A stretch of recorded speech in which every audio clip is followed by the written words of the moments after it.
Only. Okay. And they know, I mean, I set no restrictions, but they know they've got to get decent grades and be productive. And that's what we care about. And we cared about that with our children. That's right. And this guy is insane, so I'm not worried about him. Well, I'm a little concerned because fierce. I'm a little concerned because I can see this spreading. We had an earlier caller who said that she already saw this on social media, and she used the word rage. And, you know, rage is very present on social media. That's what it's about. People are always outraged, nasty, nasty. But I think that with all of the ways, that we have taught a generation of people to think of themselves as being part of groups as opposed to being part of a whole, this would be yet another bad way to divide people. I really do. I'm worried about it. Yeah, well, it wouldn't happen in our family. No, I'm worried about it in society. No, I'm worried about these young people who take their places and they start to look at Mamdani. He's 31 years old. He's mayor of New York City. What does he want to do? You know, it's right away redistributing. I think he's a flash in the pan, but you know, it could be wrong. We'll find out. I could be wrong. I was really kind of thrilled when he got in because I thought they need to see what, because I lived in New York for 22 years. They need to see just what this man produces and how he, how he performs. And I think that's going to be an extremely good test.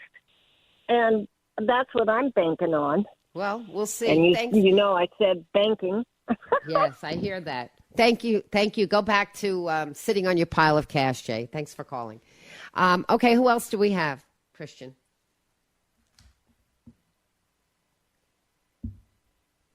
Let's do Bob from Fairfield. Hi, Bob. Welcome to the show. Hey, Lisa. Hi. Thanks for taking my call. Sure. I haven't been able to verify this yet, but my understanding is that Trump is proposing that senior citizens will no longer have to pay property taxes on the property that they own to give some sort of relief to the old folks of the country.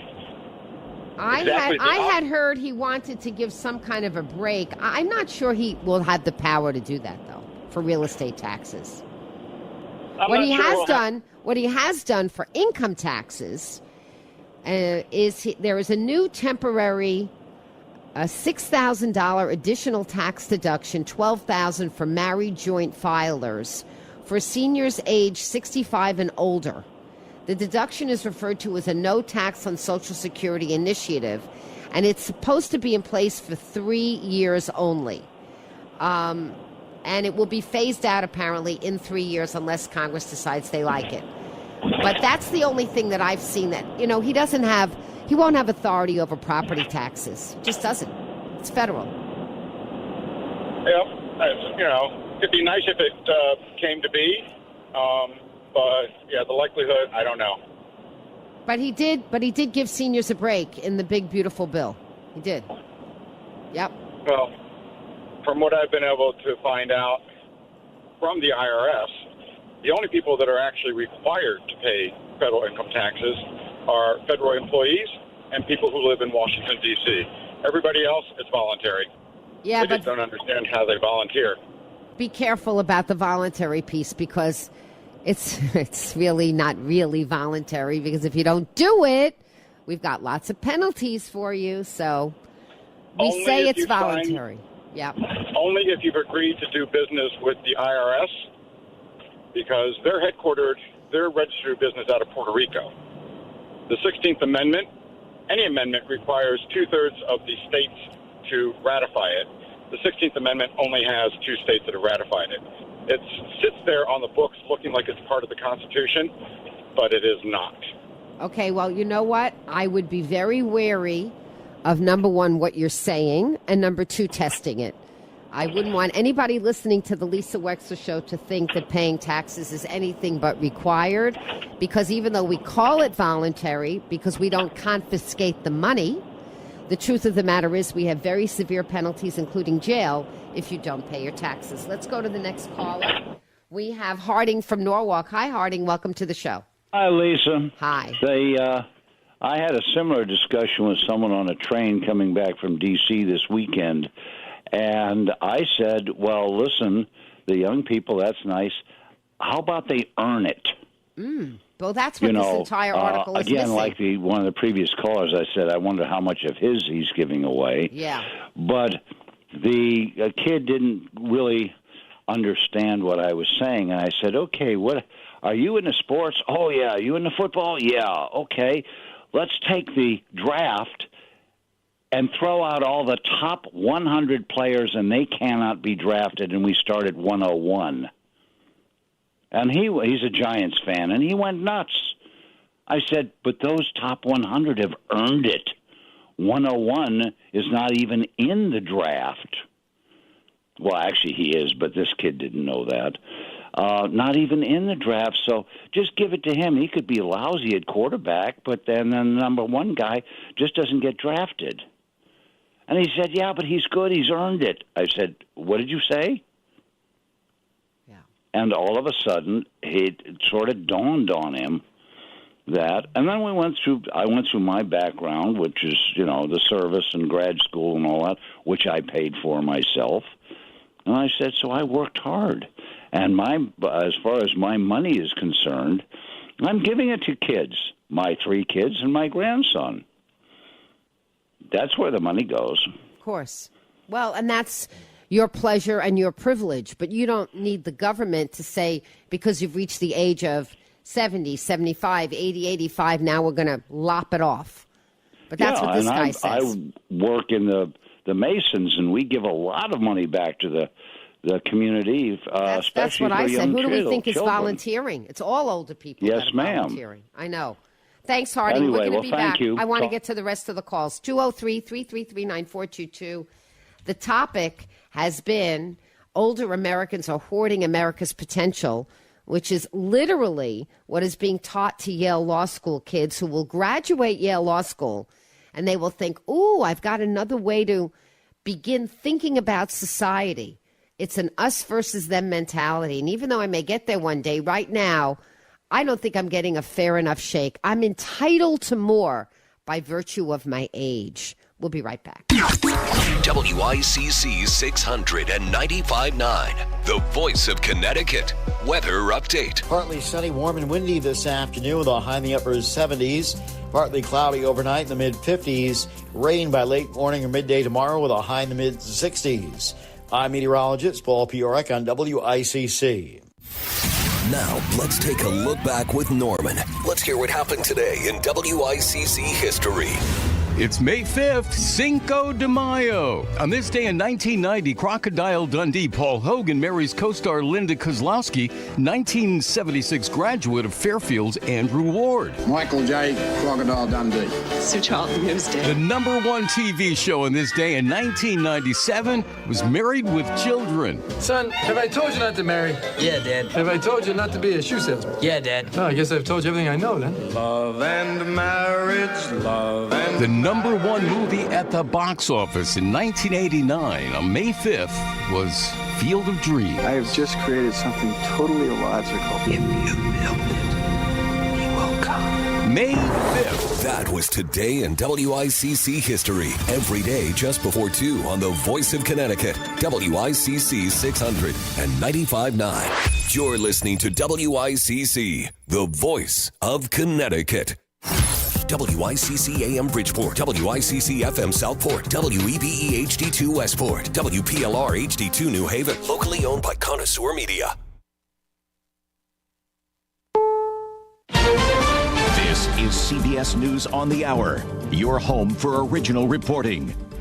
I'm Jennifer Kuiper. The U.S.-Iran ceasefire is tested as the U.S. guides ships through the Strait of Hormuz, but Defense Secretary Pete Hegseth insists the ceasefire is not over. CBS's Stacey Lynn. The president said commercial ships are now able to get through the Strait of Hormuz. We have a situation where we have total control.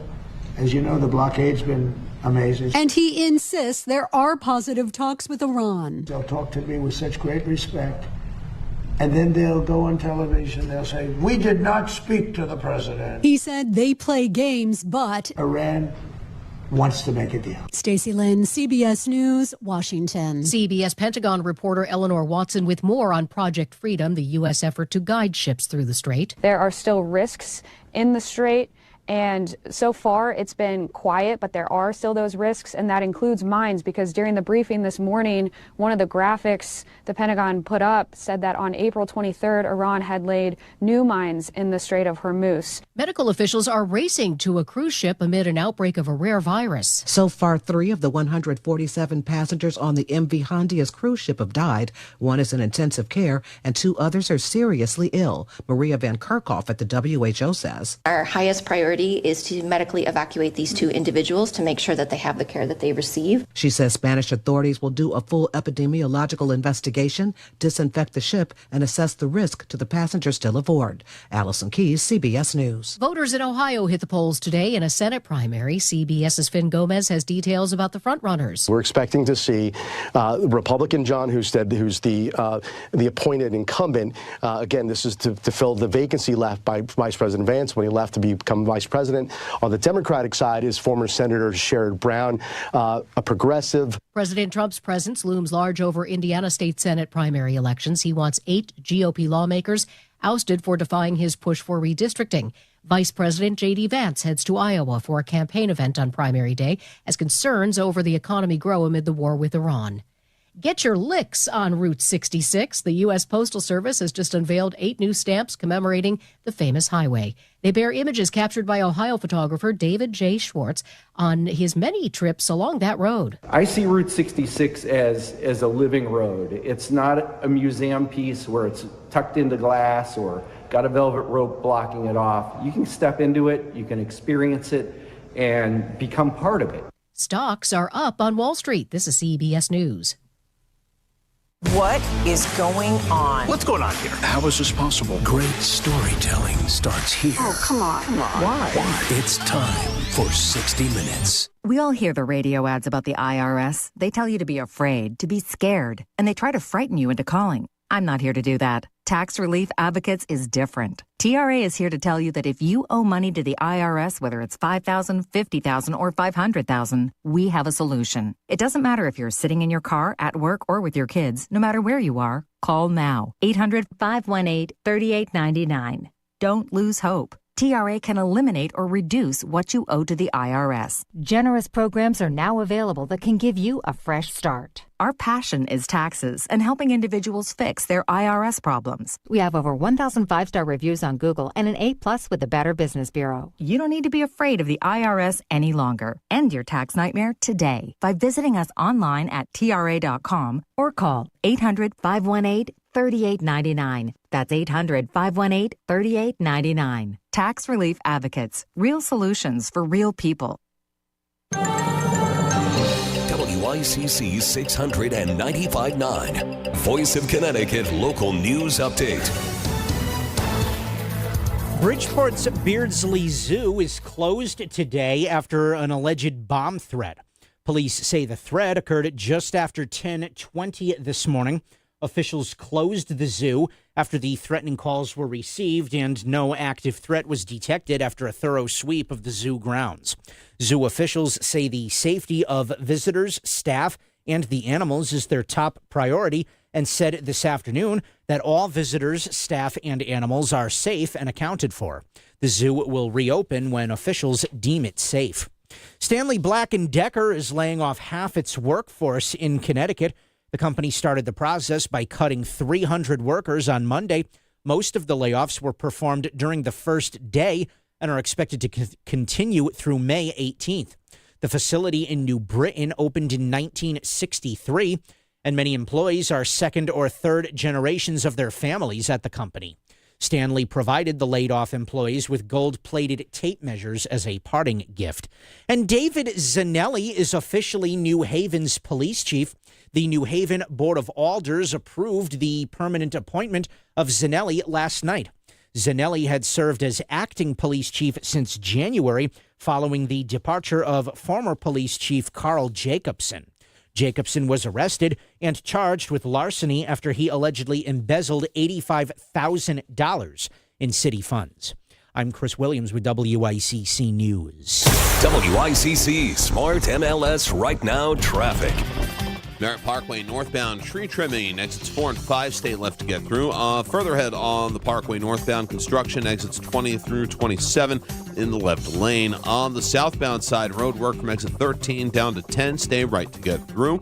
On the Wilbur Cross southbound, road work from exit 50 in Hamden going through the tunnel into exit 46, right lane is blocked. And 91 southbound, more road work, exit 6 through 4, right lane is also blocked. Traffic report powered by MJ Thomas Jewelers. Looking to buy or sell gold? Visit MJ Thomas Jewelers in Stratford for expert service and great deals. Their knowledgeable staff is there to assist with all your gold needs. For more information, visit mjthomas.com. I'm Matt Krause with WICC Traffic. Partly cloudy this evening and overnight in the mid-50s. Rain will arrive by late morning or midday tomorrow with a high in the mid-60s. Thursday, leftover early showers with a high in the low 60s. I'm meteorologist Paul Piorek on WICC.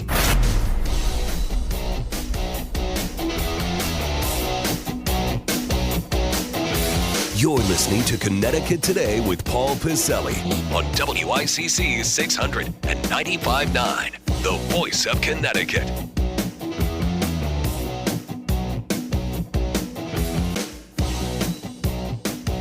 So the more they say they're not worried or are kind of brushing off a Republican governor or the possibility of the Republicans taking back the governor's mansion, the more Democrats say that they're not worried, I think they are. And again, this is nothing new. I have said this to you before, and a lot of you people say, well, blah, blah, blah, blah, blah, blah. Trump, Trump, Trump, Trump. Yeah, but what else do you have? Trump, Trump, Trump. And I think we saw this yesterday. And I honestly think state Democrats here, behind closed doors, assuming that, and with all due respect to Ms. McCoy, assuming that they don't think Betsy McCoy will get the nomination. I don't think she would either. Smart woman, maybe under a Fazio administration or an Aaron Stewart administration, she can take an assignment there, whatever. She may have to walk away from her Newsmax gig. But having said that, I don't foresee Betsy McCoy as the next governor of the state of Connecticut. Could I foresee Ryan Fazio? Yes, I could. Could I foresee Aaron Stewart? Yes, I could. And I think Democrats can too. And I think they are scared to death. No matter what Matt Ritter says, no matter what Jason Rojas says, no matter what the governor says, no matter what Bob Dove says, no matter what Mark Looney says as he exits the General Assembly, we talked about that yesterday, and what the state, the Mayor Alves and Danbury's, the state Democratic Party chair, I don't care what they say. They're worried. And they're worried about the visual in a one-on-one debate between Ned Lamont, who, God bless him, looks good for 73, is not the most exciting guy. They're worried about that visual, the generational visual of Ned Lamont v. Aaron Stewart, Ned Lamont v. Ryan Fazio. They both would, to the Lamont campaign, they would both pose unique challenges. As far as Ryan Fazio goes, he's got an encyclopedic knowledge, from what I understand of the times he's been on this radio station, about state policy. He understands it. You know, power bills, utility bills, that's one of his fortes there. Aaron Stewart is a woman who was a self-professed Republican who won multiple terms of mayor. 6 times she got. If she was so horrible, as some Republicans say, how was she elected 6 times? Once, twice, 3 times, okay. Rock, paper, scissors here. You get to multiple times like that, there's something going on. Now, you may say, well, oh, yeah, Paul, so why do you think they're so worried about this? I'll tell you why. What happened yesterday, again, Democrats, their old standby now. You know, when you're in a building and the fire alarm levers, or levers, yes, as the Brits would say, the fire alarm levers are behind a small enclosure that says, in case of emergency, break glass. and pull down the lever. Well, the in case of emergency break glass thing for Democrats right now is ICE. Again with ICE. ICE, ICE, baby. Oh, my God. Can we stop with ICE? And the more the Democrats go and lean on this, well, we're going to put more restrictions on ICE. Do they understand that that's pretty much a non-issue in this state? Most Republicans and some independents are going to say, no, we like what the Trump White House is doing with ICE. And the vast majority of Democrats and some independents are going to say we don't like it. But do the Dems realize this, that this is just an ongoing hamster wheel that's going nowhere? You notice how ICE kind of hasn't been in the news lately? Now, does ICE make mistakes? Yes. Of course they do. We didn't like what happened here, in Minneapolis with the 2 shootings there. Of course we didn't like that. And the officers that pulled off that shooting, they should be prosecuted to the fullest extent of the law. But man, oh man, state Democrats here, instead of doing something constructive about power problems, about utility bills, about taxation, about property taxes, about a long-term energy strategy, about how our power grid's going to go off. We get statements like this yesterday from Governor Ned Lamont. We are all Minneapolis. Governor, I love you. I think you're a smart guy, especially on the budgets. That phrase, we're all Minneapolis. Come on, stop. No, we're not Minneapolis. There are not people getting gunned. Well, there are people getting gunned down in the streets here. Hartford, Bridgeport, New Haven, Waterbury, the usual spots. But man, oh man, I'm looking at this stuff yesterday. I'm like, they must be terrified inside the Lamont campaign that after the upcoming party conventions and after any primaries that happen, it's going to be one-on-one, baby. And it's likely going to be Ned Lamont v. Ryan Fazio or Ned Lamont v. Aaron Stewart. And they're worried about the visual. And the ICE thing worries them either way, because if Ryan Fazio goes out there and says, listen, we have to take the chains off of ICE or unhandcuff them, or these dumb laws we pass here hinder ICE. A lot of people in the state, they may not mention it at their cribbage game every Tuesday morning. They're going to agree with that. And even on the flip side, Aaron Stewart is catching a lot of flack from Republicans because she said, no, she doesn't like some of the things ICE does. Well, that would appeal to some Democrats who say, hey, here's a Republican I can get on board with. And I love this. This version from the Connecticut News Junkie by Donald Eng. The bill is rooted in the concept that no one is above the law, said Lieutenant Governor Susan Bysowitz. Here in the Constitution state, the Constitution applies to everyone. Oh, okay, Madam Lieutenant Governor, and I've known Susan Bysowitz for years. Used to have her on as a regular guest years ago at another station. All right, well, that's interesting. No one is above the law except the people that are here illegally. I'm telling you, folks, they are worried. Because why would you go back and keep beating the ICE horse? Seriously, with all due respect. How many more times are we going to do stuff that even some legal legals are saying, yeah, well, states can't really tell the feds what to do. It's mind-boggling. And then you have the lieutenant governor of this great state, God bless, I have nothing against her personally, coming out saying, here in the Constitution state, the law applies to everyone. Oh, even the people that didn't follow immigration law, Madam Lieutenant Governor. Is that true? Is that what we're doing here? Enough with the ICE stuff. It's getting ridiculous now. Now, I know what you're going to say. Well, ICE does some stuff that may be illegal. Okay, I'll give you that. But why is ICE even an issue here? It's because over the years, in this state and others, you have a scenario here where, people, whether it's rich Republicans or not so rich Democrats, people kind of turned a blind eye because they could get that cheap labor. We've talked about it. So nobody in a state that the lieutenant governor says no one is above the law, that sort of a state. I guess nobody wants to talk about the 100 or 120 or 130,000 people that don't really have legal status here. And yes, ICE has made mistakes. But what does that tell you?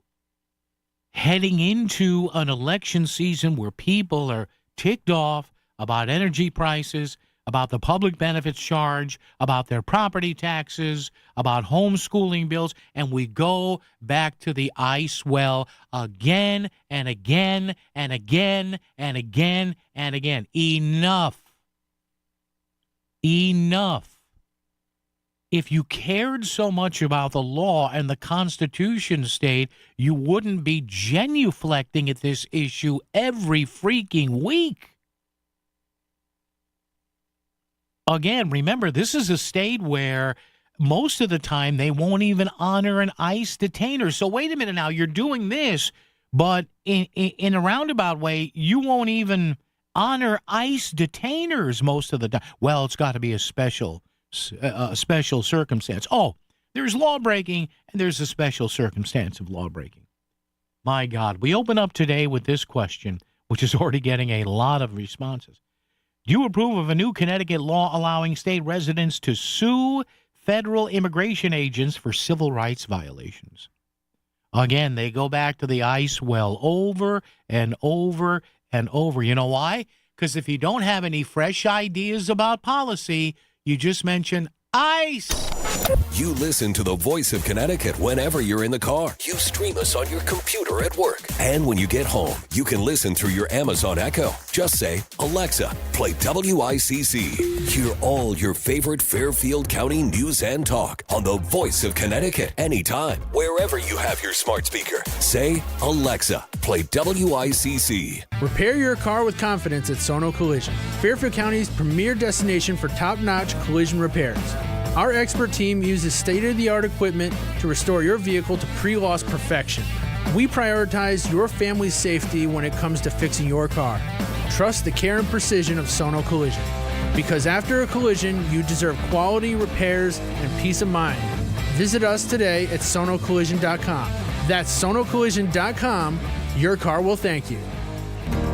Hello, my name is Bob Cento, and I would like to rent you office space. The reason we've done so well is that we put our tenants in front of everything else we do. Your growth is my growth. Your success is my success. And I would love to show you some beautiful properties if you should need space. Thank you. Start online, SCINTO.com. Discover the finest flooring in Southern Connecticut at Courtesy Carpet. With over 50 years experience, from intricate area rugs and durable vinyl to elegant stair runners, they have it all. Shop anywhere, but see them before you buy. Visit L&J and their team on Route 111 in Monroe or at courtesycarpet.com. Financing is available, so you can get the floors you love today. Trust the experts in quality flooring, because at Courtesy Carpet, your satisfaction is their courtesy. Diabetes, high blood pressure, anxiety meds, everyone's on them. If you're a 50-year-old male, maybe a bit porky, and you may even have type 2 diabetes, $1 million of term insurance may only cost you about $200 a month. Call Term Provider. Speak with Big Lou at 800-444-2013. Big Lou will find a term life policy for you even if you have type 2 diabetes, are overweight, or have high blood pressure. Term Provider has helped thousands of people like you who think they can't afford term life insurance. To buy $1 million of affordable term life for you, all you need to do is call Big Lou at 800-444-2013. Lou will make sure the scales are tipped in your favor. Call 800-444-2013. Big Lou will answer your call and work to fit you into a term life policy that you can afford. Remember, Big Lou's like you. He's on meds too. Call 800-444-2013 or biglou.com. Join me, Melissa, this Thursday morning for our next stop on the Brown Roofing Diner Tour. I'll be in Norwalk at the Post Road Diner on Connecticut Avenue. Get details at voiceofct.com.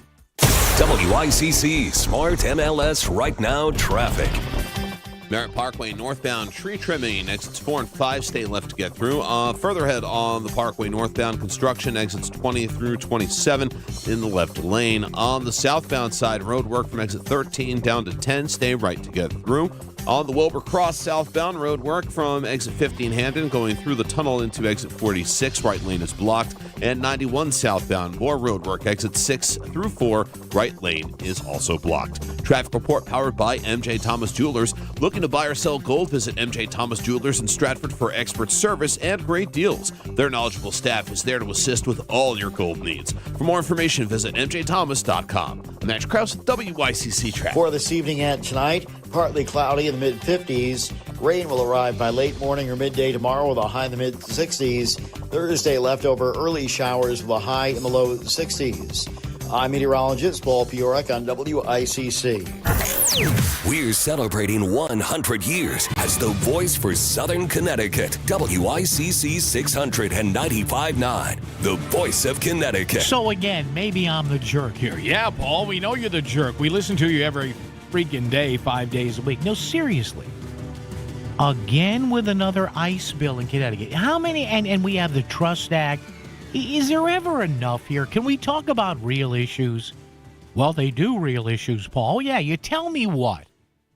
Tell me what. Tell me what real forward-thinking issue has been tackled this term by the General Assembly's majority Democrats? Power generation in the state? Electric rates? Property taxes? State taxes? Rooting out corruption? Oh, no, geez, I must have missed all those. When did that happen? A bill limiting the actions of federal immigration officials is now the law of the state after Governor Ned Lamont signed Senate Bill 397 Monday at a ceremony attended by dozens of elected officials and advocates. We, he said, are the sovereign state of Connecticut. Oh, I'm sorry, that's Attorney General William I definitely want to be governor or senator someday, Tong. That is why we have a Supreme Court. This is why we have state laws. That's why we have a Capitol. Really?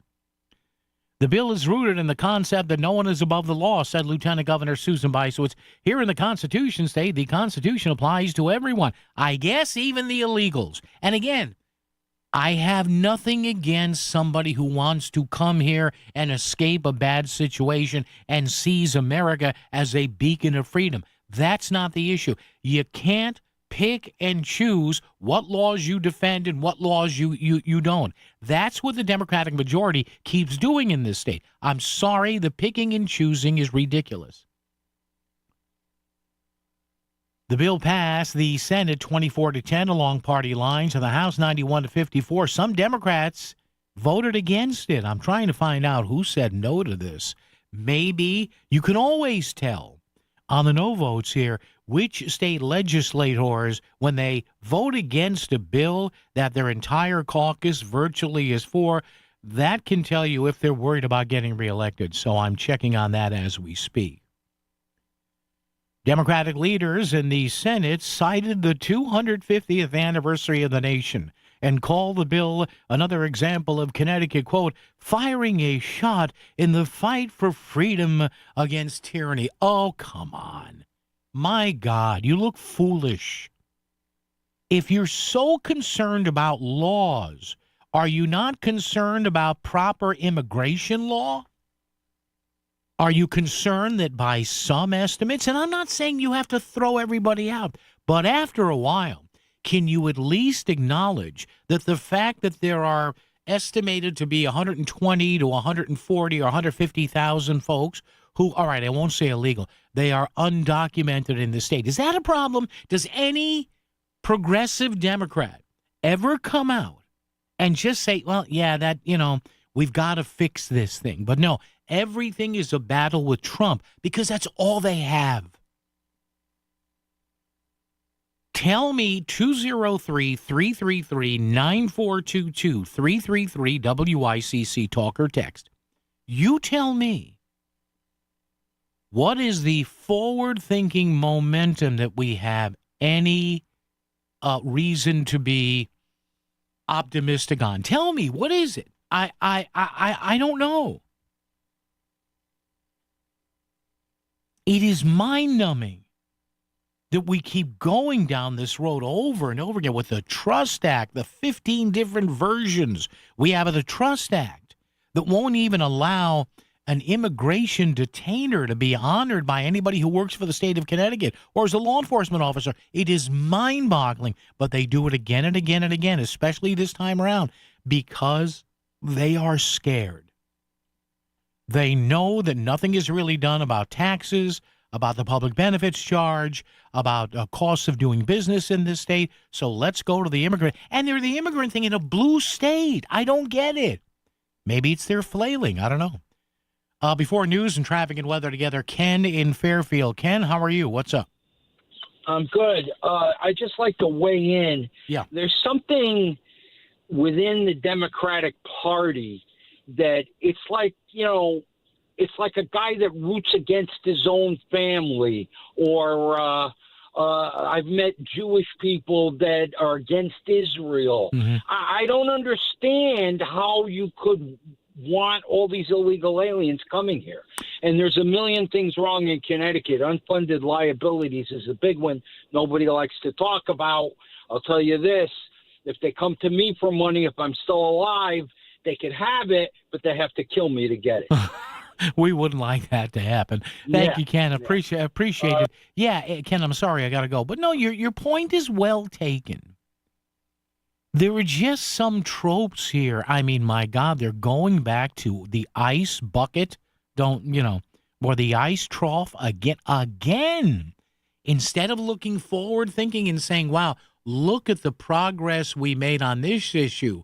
Ain't we the cats, you know what? WICC Smart MLS Right Now Traffic. Merritt Parkway northbound tree trimming, exits 4 and 5 stay left to get through.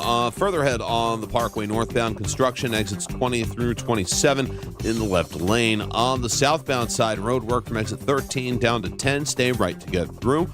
On the Wilbur Cross southbound, road work from exit 15 Handon going through the tunnel into exit 46. Right lane is blocked. And 91 southbound, more road work, exit 6 through 4. Right lane is also blocked. Traffic report powered by MJ Thomas Jewelers. Looking to buy or sell gold? Visit MJ Thomas Jewelers in Stratford for expert service and great deals. Their knowledgeable staff is there to assist with all your gold needs. For more information, visit mjthomas.com. I'm Matt Krause with WICC Traffic. Partly cloudy this evening and overnight in the mid-50s. Rain will arrive by late morning or midday tomorrow with a high in the mid-60s. Thursday, leftover early showers with a high in the low 60s. I'm meteorologist Paul Piorek on WICC. Columbia Dental in Norwalk and New Haven uses a three-dimensional CT scan, which allows precise placement of dental implants and root canal therapy. Their restorative services are designed to improve the function and aesthetics of your smile, as well as your overall oral health. Call Columbia Dental today at 203-299-0111 or visit columbiadental.com. That's columbiadental.com. Your smile, our priority. The Voice of Connecticut and the Westport Weston Chamber of Commerce welcome dog owners and their pets to the 10th Annual Westport Dog Festival, Sunday, May 17th at Winslow Park. Bring your best friend, because this is fun for the whole family, including people. Woof woof. Contests, demonstrations, obstacle course, food trucks, vendors, and more. The Westport Dog Festival, presented by Choice Pet, May 17th from 10 to 4 at Winslow Park in Westport. Park in designated areas. Thanks Scareville Auto Group and Winslow Park Animal Hospital. Pump up the volume. Business moves fast. Orders roll in, deadlines close in. When you ship with USPS Ground Advantage, you can keep up with confidence. Every package stays in our secure network from dock to door.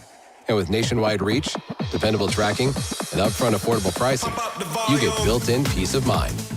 You run the business. We run the routes. Visit USPS.com/Ground Advantage to learn more. I'm Ed Evans, CEO of Consumer Cellular. You know, the big wireless companies say they have discounts for people over 55, but unless you're willing to sit on hold and ask, you're probably paying more than you should. At Consumer Cellular, there's nothing to hunt down. We're built for people 50 plus with plans starting at just $20. And our 100% US-based customer service actually answers the phone. Call 1-888-FREEDOM or visit consumercellular.com today and get your second month free for a limited time. Taxes, fees, and other third-party charges will apply. See website for additional details.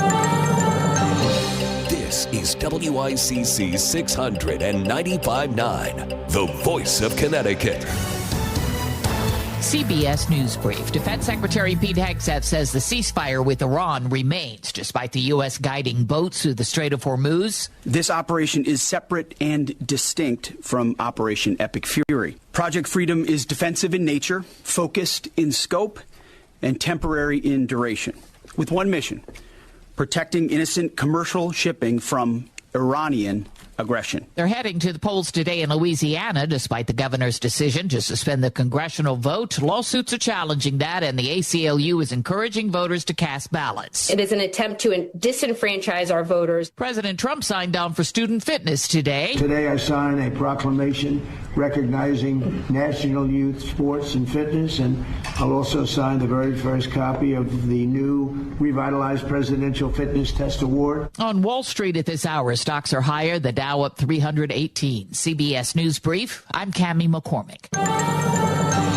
WICC 695.9, Voice of Connecticut Local News Update.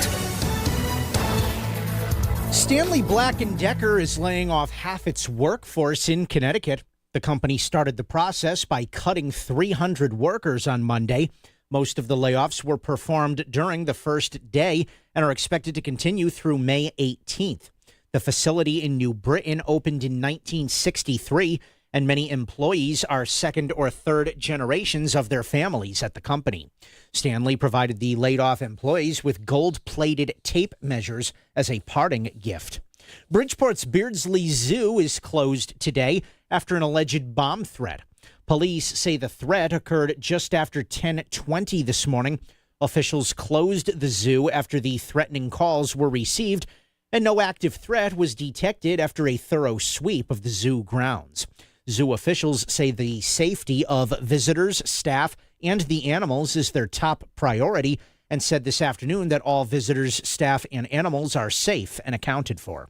The zoo will reopen when officials deem it safe.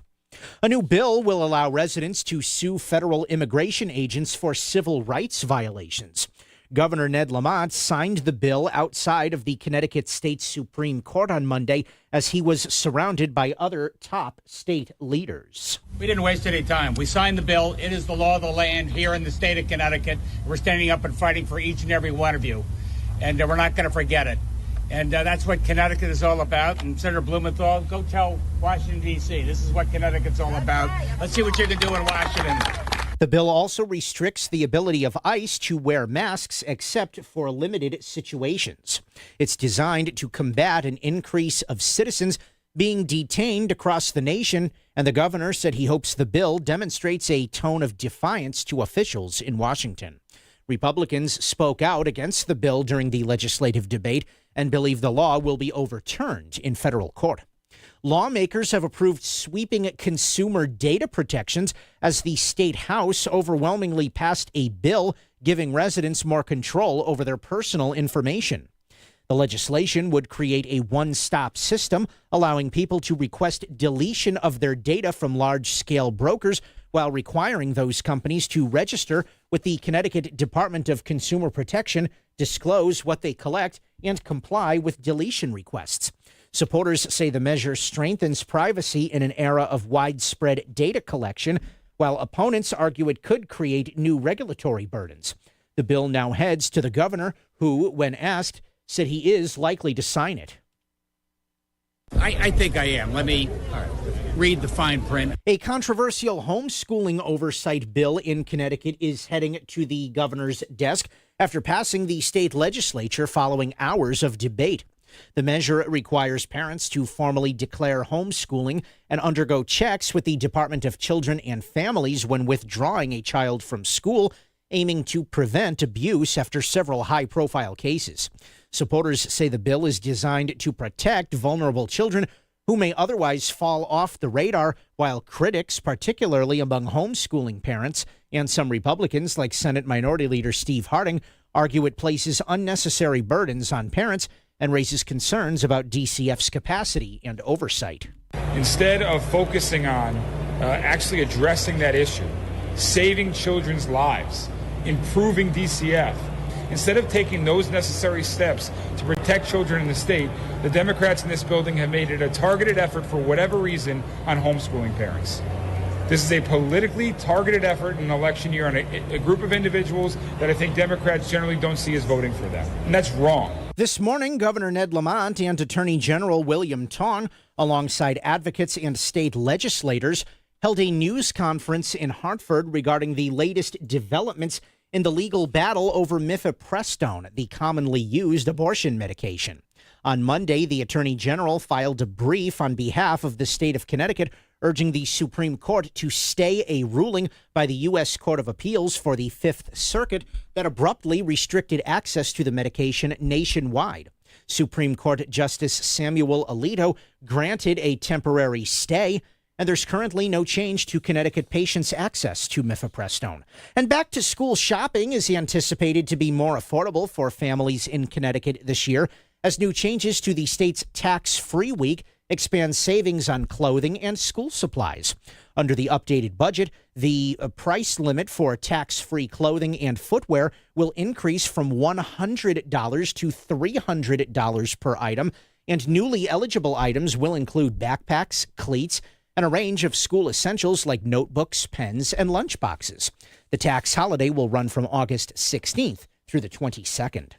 I'm Chris Williams with WICC News. WICC Smart MLS Right Now Traffic. Merritt Parkway northbound, tree removal. Exits 4 and 5 stay left to get around them. Further ahead on the Parkway northbound, construction exits 20 through 27 in the left lane. Southbound side of the Parkway, more road work. Exit 13 down to 10, stay to the right to get through. On the Wilbur Cross southbound, construction exit 50 down to exit 46. Right lane is blocked. And 91 southbound, more road work. Exit 6 down to 4, stay to the left to get through. I'm Edge Krause with WICC Traffic. For this evening and tonight, partly cloudy in the mid-50s. Rain will arrive by late morning or midday tomorrow with a high in the mid-60s. Thursday, leftover early showers with a high in the low 60s. I'm meteorologist Paul Piorek on WICC. If Trumbull is talking about it, so is Paul. Connecticut Today with Paul Piselli on WICC 600 and 95.9, the voice of Connecticut. Gotta tell you, disappointed I am. Now, he's not going to care, but the governor, disappointed in some of his language yesterday, signing this bill that limits ICE activities in Connecticut, which technically a lot of legal experts say, wait a minute. The ICE is the federal government. Now they're looking. All of a sudden now everybody loves the 10th Amendment. Oh yeah, we'll go over that. Every Democrat now is a 10th Amendment supporter. Where most of the times when you mention the 10th Amendment and guns, no, those rogue states. But the governor yesterday saying we are all Minneapolis. No, we're not all Minneapolis, Governor. Did 2 people get tragically shot and killed? Yes. Are those agents' actions still being evaluated? Yes. But let's stop with the broad brushes here. And again, a blue state with a blue state incumbent governor going back to the well of anti-ICE stuff. I wonder why they're doing that. Hint, rhetoric, rhetorical question here. Now, they can do it, and if it wins them an election again, good on them.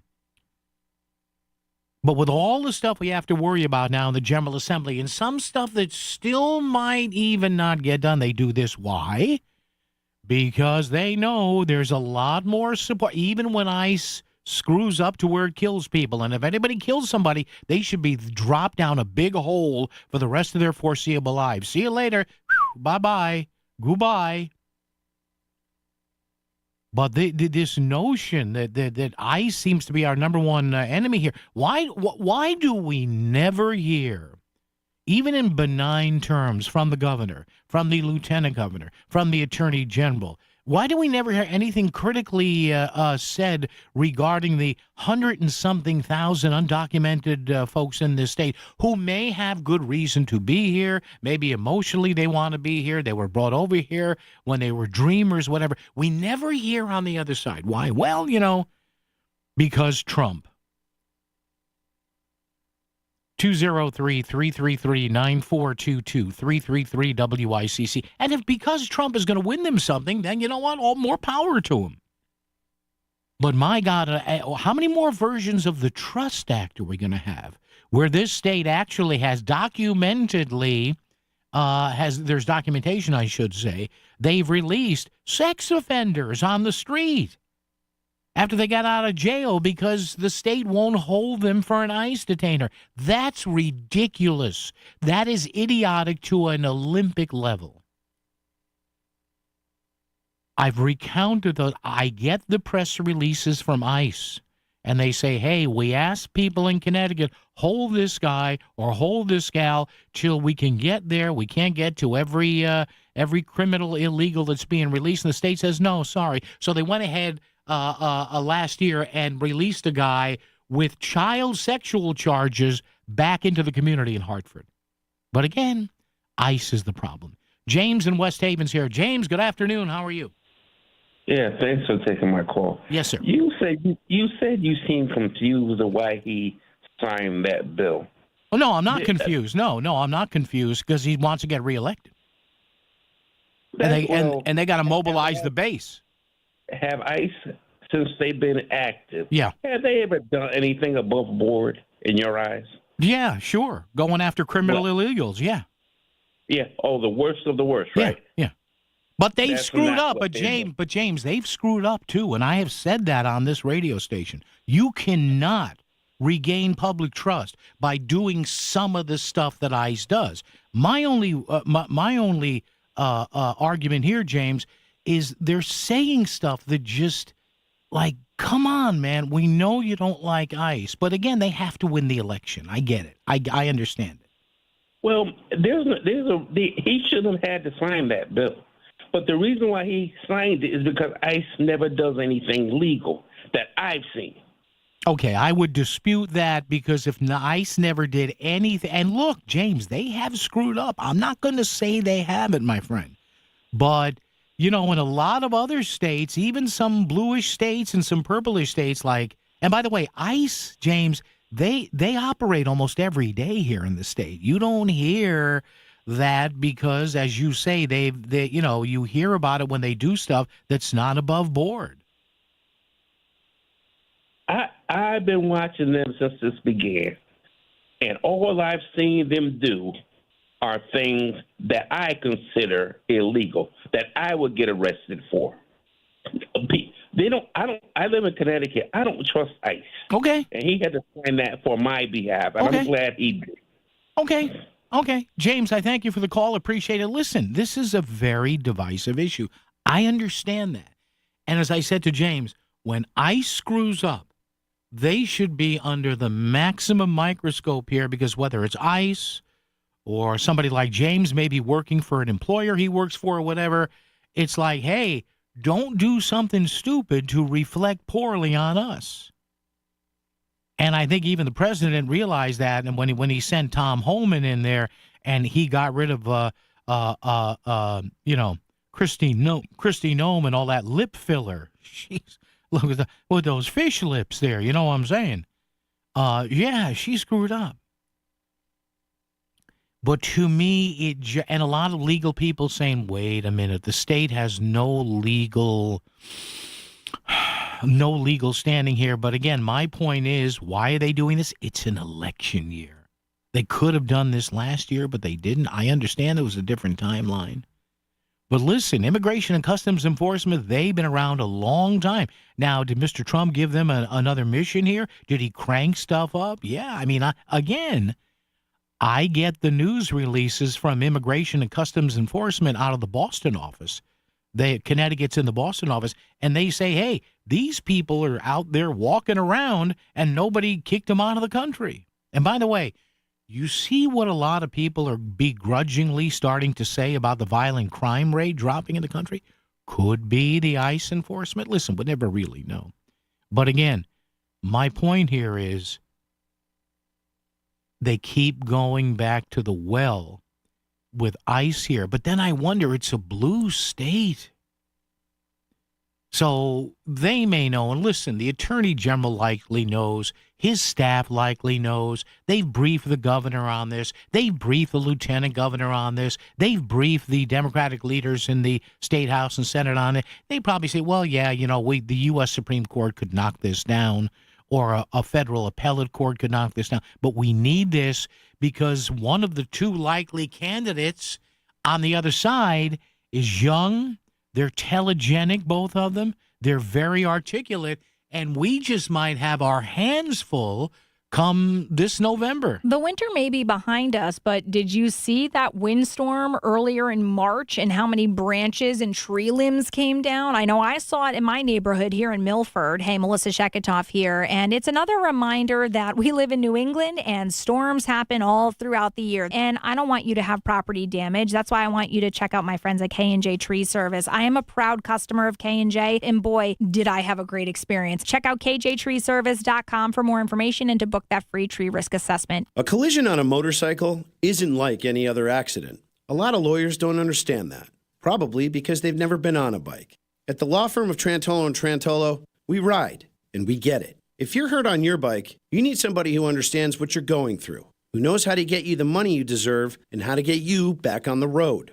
If you're injured on a motorcycle, don't fight solo. Trantolo & Trantolo. Get your free case assessment at trantololaw.com. That's trantololaw.com. Texting enrolls you in a recurring automated marketing text messages. Consent not required to purchase. Message and data rates may apply. The team's looking good this season. I think so. Man, I miss playing football. Ever since I turned 40, I just can't find that fire I used to have. Think it could be lower testosterone? What do you mean? I was feeling the same way. After 40, the body has less testosterone, and men lose their edge. That's why I take Nugenix Total T2. That's the testosterone booster, right? Yes, but Total T2 is their brand new formula that skyrockets nitric oxide levels in as little as 3 hours. Since I started taking it, I've been lifting like when we played for Coach Carter. My energy is way up, and it even spiced up things between me and the missus. Are they still giving out complimentary bottles? Yep, just send a text. Text SPARK to 215-215 for your complimentary bottle of Nugenix Total T2, the next generation testosterone booster. Text now and we'll include a bottle of Nugenix Thermo X, our newest, most powerful fat burner ever, absolutely free. Text SPARK to 215-215. That's SPARK to 215-215. These statements have not been evaluated by the FDA. This product is not intended to diagnose, treat, cure, or prevent any disease. WICC Smart MLS Right Now Traffic. Narrett Parkway northbound, tree removal. Exits 4 and 5. Stay left to get around them. Further ahead on the Parkway northbound, construction. Exits 20 through 27 in the left lane. Southbound side of the Parkway, more road work. Exit 13 down to 10. Stay to the right to get through. On the Wilbur Cross southbound, construction. Exit 50 down to exit 46. Right lane is blocked. And 91 southbound, more road work. Exit 6 down to 4. Stay to the left to get through. I'm Edge Krause with WICC Traffic. Partly cloudy this evening and overnight in the mid-50s. Rain will arrive by late morning or midday tomorrow with a high in the mid-60s. Thursday, leftover early showers with a high in the low 60s. I'm meteorologist Paul Piorek on WICC. If it's happening in Fairfield County, Paul's talking about it with you.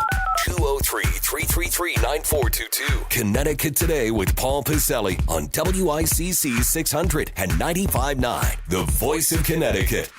All right, 203-333-9422, 333-WICC. And what really upsets me about this is, and this meaning this law that was signed yesterday, Senate Bill 397, to rein in federal ICE agents' actions here in the state, whatever. And yes, ICE makes mistakes. We've heard about that. I'm not disagreeing with that. And now they've kind of recalibrated, and you haven't really heard about, and they pop up sometimes. But again, a lot of people are in this state illegally, many of them on expired student visas. Look, if you let your student visa expire, in my mind, in other words, you made an agreement with the government of the United States, with the federal government, whether you are on a tourist visa or a student visa, We said to you, we put our honor on the table and said, all right, these are the days you can be here. If you want to go beyond this date, I don't know how this works. You have to call us, whatever. Immigration laws is very convoluted from what I understand in some things. But then you have people, and you hear this happen sometimes in Connecticut and all over the country, where they're just overstaying the visa. You're overstaying your welcome. Wait a minute. Wait a minute. We said we will consent to allow you to stay here to study or to work temporarily, green card, whatever, work permit to visit our great country for a couple of weeks or a month on a tourist visa, and then you just stay? And we're supposed to say that's wonderful? Now, again, there's a whole bunch of different scenarios I hear here. But here's the bottom line. You never get the other side from the people in Hartford. You never do. At least the majority in Hartford. You never do. The governor said, quote, I mean, come on, Governor, with all due respect. And this is the problem. He said, quote, yesterday, he said Connecticut was a welcoming state. All right, well, whatever. Yeah, we welcome you. Come on in. What's the deal here? How you doing? He said, whatever race, color, creed, whatever background, wherever you were born, we know you, we love you. And you belong here in the great state of Connecticut, he said. I mean, come on. Can you pander anymore? And listen, I understand he intellectually, he's probably going, oh, I have to say this. And he says, wherever you were born. So this is what the Democrats do. They it's all immigrants. And shame on the people in my business, the media business, who many of them will not use undocumented migrant or immigrant or illegal immigrant to at least give the listener, the viewer, the reader, the people who soaks in this news a key part of the story here. Shame on you. So do we ever hear from the governor? Do we ever hear from the lieutenant governor? Do we ever hear from the attorney general? Any notion of saying, hey, we will help you out, but a lot of you shouldn't be here. And I'm sorry if you don't like me saying it that way. I'm sorry.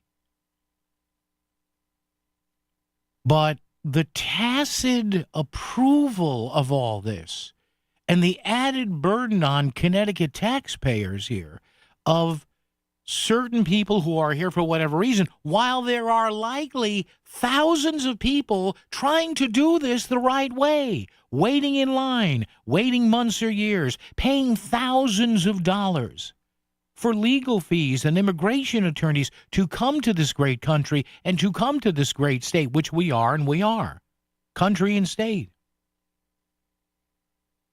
But the inability of people like Governor Ned Lamont and the lieutenant governor and the attorney general to even tacitly admit that a lot of these people that ICE is going after, whether you like it or not, and whether they're too heavy-handed or not, and they make mistakes. Again, I'm not saying they don't make mistakes here.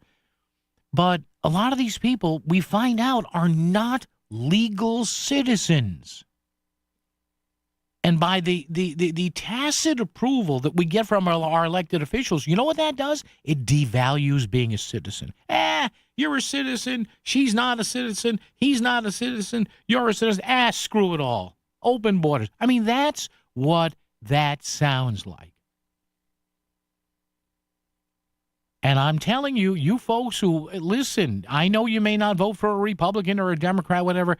I know you say, well, it's a blue state. It's never going to change. Well, maybe it's never going to change. But listen to what people say and then what their actions are. And again, it's an election year. They're worried, okay? There's a lot of corruption going on in Hartford, despite the Hartford press corps' sometimes lack of the ability or the desire to cover it. So when in doubt, play the trump card. No pun intended there. And it may work. It may work. And you know what's going to happen. And any questioning of it. Now, look, Betsy McCoy is right out in front of her. I think she's a pro-Trump person. In fact, I think all the Republicans are. You know, Don't quote me on that. But, oh, man, look at this. We protect people here in the state. You align with Orange Man bad. All right. What have you done for electric rates here? What have you done for the future of the power grid? What have you done for property tax relief? What have you done to make Connecticut a little more business friendly, that we don't suck in every business survey that comes out? But this whole thing with ICE and migrant, oh my God, go to rehab. We need an ICE intervention. Go to rehab, man. Call some family members. Hug somebody. Touch grass. Call your Nana or Papa. Oh, my God. 203-333-9422. 333-WICC as we give you traffic and weather together. News coming up at the top, whole lot more as we continue right here. It is what is it? It's Tuesday. It's a Tuesday edition of Connecticut Today right here. WICC 600 AM, 95.9 FM, and more coming up right here on Connecticut Today. WICC Smart MLS Right Now traffic. Merritt Parkway northbound, tree removal. Exits 4 and 5 stay left to get around them. Further ahead on the Parkway northbound, construction exits 20 through 27 in the left lane. Southbound side of the Parkway, more road work. Exit 13 down to 10, stay to the right to get through. On the Wilbur Cross southbound, construction exit 50 down to exit 46. Right lane is blocked. And 91 southbound, more road work. Exit 6 down to 4, stay to the left to get through. I'm Edge Krause with WICC Traffic. For this evening and tonight, partly cloudy in the mid-50s. Rain will arrive by late morning or midday tomorrow with a high in the mid-60s. Thursday, leftover early showers with a high in the low 60s. I'm meteorologist Paul Piorek on WICC. Is your home exterior in need of repairs? Hi, I'm Eddie Griffin, the owner of Brown Roofing. If you're dealing with roof leaks, sagging gutters, or windows and doors that just won't seal, ignoring them will only lead to costly repairs. At Brown Roofing, we do it all. Roofing, gutters, chimneys, siding, windows, and doors.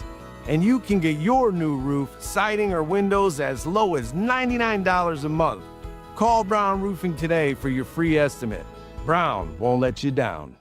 The rave reviews for Fairfield Motorworks say it all. Ron in Fairfield bought his Mercedes and says, "Love this place. I've finally found a mechanic I can trust." Diane in Shelton had her Nissan serviced and says, "This shop is the best. They go above and beyond for the mechanics you can trust. Bring your car to Fairfield Motorworks." 203-333-1800. Fairfield Motorworks in Fairfield off exit 25. They keep you going. Fairfield Motorworks, 203-333-1800.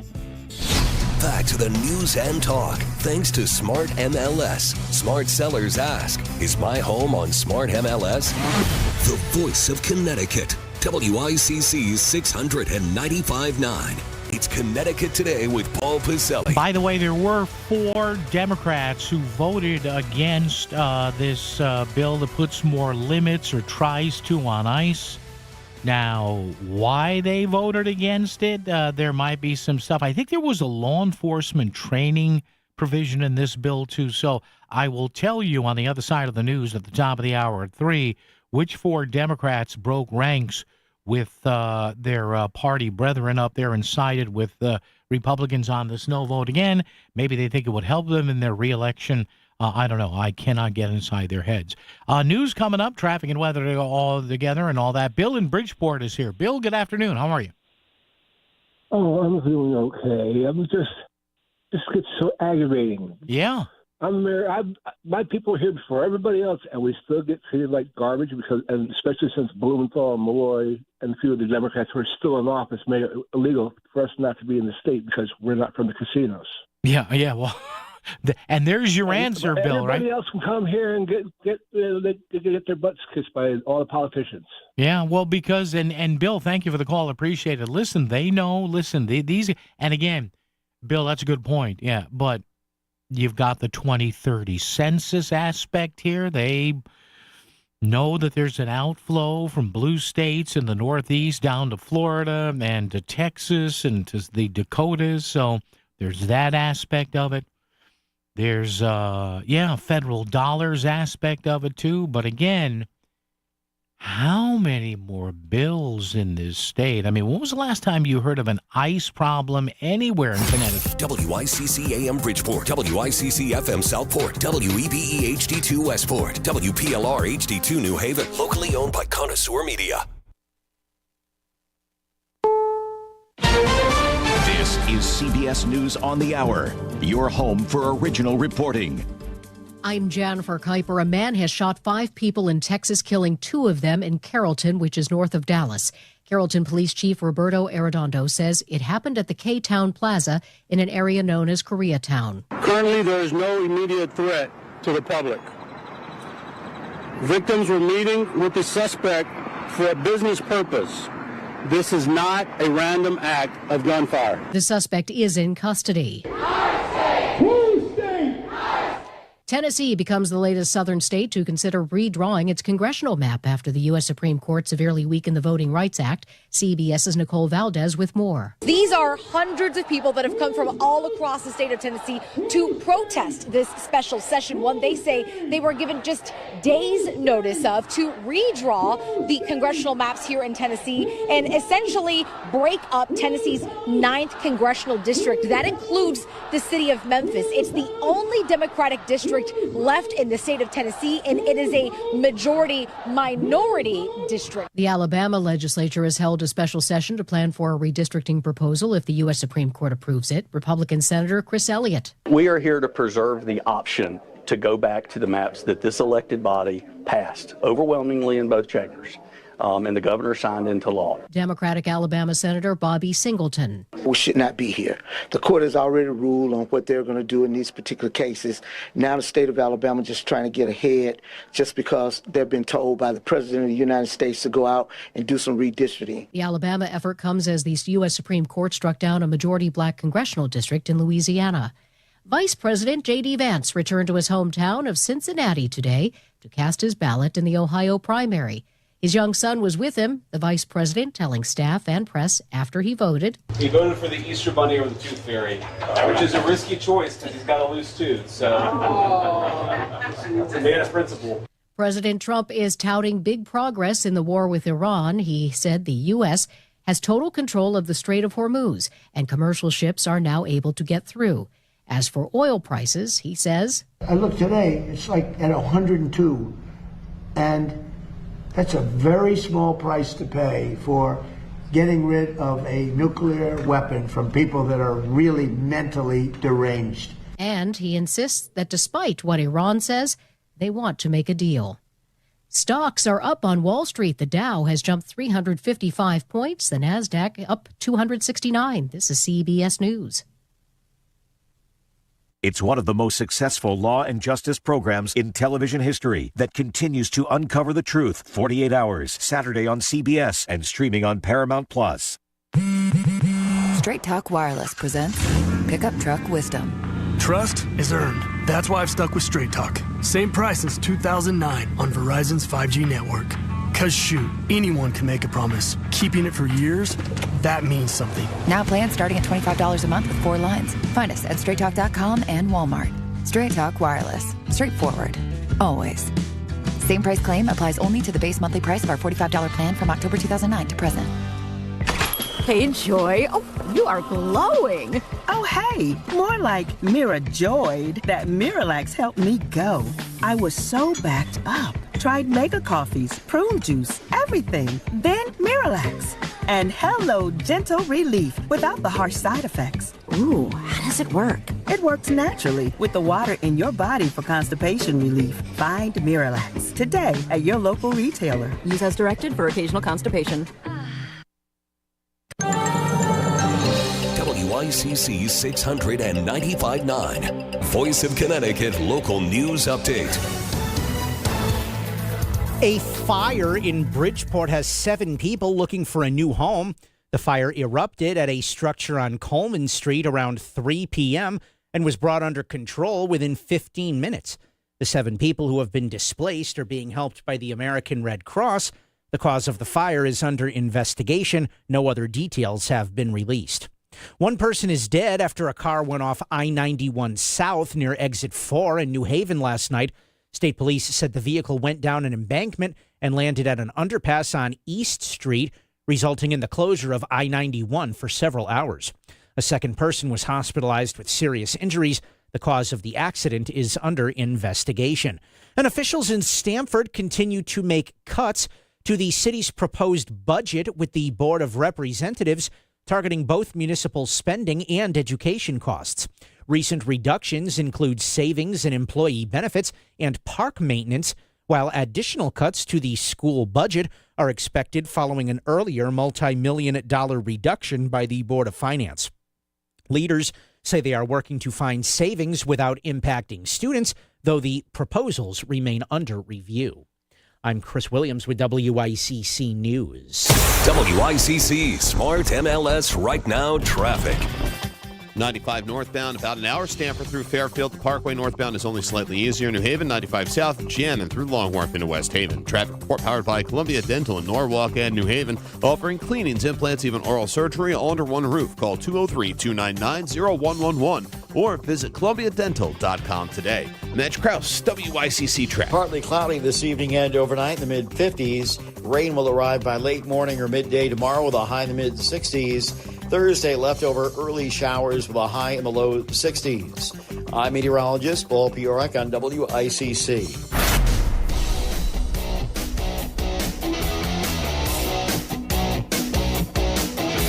You're listening to Connecticut Today with Paul Piselli on WICC 600 and 95.9, the voice of Connecticut. So Governor Lamont said yesterday, here's the quote, "We are all Minneapolis," unquote. No, Governor, we're not. Sir, with all due respect to the governor, who I like on fiscal issues, on tax issues, he's going along with his party because there's an election coming up, and that's okay. But my God, another thing targeting ICE. And when the Minneapolis and the Minnesota reference here, sadly, what happened to those two folks, and I guess there's still an investigation going on there. And listen, just like regular police officers, if laws are broken, then the people who broke those laws and did rob somebody of their civil liberties, they need to be held to the highest standard of law enforcement. I'm not saying that. But here you are going into a critical election cycle here, and they go back to ICE and Trump. Do state Democrats have anything more? Seriously, I'm seriously asking that. What has the leadership in Hartford done about the public benefits charge? What has the leadership in Hartford done about property taxes? What has the leadership in Hartford done about school funding? Oh, I know we have commissions now. You have a commission there, it's a nice idea, but it takes the heat off of folks who should be doing their jobs there. What has the majority leadership in Hartford done about the future of our power grid, our energy grid? Do we have any playbook on that at all? What is the majority in Hartford doing about making sure that Connecticut doesn't end up near the bottom of all these pro-business state rankings, which CEOs and CFOs look at? What are they doing? The answer is, I'll give you three guesses, and the first two don't count. The answer is nothing or next to it. But again, here's what we do. We patch holes in the budget, which I guess they have to. I understand that. But there is no forward thinking in this state. There's no forward thinking. 203-333-9422, 333-WICC. And I know they pass laws and they're pointing to stuff like the AI law. That's fine. That's couch change. I'm talking about big ticket items in legislation to point to how many people in Connecticut, not just illegals, not just undocumented, to point to numerous people in Connecticut and say, we are making life better for you. So again, there's a new law now in Hartford, limits ICE involvement in Connecticut. The Attorney General, William Tong, saying we are sovereign in this state, and this is the sovereign state of Connecticut. He's coming over the hill here on a great white steed. That is why we have a Supreme Court. That is why we have state laws. That's why we have a capital. Okay. Mr. Attorney General, I get it. Lieutenant Governor Susan Bysowitz says, quote, here in the Constitution state, the Constitution applies to everyone. Okay. Even illegals? And again, I don't have anything against somebody that wants to come here, but the convoluted pretzel twisting of logic here, where sometimes the state loves the feds and other times the state hates the feds. And now all of a sudden they say, well, we can do this under the 10th Amendment to the Constitution. It establishes, quote, that powers not designated to the federal government by the Constitution nor prohibited by the states are reserved for the states or the people. Okay. So I don't quite understand what we're doing here. Because every time, for example, ICE says to Connecticut officials, hey, can you hold this person on a detainer? Because they say, no, but not immigration. No. That's a federal purvey. We're not going to help you. This whole thing is just mind-boggling. That we have this Trust Act, which has allowed the state to document it. I give you these names. You never hear these in the mainstream media here in the state. They get the same news releases I get from the Boston ICE office, and they say, and it says right there, Connecticut policies have allowed so many dangerous illegals back on the street. So apparently the governor and the lieutenant governor and our attorney general, Mr. William Tong, they're not concerned about that. You never hear about that. But they're suddenly concerned about constitutional rights. Do you not have a constitutional right, ladies and gentlemen, to not have to run into a criminal alien on the street? A person, he, she, that has been, that has served criminal time in this state, and that the federal government says, okay, they're not a citizen, we want to get him or her out. So is that part of the Constitution state or not? I'm not really sure. It is, well, I keep saying it's mind-numbing and it's mind-boggling. It probably isn't, because they're afraid. And admit it. If you're a Democrat out there, I'd love to have you on the show. You know in your heart of hearts, despite all the screaming and yelling, you're probably saying, Ryan Fazio versus Ned Lamont. And Fazio's young, good-looking, articulate on policy. Hey, Aaron Stewart, young working mom, multi-termed mayor of a blue city, not a hard-right Republican. Yeah, you come on, admit it. Admit it to your daddy here. We got you. We're all right. 203-333-9422, 333-WICC. Oh, I meant to tell you.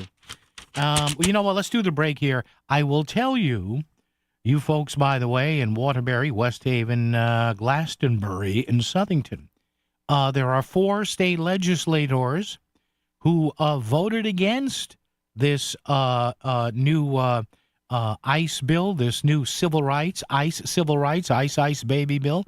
4 Democrats said, no, we're not doing this. Who knows the reasons? I'll have those names for you coming up right after this on WICC. This spring, Melissa in the Morning is hitting the road and coming to your town. It's the return of the WICC Brown Roofing Melissa in the Morning Diner Tour. Order up. Every Thursday morning, join Melissa Sheketoff as she broadcasts live from diners across Fairfield County. Local leaders, select men, and everyone that makes your town great will stop by live. Find the full schedule at voiceofct.com and join us. Presented by Connecticut Education Association. At Stanford Health, expert care begins with a conversation where big innovations are helping the tiniest patients in our NICU, and mental health means community health, where collaborations with world-class partners like Columbia University Irving Medical Center, Dana-Farber Brigham Cancer Center, and HSS redefine cardiac, neurological, cancer, and orthopedic care. From the everyday to the complex, we're here for you at Stanford Health. Hey, it's Steve Basso from Steve Basso Plumbing, Heating, and AC again.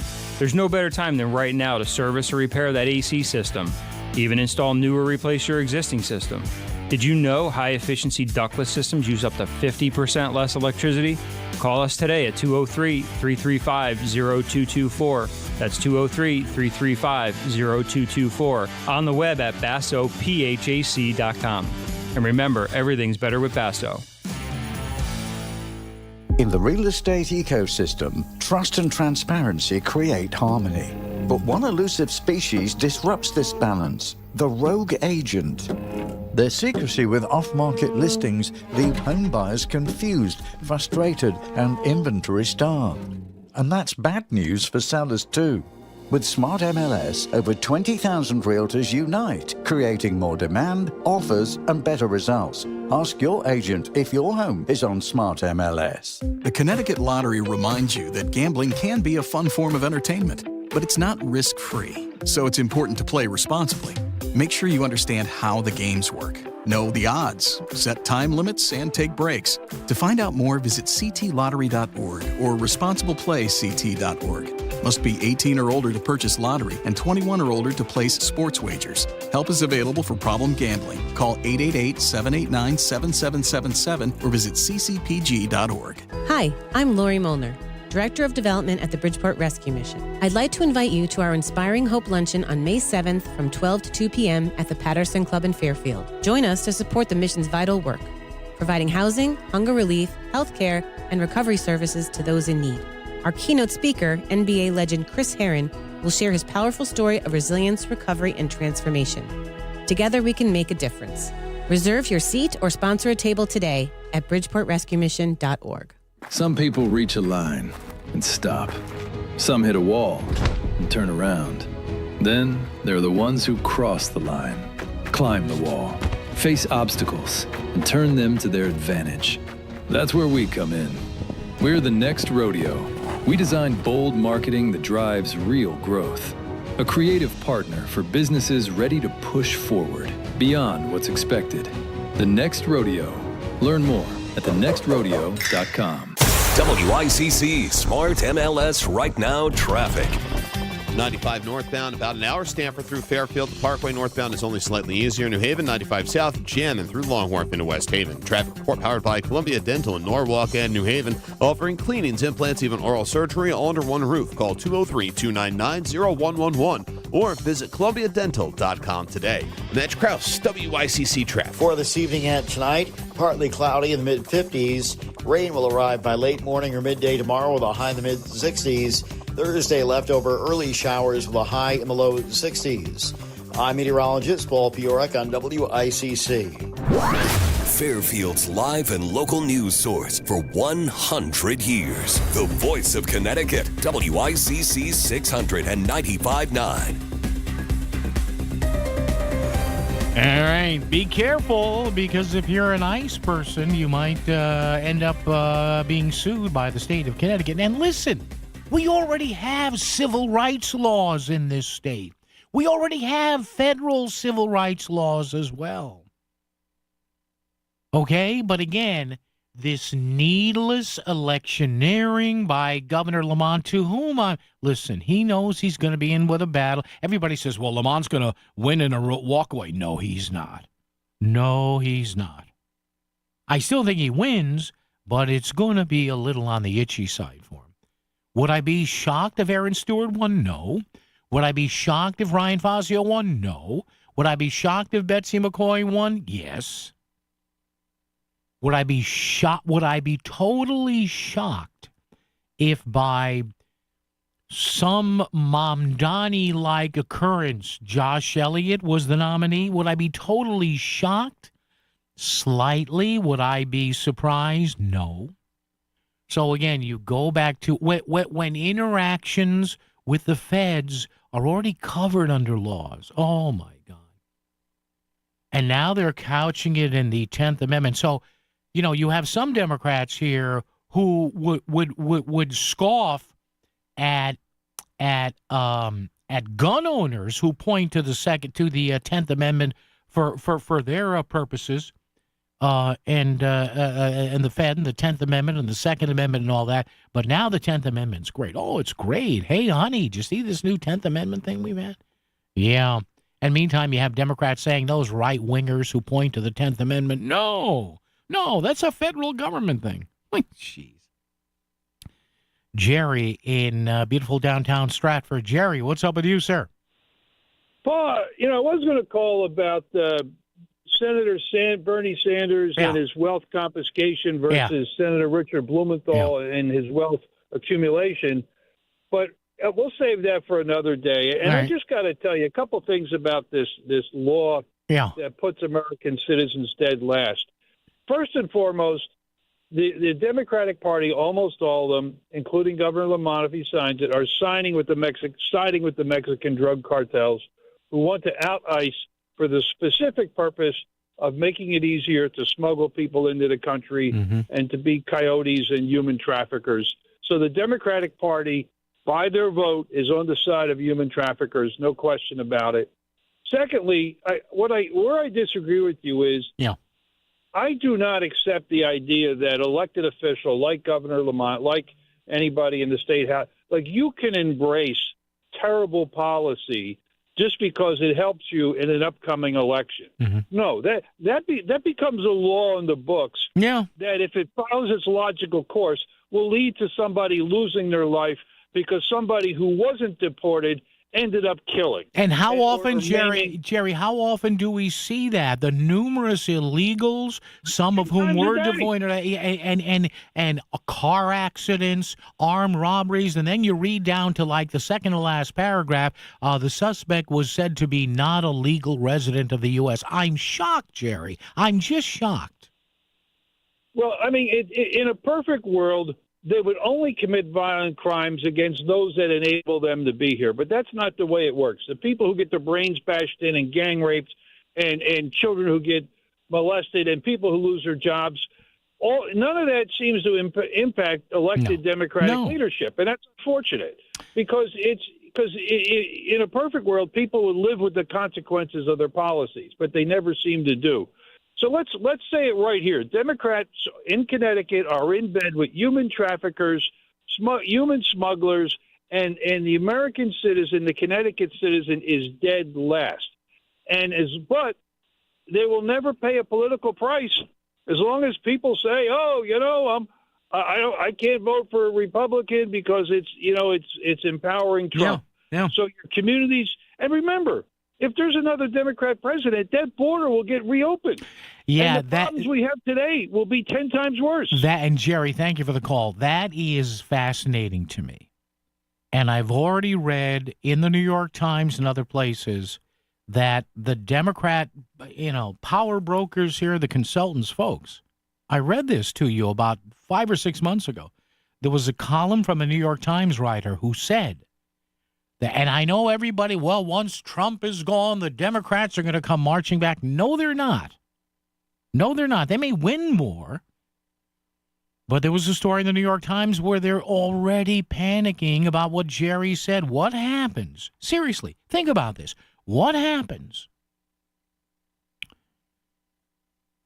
if during a debate, whether it's a presidential debate in the 2028 cycle or a debate of the Democratic candidates, what if David Muir from ABC, Brett Baer from Fox, Margaret Brennan from, what is she on, CBS with Face the Nation here? What if she says, my next question is regarding immigration to the candidates up here. Border crossings under policies implemented and executed by the Trump White House are at all-time lows. Men and women working the southern border say, quote, we've never seen anything like this, unquote. Will you continue those border lockdown policies that were embraced and used by the Trump White House? Folks, I'm telling you, I'm reading, they are in vapor lock about that already. They don't know how to answer that. Because think about that. The wrong answer on that question is going to flip the election again, just the way we find out now that the Biden White House was warned by people apparently smarter than them, saying, hey, we're going to lose the election because of immigration. And they didn't care because they knew they had to keep the numbers of illegals up to counter the outflow to states like Texas and Florida and the Dakotas and Iowa from people in Illinois and New York and New Jersey. So again, we are seeing the hamster wheel just keep keep the hamster wheel turning of ICE. Now, could it win? Yeah, it probably will. But and listen, if they want to try and restrain ICE, go ahead. But you never hear a word from Governor Lamont, Lieutenant Governor Bisowitz, Mr. William Tong, our Attorney General. You never hear a word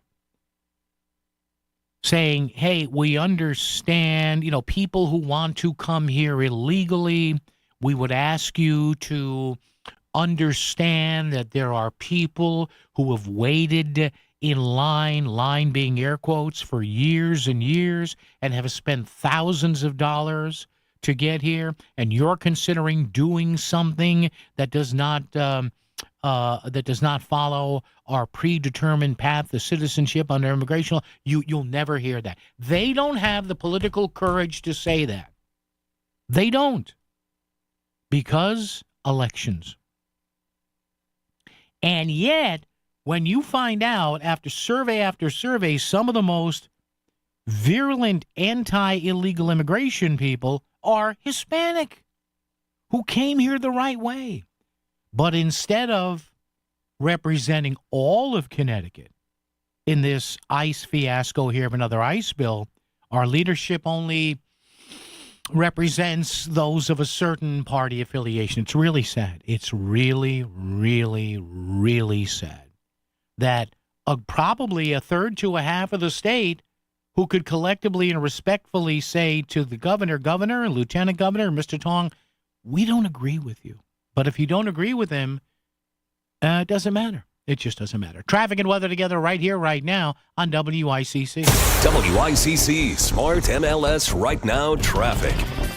95 northbound, about an hour. Stamford through Fairfield. The Parkway northbound is only slightly easier. New Haven, 95 south, Jan, and through Long Wharf into West Haven. Traffic report powered by Columbia Dental in Norwalk and New Haven, offering cleanings, implants, even oral surgery all under one roof. Call 203-299-0111 or visit columbiadental.com today. Mitch Krause, WICC traffic. Partly cloudy this evening and overnight in the mid-50s.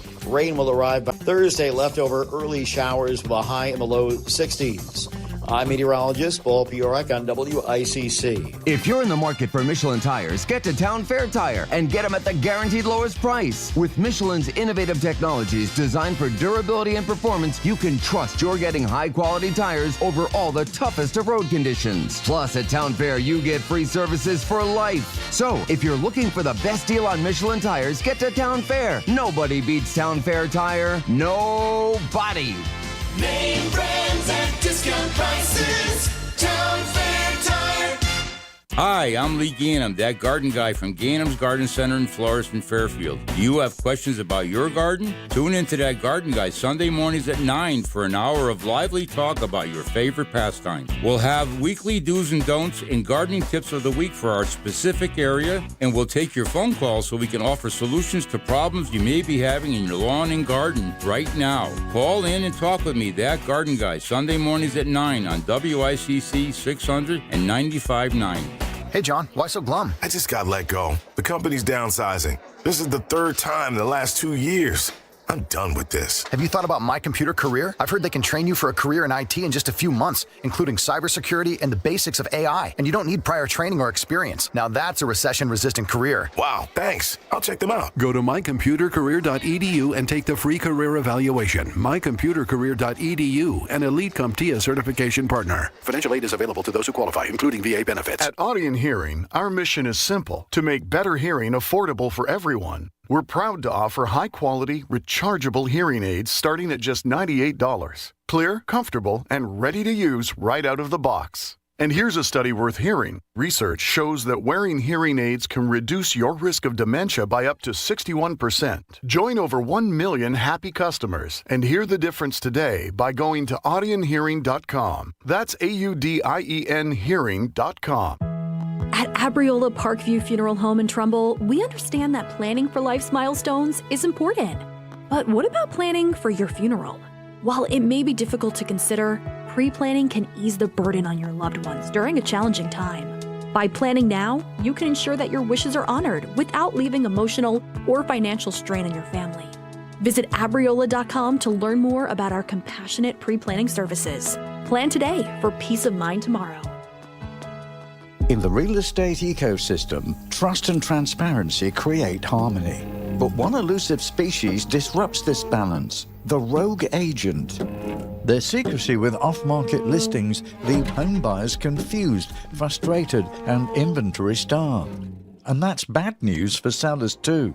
With Smart MLS, over 20,000 realtors unite, creating more demand, offers, and better results. Ask your agent if your home is on Smart MLS. This is WICC 695.9, the voice of Connecticut.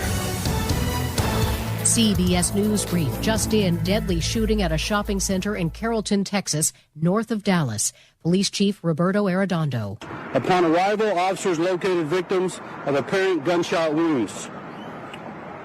There are 2 confirmed deceased individuals and 3 in stable condition. Chief Arredondo says it was not a random act of gunfire and that the victims knew the attacker, who is now in custody. President Trump says the U.S. has total control of the Strait of Hormuz and commercial ships are now able to get through. We have a situation where we have total control. As you know, the blockade's been amazing. It's like a piece of steel. Nobody's going to challenge the blockade. On the ship where the hantavirus outbreak has killed 3 people and left 2 others sick, Maria Van Kerkhoven with the World Health Organization announces 2 patients are still on board the ship and are being prepared for medical evacuation to the Netherlands for treatment. CBS News Brief, I'm Jennifer Kuiper. WICC 695.9, Voice of Connecticut Local News Update. Bridgeport's Beardsley Zoo is closed today after an alleged bomb threat. Police say the threat occurred just after 10:20 this morning. Officials closed the zoo after the threatening calls were received, and no active threat was detected after a thorough sweep of the zoo grounds. Zoo officials say the safety of visitors, staff, and the animals is their top priority, and said this afternoon that all visitors, staff, and animals are safe and accounted for. The zoo will reopen when officials deem it safe. One person is dead after a car went off I-91 South near Exit 4 in New Haven late last night. State police said the vehicle went down an embankment and landed at an underpass on East Street, resulting in the closure of I-91 for several hours. The cause of the accident is under investigation. This morning, Governor Ned Lamont and Attorney General William Tong, alongside advocates and state legislators, held a news conference in Hartford regarding the latest developments in the legal battle over mifepristone, the commonly used abortion medication.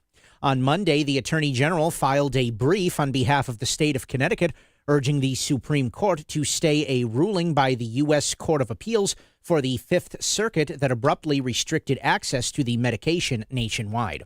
Supreme Court Justice Samuel Alito granted a temporary stay, and there's currently no change to Connecticut patients' access to mifepristone. A controversial homeschooling oversight bill in Connecticut is heading to the governor's desk after passing the state legislature following hours of debate. The measure requires parents to formally declare homeschooling and undergo checks with the Department of Children and Families when withdrawing a child from school, aiming to prevent abuse after several high-profile cases.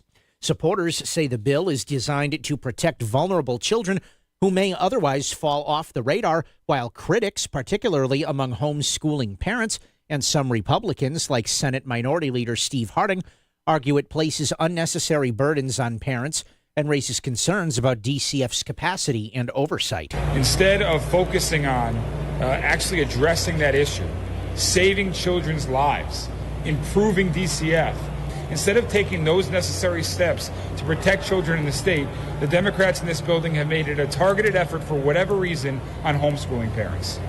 This is a politically targeted effort in an election year on a group of individuals that I think Democrats generally don't see as voting for them. And that's wrong. Additional educational funding is going to Connecticut schools. The state legislature made a final approval of budget adjustments this past weekend. More than $172 million in supplemental aid will go to Connecticut schools.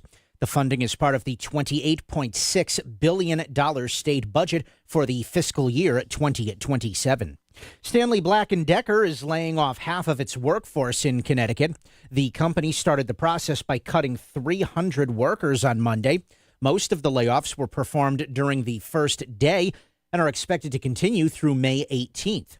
The facility in New Britain opened in 1963, and many employees are second or third generations of their families at the company. Stanley provided the laid-off employees with gold-plated tape measures as a parting gift. Lawmakers have approved sweeping consumer data protections as the state house overwhelmingly passed a bill giving residents more control over their personal information. The legislation would create a one-stop system, allowing people to request deletion of their data from large-scale brokers while requiring those companies to register with the Connecticut Department of Consumer Protection, disclose what they collect, and comply with deletion requests. Supporters say the measure strengthens privacy in an era of widespread data collection, while opponents argue it could create new regulatory burdens. The bill now heads to the governor, who, when asked, said he is likely to sign it. I think I am. Let me read the fine print. A new bill will allow residents to sue federal immigration agents for civil rights violations. Governor Ned Lamont signed the bill outside the Connecticut State Supreme Court on Monday as he was surrounded by other top state leaders. We didn't waste any time. We signed the bill. It is the law of the land here in the state of Connecticut. We're standing up and fighting for each and every one of you, and we're not going to forget it. And that's what Connecticut is all about. And Senator Blumenthal, go tell Washington, D.C. this is what Connecticut's all about. Let's see what you can do in Washington. The bill also restricts the ability of ICE to wear masks except for limited situations. It's designed to combat an increase of citizens being detained across the nation, and the governor said he hopes the bill demonstrates a tone of defiance to officials in Washington. Republicans spoke out against the bill during the legislative debate and believe the law will be overturned in federal court. And new technology at St. Francis Hospital is boosting the capabilities of the facility's surgical oncology department. Minimally invasive techniques and robotic-assisted surgeries are helping oncologists perform operations with smaller incisions and quicker recovery times. Hospital officials also say the survival rates of these patients have also increased significantly. Surgical oncologists must complete 5 years of general surgery residency before specializing. Dr. Jim Flaherty says the hospital's new approach has helped save lives from some cancers that in the 90s were, quote, essentially a death sentence. I'm Chris Williams with WICC News. WICC Smart MLS Right Now Traffic. No accidents reported in lower Fairfield County right now. 95 northbound over an hour. Stanford through Fairfield. The Parkway is only slightly better. In New Haven, 95 south, jamming through Long Wharf going into West Haven. 84 eastbound, you're busy but moving coming off the Super 7 going into Newtown. I'm Andrew Krause with WICC Traffic. For this evening and tonight, partly cloudy in the mid-50s. Rain will arrive by late morning or midday tomorrow with a high in the mid-60s. Thursday, leftover early showers with a high in the low 60s. I'm meteorologist Paul Piorek on WICC. If Shelton is talking about it, so is Paul. Connecticut Today with Paul Piselli on WICC 600 and 95.9, the voice of Connecticut. All righty, 203-333-9422, 333-WICC or SWE. As we are onward and upward here in this big thing of ours, let's talk to Andy, who's with us. Andy, how are you, sir? Good afternoon. Andy, you there? Andy, are you there? Yeah. Yeah, okay. There you go, brother. What's up? Can you hear me now? I can, sir. How about now? Yeah. Anyways, sincere question, no hidden angle. Do you think we'll ever know who was running the White House during the Biden administration? Well, we already kind of know that, Andy. Ron Klain, remember him? He was a big insider. If you go on and do your usual good research, because I know you send me stuff, Ron Klain, Klain, just the way Valerie Jarrett and and David Axelrod, I like Axelrod, he's an old-time Democrat, were side by side with Mr. Obama. They say that Ron Klain, who was Mr. Biden's chief of staff, was kind of the traffic cop in all this. There's a guy named Mike Donnellan. Have you heard of him? Yes, He's been like yes. a Biden. Yep. His brain since like the 80s, I guess. Yeah. Listen, Andy, any good president needs people around him. As David Axelrod said, he said, the only reason I took the job with Barack Obama, he said, it was a fascinating interview. He said, because I asked him, is it okay if I say you shouldn't do this or this is a bad idea? And, Mr. Obama said, no, that's why I want you next to me. So, you need people who are going to say, sir, with all due respect, I think you're making a big mistake here. So you think it was more of a cabal who was operating the auto pen, or was it like that one individual you mentioned? Or Andy, you know what? If you do research again, and I know you do, the whole pardon process is very interesting, and they have they have pardon attorneys in the DOJ. Now, from what I read, a president is supposed to at least be briefed on these cases, sir. And even if you do it in machine gun style, sir, this is a drug dealer who was wronged by the court, and they found the prosecutor was himself taking drugs. All right, I'll sign this here.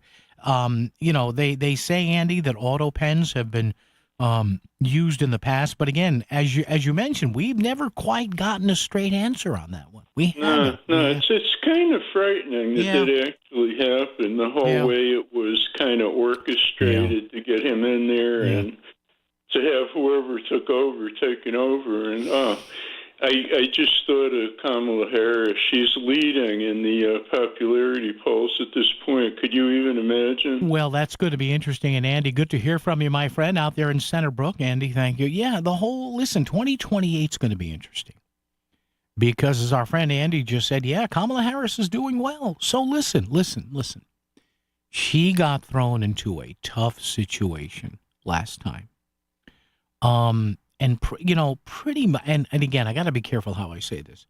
Nobody who ascends to the level of vice president of the United States, nobody who was once elected as a Senate member from California or as the Attorney General from California, as Ms. Harris was, is stupid. They're not. You cannot, and I know the thing with Willie Brown and she had a nickname that I will not say on the air.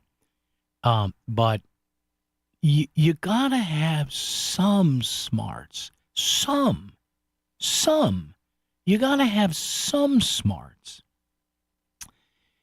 And it's going to be interesting now. She's out doing public events. They're with her book, I guess, and they're testing all this. But let's remember too, part of the reason they went with Kamala Harris is because the money was collected by Biden-Harris 2024. And there were doubts legally by election law whether any other candidate would have been able to tap into those hundreds of millions of dollars.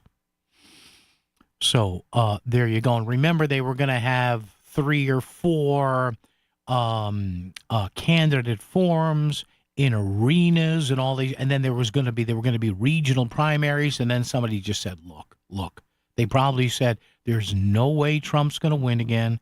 Let's just do what we did, and we saw what happened. All right, hey, coming back, I will have the names of those 4 Democrat state legislators who, for whatever reason, you don't know the reasons, but for whatever reason, they broke ranks with their party and they voted against this latest iteration of an anti-ICE bill in Connecticut.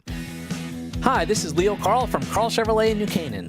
Last year, more consumers switched to Chevrolet than any other automotive brand. Why? With more standard passive and active safety features than any other brand, plus easy-to-use technology like wireless Apple CarPlay, Chevy simply builds in more value. And who doesn't love getting more for their money? With fresh inventory arriving daily, see for yourself at Carl Chevrolet, 261 Elm Street in New Canaan, or online at carlchevy.com. I know that hiring can be challenging. You need someone to match your role perfectly. Well, now you can meet them fast on ZipRecruiter. Build your team, build it sooner. Meet your match on ZipRecruiter. Just head to ZipRecruiter.com/free right now to try it for free. That's ZipRecruiter.com/free. Meet your match on ZipRecruiter. Try it free. I'm Ed Evans, CEO of Consumer Cellular. You know, the big wireless companies say they have discounts for people over 55. But unless you're willing to sit on hold and ask, you're probably paying more than you should. At Consumer Cellular, there's nothing to hunt down. We're built for people 50 plus with plans starting at just $20. And our 100% US-based customer service actually answers the phone. Call 1-888-FREEDOM or visit consumercellular.com today and get your second month free for a limited time. Taxes, fees, and other third-party charges will apply. See website for additional details. WICC Smart MLS Right Now Traffic. No accidents reported in Lower Fairfield County right now. 95 northbound, over an hour. Stanford through Fairfield. The Parkway is only slightly better. In New Haven, 95 south, jamming through Long Wharf going into West Haven. 84 eastbound, you're busy but moving, coming off the Super 7 going into Newtown. I'm Andrew Krause with WICC Traffic. Partly cloudy this evening and overnight in the mid-50s. Rain will arrive by late morning or midday tomorrow with a high in the mid-60s. Thursday, leftover early showers with a high in the low 60s. I'm meteorologist Paul Piorek on WICC. VoiceOfCT.com. Add us to your bookmarks and listen to Connecticut Today with Paul Pacelli while you work. WICC 695.9, the voice of Connecticut. CBS News coming up top of this and each and every hour right here at WICC. I'm looking up here at a lower third on one of the news channels. Secretary of State Marco Rubio, who, man, he has certainly elevated his profile since, remember, in 2016, 10 years ago was little Marco. Boy, what a change here. Good for him. He says Operation Epic Fury is over. Now, we know it's not really over, but for reasons of not needing a congressional approval to keep this thing going, they're saying, hey, we're done. Yeah. We're done. 3 state rep Democrats voted against this ICE bill, the latest ICE bill, for whatever reason. State Rep Democrat Michael D. Giovancarlo of Waterbury, who's also an active duty police officer, he voted no. State Rep Bill Heffernan, Democrat West Haven, voted no. State Representative Jill Barry, Glastonbury, she voted no. And State Rep Democrat Chris Paulus of Southington. No, I know it's Southington. Relax. Jeez. He can't even say the towns right. Southington State Rep Chris Paulus voting no. So Jill Barry, Chris Paulus, Bill Heffernan, and Michael D. Giovancarlo voting no. Why they voted no? Who knows? I'm looking at these districts. Southington, yeah. Glastonbury, yeah. Waterbury, yeah. I mean, these are pockets of reddish, purplish voters in Connecticut. So who knows? But there you go. So we will follow this and more right here. By the way, the Facebook question of the day on this. Do you approve of a new law allowing state residents to sue the feds over civil rights violations? All right. We will have the ever-popular Chris Williams, who is sifting through the answers right now, give you a good cross-section. Yes, my friends, one of my favorite words, a cornucopia of all this coming up after the news at the top of the hour. 203-333-9422, 333-WICC. One thing that I break with my fellow conservatives on this, because I think this is just me personally. This whole controversy now with this abortion pill, mifepristone and everything. Connecticut looks to shield reproductive care. The U.S. Supreme Court has said no. Hey, you can go back to doing this by listen to me carefully. These drugs have been. I think mifepristone's not the only one. There are others on there. Look. And understand when I say this, and yes, I can be as pro-life or pro-choice as the next guy. I understand the angles of both here, okay? But to me, and this is just me, if the conservatives of the Republican Party is going to try and make some inroads into getting more, especially young female voters, let this issue lie. Lie isn't not lie, not telling the truth, but lie isn't laying down like, just don't disturb it. You're not going to win this issue. You're not. And I know there have been arguments, well, mifepristone isn't really safe and whatever. That's the review process. And I think a couple of years ago they went back into another review process and they talked about this, whatever. To me, yeah, you can't keep bringing this up and then say, whether it's here in Connecticut, in Bridgeport, in Hartford, in New Haven, in all the 8 counties of the state, you cannot bring this up and then wonder why, well, wait a minute, why are we lagging with young female voters here? Well, again, it's like guns. And I've said this for years, and I will continue to say it. These are two very similar issues that play out in similar ways. You have guns and gun rights and the exercise of those gun rights, primarily to a right-leaning or conservative electorate, primarily men, primarily in certain states, who feel that, any restriction to their within, even though it's couched in safety, is considered an assault on their rights, and they buy more guns. And on the progressive side, you've got basically a female issue, and they say, hey, we don't believe your talk about mifepristone being wrongly approved by the FDA and having hazards. Yes, anything we put in our body, medication-wise, has hazards from aspirin on up, which we've been using in one form or another for a few hundreds or a few thousand years before we figured out it was the salicylic acid in a certain tree. I think the yew tree or whatever, or what it was, some natural area.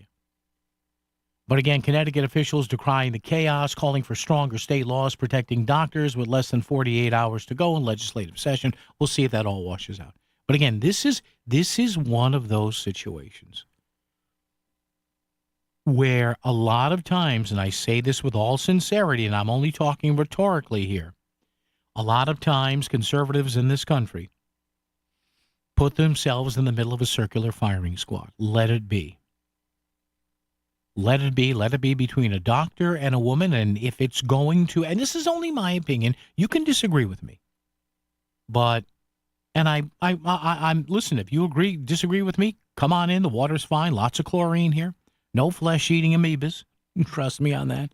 No hantavirus, how about that shit? Oh, my hantavirus. It's one thing to have the norovirus on a ship. The hantavirus, that 3 people are already dead or whatever, my God. But I digress. Listen, don't overthink this whole thing on the mifepristone. Just don't, because it's not going to do you any good.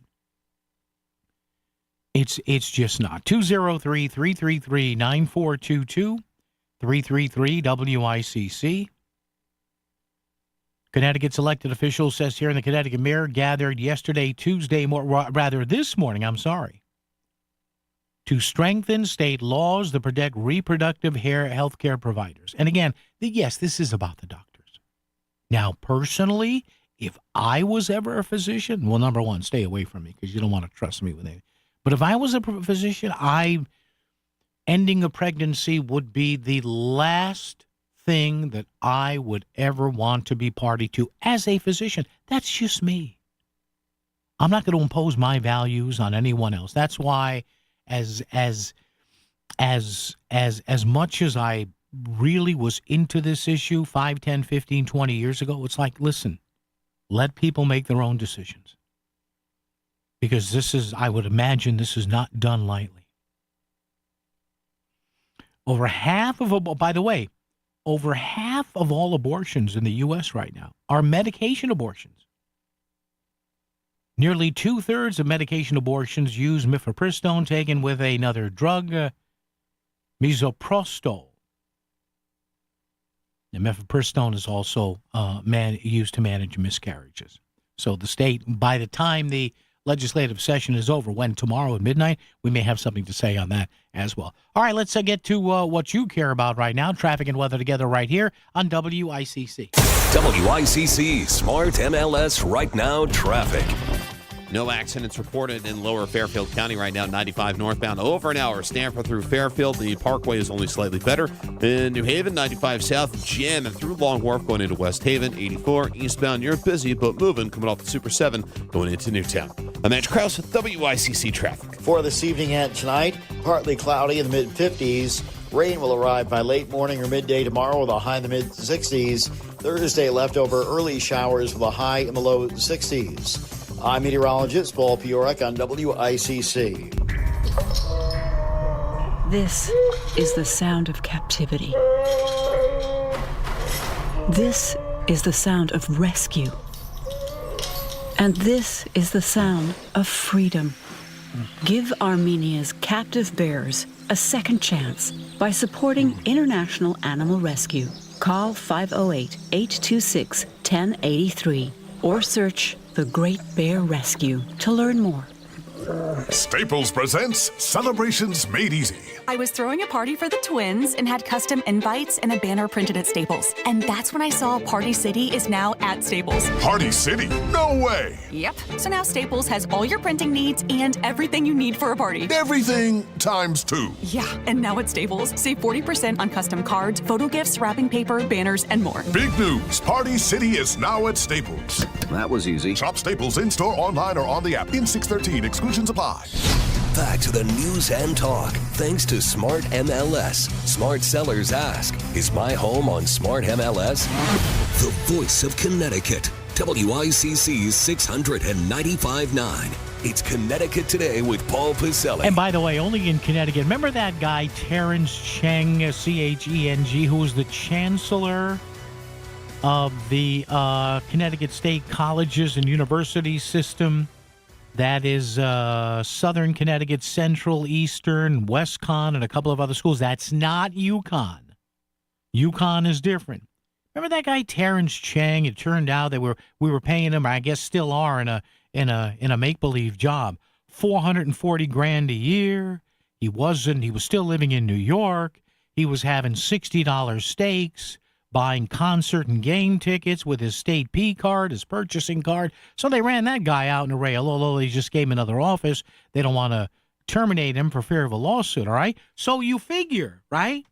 You figure, all right, let's get somebody squeaky clean to investigate Terrence Cheng. But how about this?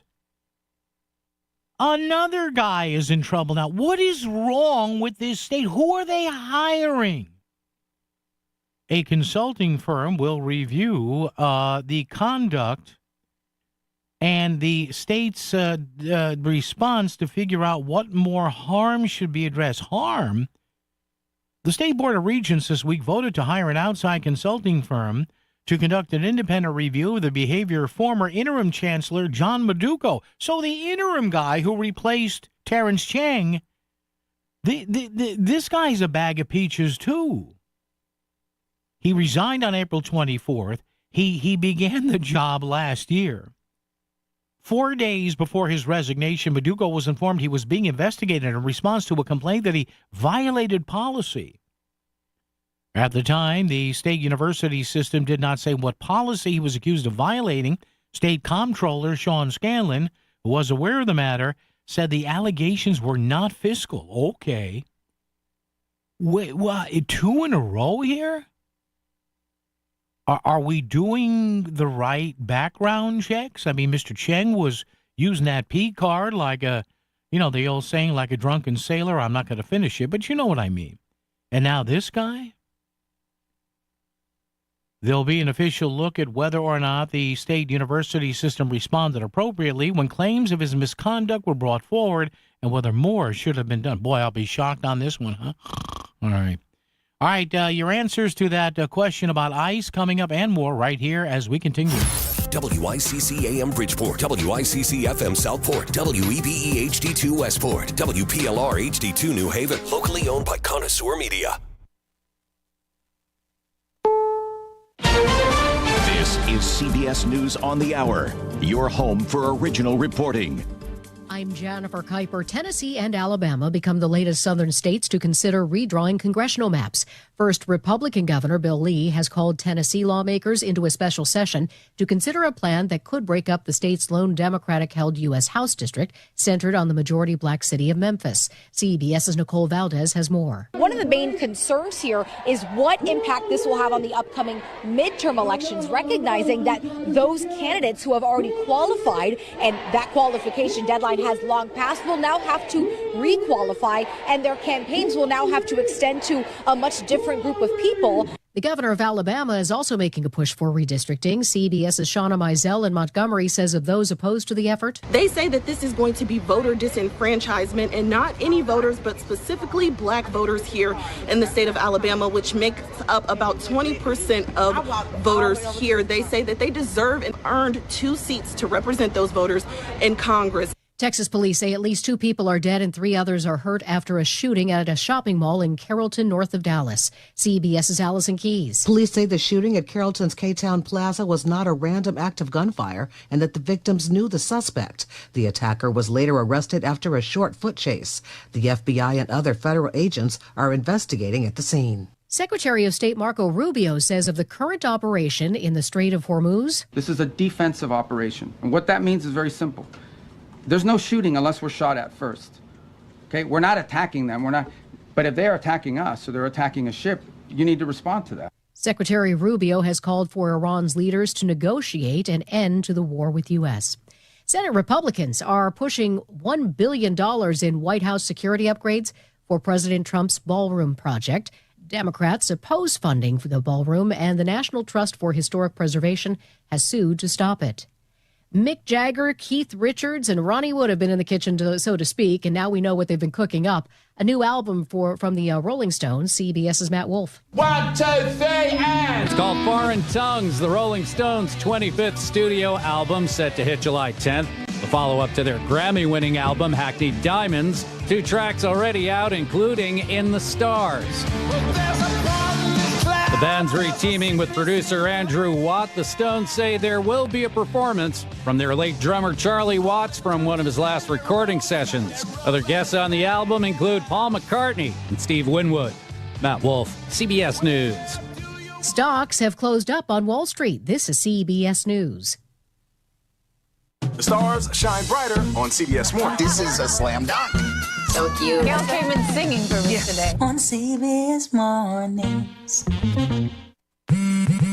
Straight Talk Wireless presents Pickup Truck Wisdom. Trust is earned. That's why I've stuck with Straight Talk. Same price since 2009 on Verizon's 5G network. Cause shoot, anyone can make a promise. Keeping it for years, that means something. Now plans starting at $25 a month with 4 lines. Find us at straighttalk.com and Walmart. Straight Talk Wireless. Straightforward. Always. Same price claim applies only to the base monthly price of our $45 plan from October 2009 to present. Hey, Joy. Oh, you are glowing. Oh, hey. More like Mira joyed that Miralax helped me go. I was so backed up. Tried mega coffees, prune juice, everything. Then Miralax. And hello, gentle relief without the harsh side effects. Ooh, how does it work? It works naturally with the water in your body for constipation relief. Find Miralax today at your local retailer. Use as directed for occasional constipation. WICC 695.9. Voice of Connecticut Local News Update. This morning, Governor Ned Lamont and Attorney General William Tong, alongside advocates and state legislators, held a news conference in Hartford regarding the latest developments in the legal battle over mifepristone, the commonly used abortion medication. On Monday, the Attorney General filed a brief on behalf of the state of Connecticut urging the Supreme Court to stay a ruling by the U.S. Court of Appeals for the Fifth Circuit that abruptly restricted access to the medication nationwide. Supreme Court Justice Samuel Alito granted a temporary stay, and there's currently no change to Connecticut patients' access to mifepristone. And a controversial homeschooling oversight bill in Connecticut is heading to the governor's desk after passing the state legislature following hours of debate. The measure requires parents to formally declare homeschooling and undergo checks with the Department of Children and Families when withdrawing a child from school, aiming to prevent abuse after several high-profile cases. Supporters say the bill is designed to protect vulnerable children who may otherwise fall off the radar, while critics, particularly among homeschooling parents and some Republicans like Senate Minority Leader Steve Harding, argue it places unnecessary burdens on parents and raises concerns about DCF's capacity and oversight. Instead of focusing on actually addressing that issue, saving children's lives, improving DCF, instead of taking those necessary steps to protect children in the state, the Democrats in this building have made it a targeted effort for whatever reason on homeschooling parents. This is a politically targeted effort in an election year on a group of individuals that I think Democrats generally don't see as voting for them. And that's wrong. I'm Chris Williams with WICC News. WICC Smart MLS Right Now Traffic. 95 northbound, a solid hour. Stamford through Fairfield Parkway is only slightly better. New Haven, 95 south, volume delays plenty going through Long Wharf, and northbound going back through West Haven. Traffic report is powered by Columbia Dental in Norwalk and New Haven. Conveniently open to fit your schedule. Cleanings, implants, even oral surgery all in one place. Call 203-299-0111 or visit columbiadental.com. Mitch Krause, WICC Traffic. Partly cloudy this evening and overnight in the mid-50s. Rain will arrive by late morning or midday tomorrow with a high in the mid-60s. Thursday, leftover early showers with a high in the low 60s. I'm meteorologist Paul Piorek on WICC.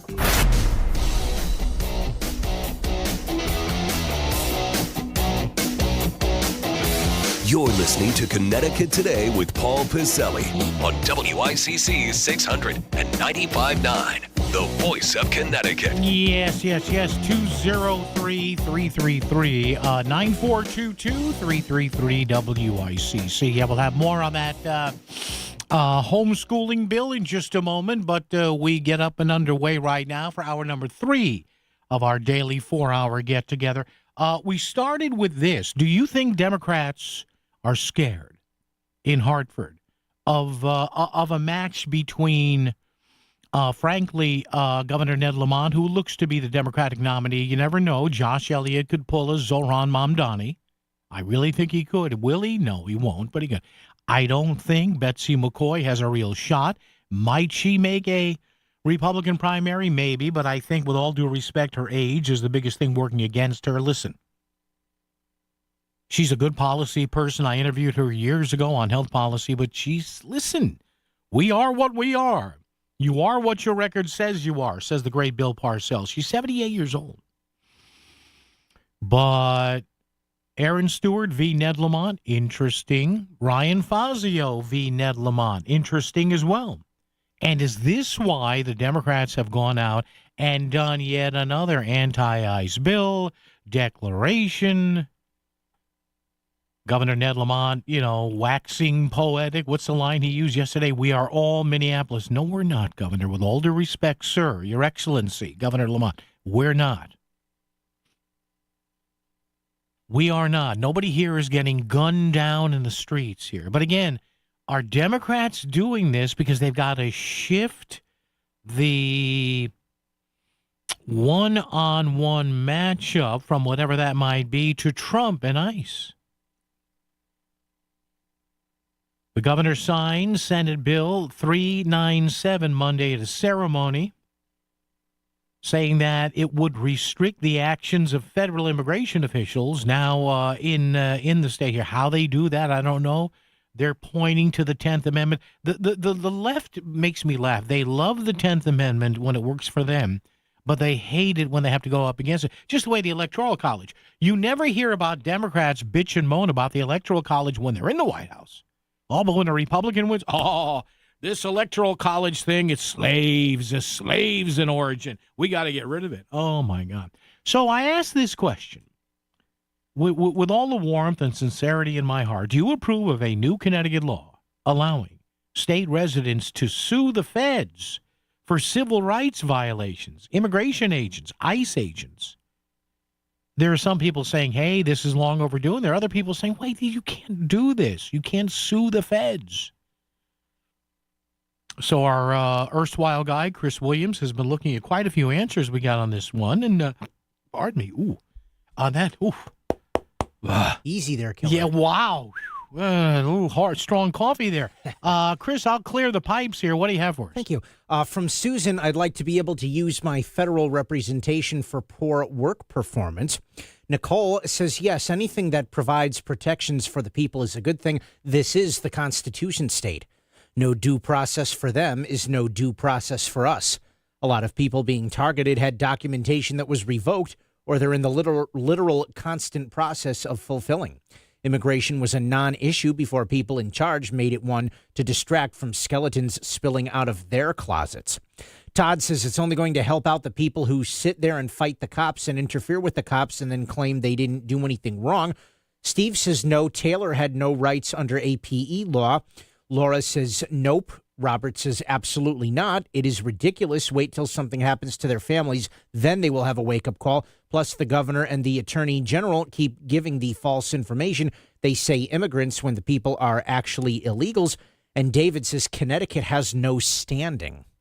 And, that's interesting, legal standing here. And we had a couple of people there, Chris, thank you, Matt, talk about the safety of ICE agents. There's a part of this bill that says, well, they can't wear a mask when they're doing something. So I love these politicians who say, well, ICE shouldn't be wearing masks. Meantime, at anything ICE does, you have these idiots with their cameras and everything. And there are websites set up that are set up to dox or identify ICE agents, where they live and where their families are. So I wonder if any Democrat that voted for this bill, and I think there's a mask provision in there, do they think that's okay? Now, of course, they're going to say, well, no, we don't want any harm to come from this. Well, all right, then. You do know. All you have to do is do what I did. Do a simple search for ICE doxing, DOXXING, or ICE members info release. No, you got to understand something. These aren't the protesters of the 60s and 70s. A lot of these people on the left, they're sick. They're nuts. Okay, there's the whole dopamine thing and the reuptake and whatever that is, the SSRI. No. They need to top off with a quart there. They're nuts. No, keep the masks on. Whatever. No, you know what? I would like to ask lawmakers in Hartford. I would like to ask lawmakers in Hartford if they have any sincere reluctance to doing this, if in fact their son or daughter was an ICE agent. I think one member of the General Assembly's son is an ICE agent. I don't recall who it is. I mean, I know, but I forgot his name. All right, before we take a break and talk to a member of the General Assembly to update us on the good, the bad, and the ugly, Charles and Danbury's with us. Hey, Charles, good afternoon. How are you? Good afternoon. Just 2 quick points. Yeah. When it comes to a match against Ned Lamont, I think one of the things that a Republican candidate would have to do is, just going to say it, I mean, are they with Donald Trump's policies or are they not with Donald Trump's policies? Because there's some Republicans who, like Thomas Massey and others. I think of the former governor, I guess, of Massachusetts. He was a Republican, but did not really did not like Donald Trump. And then Erin Stewart has already said she's firmly behind the president. She has pictures in the Oval Office, Charles, of her in the Oval Office. I don't know, and forgive me if his campaign is listening, I don't know how Ryan has exactly phrased that. And their logic is this, Charles. Well, if I win, I get along better with the White House for Connecticut. That's their logic. I got you. Yeah. And then the other point that I wanted to make, and a fun point, complete different direction. And I know you're a music fan. Yes. I'm astonished to hear that the Rolling Stones are making new music. And I don't, I'm not the biggest Stones fan. Yeah. There's, there those 3 albums that they made with I forget the guitarist's name, Mick something. Mick Taylor, who left the band. Yeah, Mick Taylor. Those were the best. Yes. I don't know what he did. Yes. He just changed the sound. Those 3 or 4 albums. Other than that, I'm not really a big fan. But I think that the Rolling Stones are an inspiration to us all because they are like 85 years old. I know. And just stop. For a few minutes, stop in silence and think about that. And you know what, Charles? Watch Mick Jagger still do a 2.5-hour show. Are you kidding me with this guy? Yeah. Seriously. If you think that you're 75 or whatever, and I can't go traveling, I can't. No. What's these guys? I know they're multimillionaires. They probably have good physical trainers and doctors and stuff, but just do some AI searching. That's right. Talk with your doctor and live life until you can't. Good for them, and what an inspiration. How about that, Charles? Thanks, man. I appreciate it. Yeah, and they just, they guide Keith Richards out there to the stage. They put on that Telecaster and say, Keith, over there. You can't always listen to every moment of your favorite WICC shows on your radio, but you can always get caught up with our daily podcasts. Did you miss your local leaders on Melissa in the Morning? Or that breaking news on Connecticut Today with Paul Pacelli? The podcast has it all. Download, like, and subscribe. It's easy, free, and on demand. Listen at voiceofct.com or just search The Voice of Connecticut wherever you get your podcasts. Ever notice that feeling your worst also seems to happen at the worst time in the worst places? Like sudden nausea at 9 p.m. when you're out of town. Really? Now? Fortunately, with Hartford Healthcare's HHC 24/7 app, you can get answers, diagnosis, prescriptions, even speak live with clinicians anytime, anywhere. So maybe there's never a good time to be sick, but at least the best care's always there. Download the app at your app store or hhc247.org. Hi, I'm Melanie Miranda, owner of Apex Radon Solutions, your local certified radon mitigation company. Radon is something every homeowner should take seriously. Radon is an invisible, odorless gas, and it's the second leading cause of lung cancer in the U.S. The good news, testing is simple. Apex Radon Solutions is offering free radon test kits to help protect your home and your family. Let's see how low your radon can go. Learn more and request your free radon test kit at apexradonsolutions.com. Shopping Anyway connects those who ask, how can I help, with those who say, here's what we need. Hi, I'm Christina Preet, lifelong Connecticut resident and founder of the free mobile app Shopping Anyway. Always know what your favorite cause needs. Download the app at shoppinganyway.com. Nonprofit leaders and members of nonprofit boards, join us for an informational Zoom meeting in May to learn about how the Shopping Anyway tool can help engage donors and communicate all your needs. Go to the Bridgeport Regional Business Council's events page at brbc.org and register to learn about all that Shopping Anyway can do. The following message is brought to you by the Fairfield Law Offices of Estate, Trust, and Probate Attorneys Eliafson and Tenor, online at ConnecticutElderLaw.com. Here is attorney Christine Tenor. If you are suddenly hurt or seriously ill and can't speak for yourself, what could happen to you and your family and all you care about? Will life-changing decisions be made by strangers? We all face legal, financial, and physical challenges every day at all stages of life.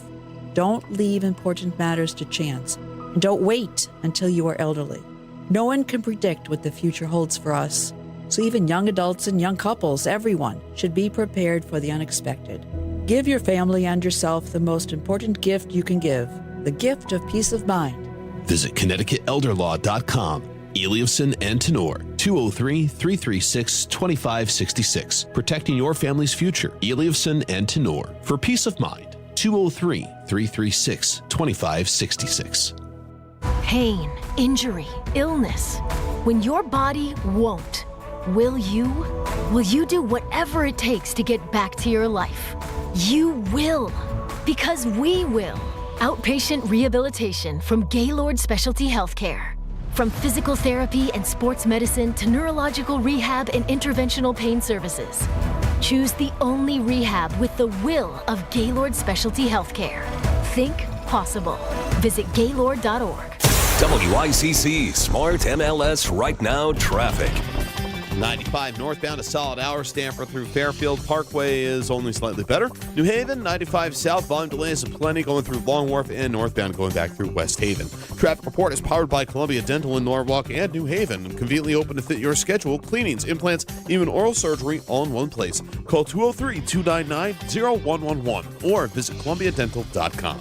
Mitch Krause, WICC Traffic. For this evening and tonight, partly cloudy in the mid-50s. Rain will arrive by late morning or midday tomorrow with a high in the mid-60s. Thursday, leftover early showers with a high in the low 60s. I'm meteorologist Paul Piorek on WICC.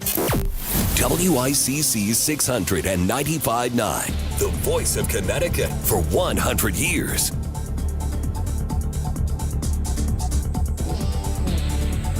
All righty, 203-333-9422, 333-WICC. All right, a lot of bills still in contention in Hartford, including one that's got the state's Second Amendment community, the folks who are pro-legal gun ownership and pro-legal gun owner and anti-criminal up in arms. This is that so-called Glock switch bill.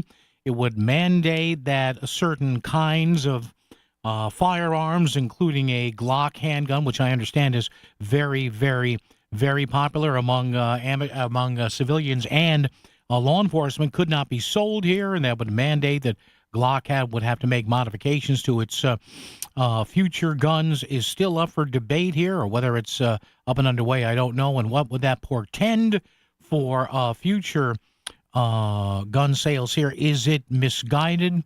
We check in right now with a Republican State Senate member, 34th District, representing portions of Northford, Wallingford, North Haven, East Haven, and Durham, State Senator Paul Ciccarella. Hey, Paul, it's Paul. How are you? Long time no talk. How you been? I'm well. Thanks for having me, Paul. So give us the update there, Paul. We're getting down to the wire here. Lots of bills, including that Glock switch bill, and you, of course, are the ranking member on the General Law, Public Safety, and Security Committees. You do have a bit of a law enforcement background. So, first of all, for all the gun owners, Paul, that I know listen to this program and might be interested to know what's going on there, what's the status of that bill? Do we know? Well, we believe it's getting called tonight, later on in the night. Mm-hmm. And we are ready to talk about this bill, and fight for common sense solutions. It's just ridiculous. We have gun legislation all the time, and it talks about gun violence, right? And that's fine. Everybody wants to stop gun violence in the streets, but there's two different ways of going about that. And what they're doing here does nothing to address the problem that we're seeing in our cities. Almost every day, you turn on the TV, there's a shooting. Those aren't legal gun owners. Those aren't legal guns. And by doing this, it does nothing to solve a problem, but it just frustrates law-abiding citizens that may like, just like you said, they might like using the gun. They're comfortable using the Glock gun. And it's frustrating when we propose legislation that literally will do nothing to solve the problem. And we're going to fight about that tonight and talk about it, debate it, and I hope that we could get through to them and realize that it's not a good piece of legislation. Paul, what is your answer then to people who say, listen, Glock, if they wanted to, could very easily make this change. We've pointed this out to them. What level of responsibility, Senator, do you think the gun manufacturer has here? Or is this just a question of pure criminality on your part? Great question. And Glock is correcting this. Glock's new models will have the concern addressed. Yeah. If you see that they're manufacturing new style Glocks that are not easily converted. So they are being responsible. But again, if someone gets in a Toyota Corolla and drives through a crowd, do we ban the Toyota Corolla? Yeah. No. So I just don't think it makes sense. It's illegal to alter them and use them. It's illegal just to possess a switch. Mm-hmm. What we need to do is start enforcing the laws that are on the books to deter people from committing these crimes here in Connecticut. So, Paul, along with that, you say the Glock switch bill that will likely get called tonight. It's coming down to the wire here. What are you hearing? Do you folks in the Republican minority in the Senate, do you have a schedule yet of what will be called along with that, or are you still finding out kind of on the fly here? The majority gets to decide what comes out, but we did hear that it will be coming out tonight, and we're going to debate it and try to maybe amend it or try to find a middle ground to really do the people's business, and have some positive outcomes. All right. Republican State Senate member Paul Ciccarella, Northford, North Haven, East Haven, Wallingford. Paul, thanks. Keep me up to date on this. Appreciate the time, man. Take care. Thank you. All right, Paul. There you go. So from one Paul to another. So the Glock switch bill is coming up tonight for a vote. It passed the House. And what this is it's in reference to a very Glock is they may be the number one handgun maker, I think, now in the world. I don't know. But there is a very popular, I think it's a 9mm Glock model, which has become a favorite of criminals, frankly, who have access to people who know how to do this, who have access to 3D printers. And they have figured out that if you pull out a part and put in something called a Glock switch, which actually is a fashioned piece of plastic about the size of a small Lego block, you can essentially make this thing from a semi-automatic handgun, from which is one round per pull. You have to keep going open, back and forth on the trigger. You can then simply hold the trigger down, and you're holding a machine gun in your hand. Now, the people who own this, the people who defend firearm rights say, wait a minute, why are you outlawing this? I like this brand of it. It's the criminals that are doing something that's already illegal. Why, as Paul said, why would you come after Toyota if Toyota sold their cars with the thought that nobody's going to plow into a crowd with them? Well, you could, what's Toyota supposed to do? Put a disclaimer on there. We ask people who buy our car not to plow into crowds. I mean, you may think it's somewhat of an awkward comparison, but it really isn't. I mean, think about that. Do you sue the maker of a steak knife if it's used in a murder? WICC Smart MLS Right Now Traffic.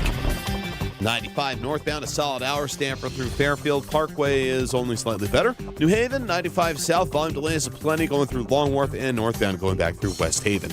Traffic report is powered by Columbia Dental in Norwalk and New Haven. Conveniently open to fit your schedule. Cleanings, implants, even oral surgery all in one place. Call 203-299-0111 or visit columbiadental.com. Mitch Krause, WICC Traffic. Partly cloudy this evening and overnight in the mid-50s. Rain will arrive by late morning or midday tomorrow with a high in the mid-60s.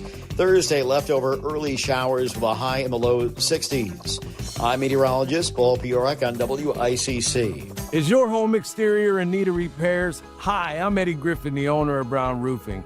If you're dealing with roof leaks, sagging gutters, or windows and doors that just won't seal, ignoring them will only lead to costly repairs. At Brown Roofing, we do it all. Roofing, gutters, chimneys, siding, windows, and doors. And you can get your new roof, siding, or windows as low as $99 a month. Call Brown Roofing today for your free estimate.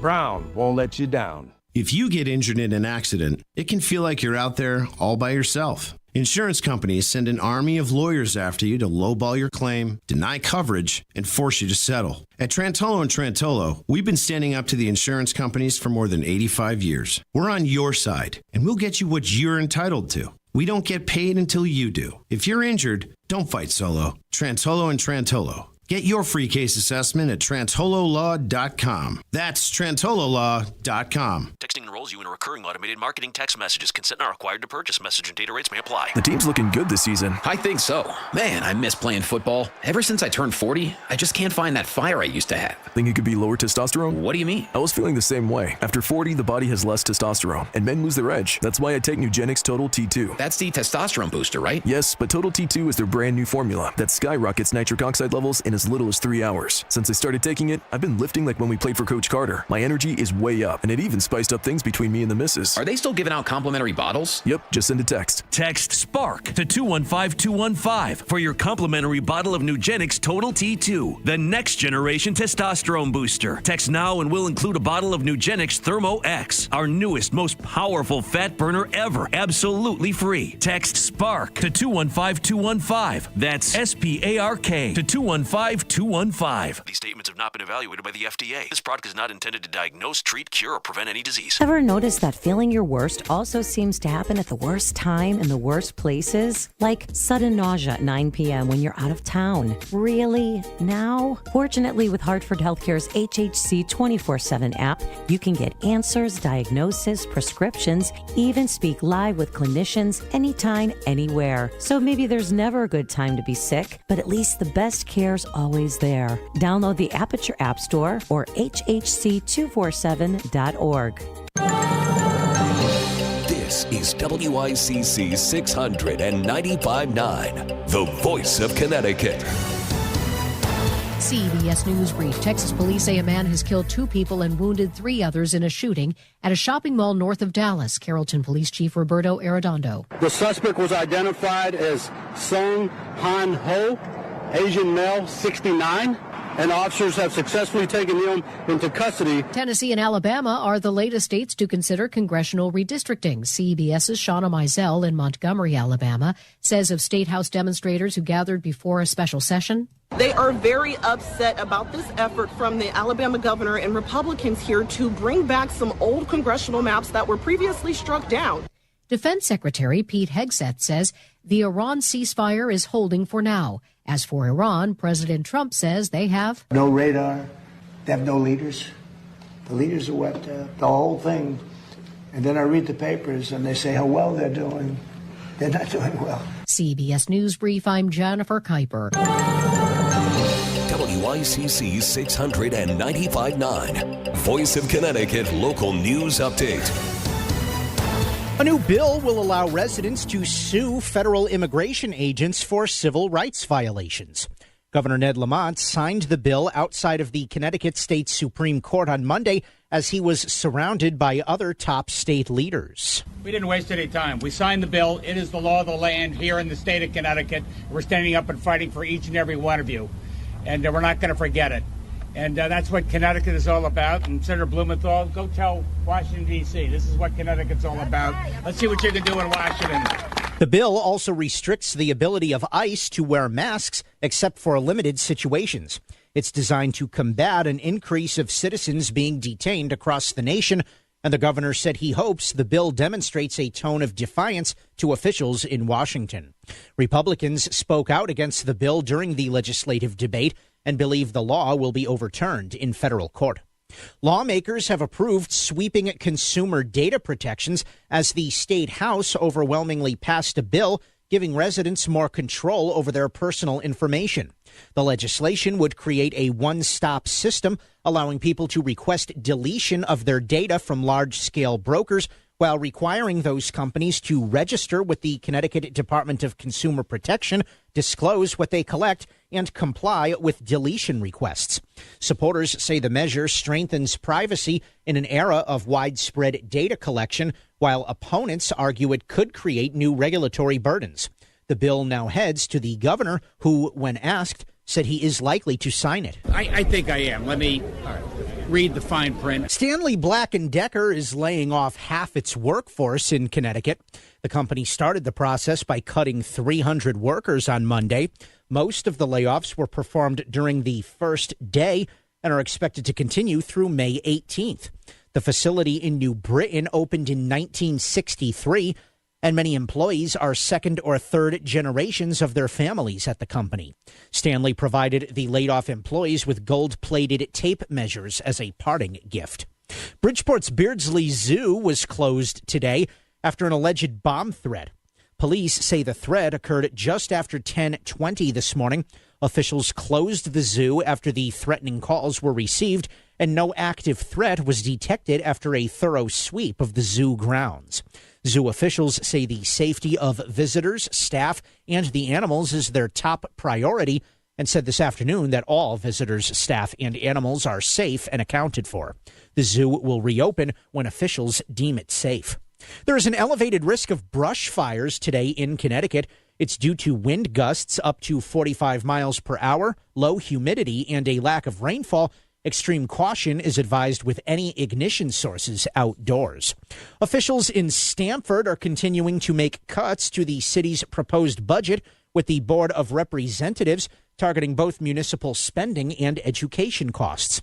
Recent reductions include savings in employee benefits and park maintenance, while additional cuts to the school budget are expected following an earlier multi-million-dollar reduction by the Board of Finance.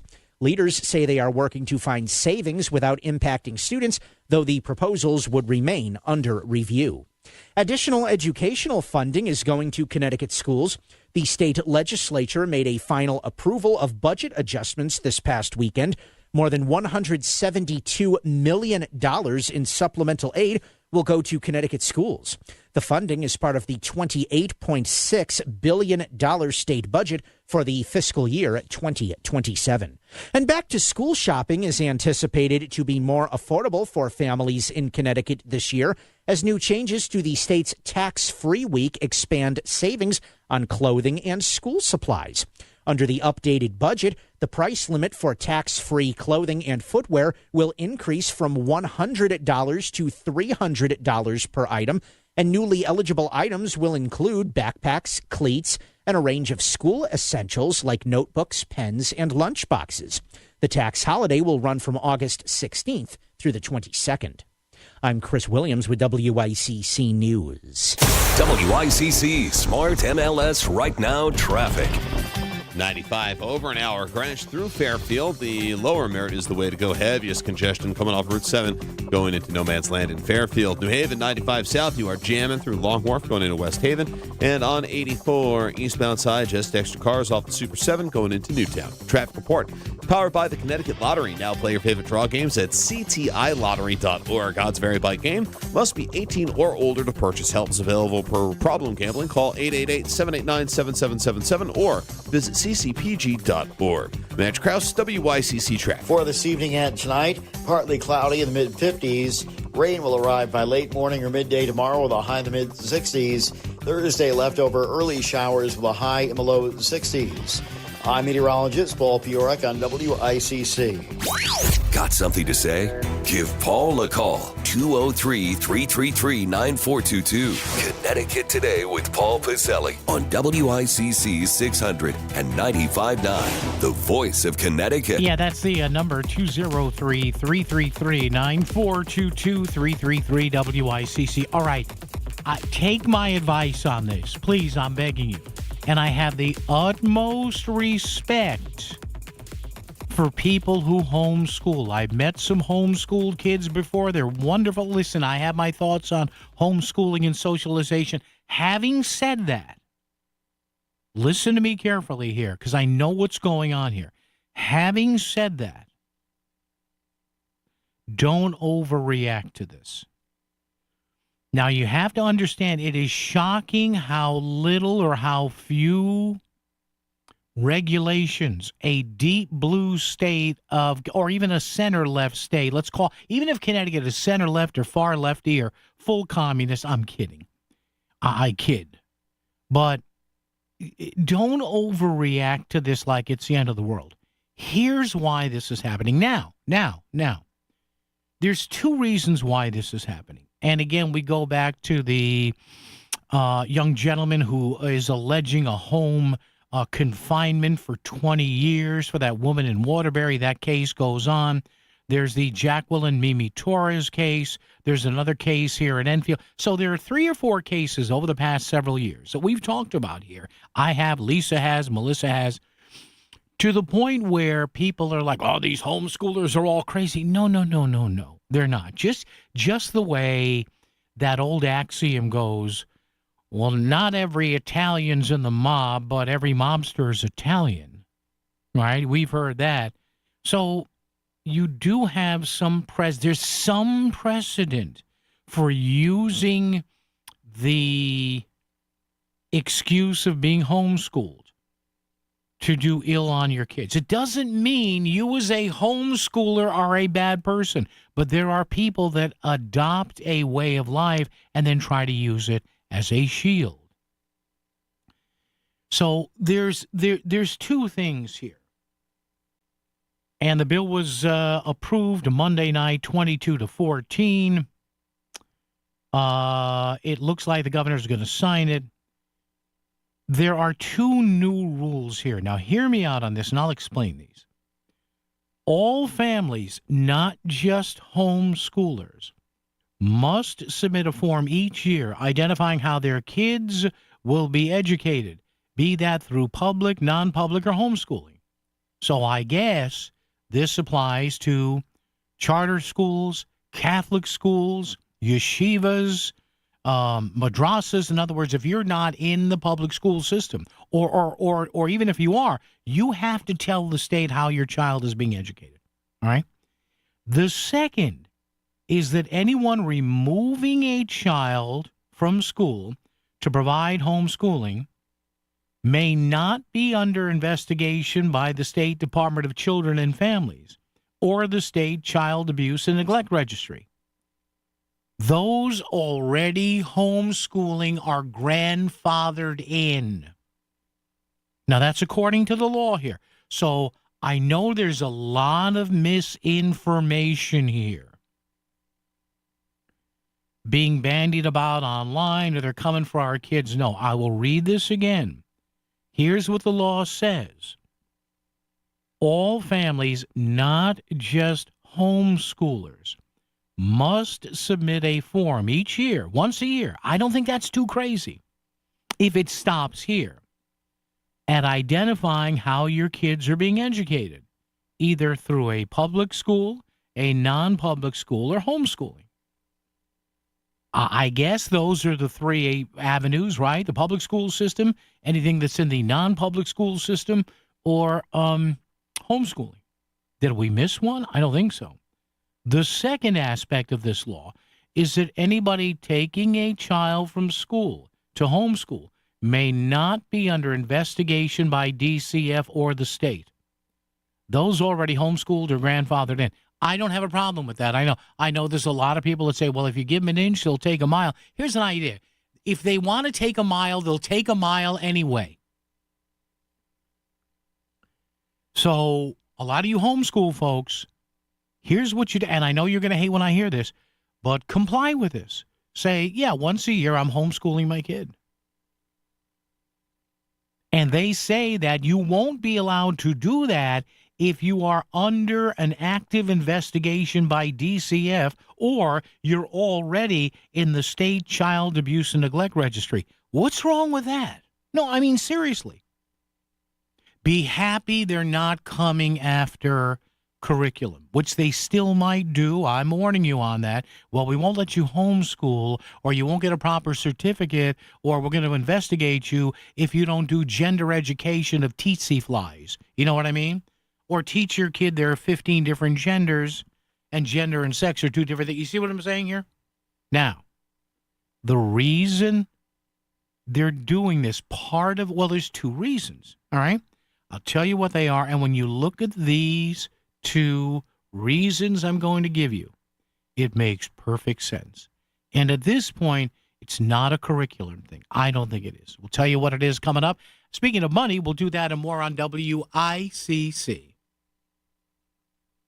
It sounds like it goes it's like a whistle? No matter what noise your car is making, call Fairfield Motor Works 203-333-1800. Specializing in Audi, BMW, Mercedes, and domestics, it's honest, reliable repairs at low prices. For the mechanic you can trust, call Fairfield Motor Works 203-333-1800. So when your car goes ping or swoosh, call 203-333-1800. Fairfield Motor Works in Fairfield off exit 25. They keep you going. Fairfield Motor Works. Selling your home is a big decision. You deserve someone who truly listens and picks up the phone when you call. I'm Jonathan Carbeauty with Carbeauty Real Estate, and we make real estate simple. Whether you're ready to sell, just exploring your options, or even want a cash offer on your property, call me directly at 203-980-6886. No pressure, just real results. Sell your home smoothly when you call Carbeauty. Go to CarBeautyRealEstate.com.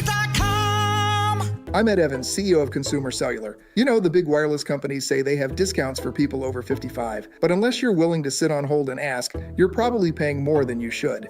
At Consumer Cellular, there's nothing to hunt down. We're built for people 50 plus with plans starting at just $20. And our 100% US-based customer service actually answers the phone. Call 1-888-FREEDOM or visit consumercellular.com today and get your second month free for a limited time. Taxes, fees, and other third-party charges will apply. See website for additional details.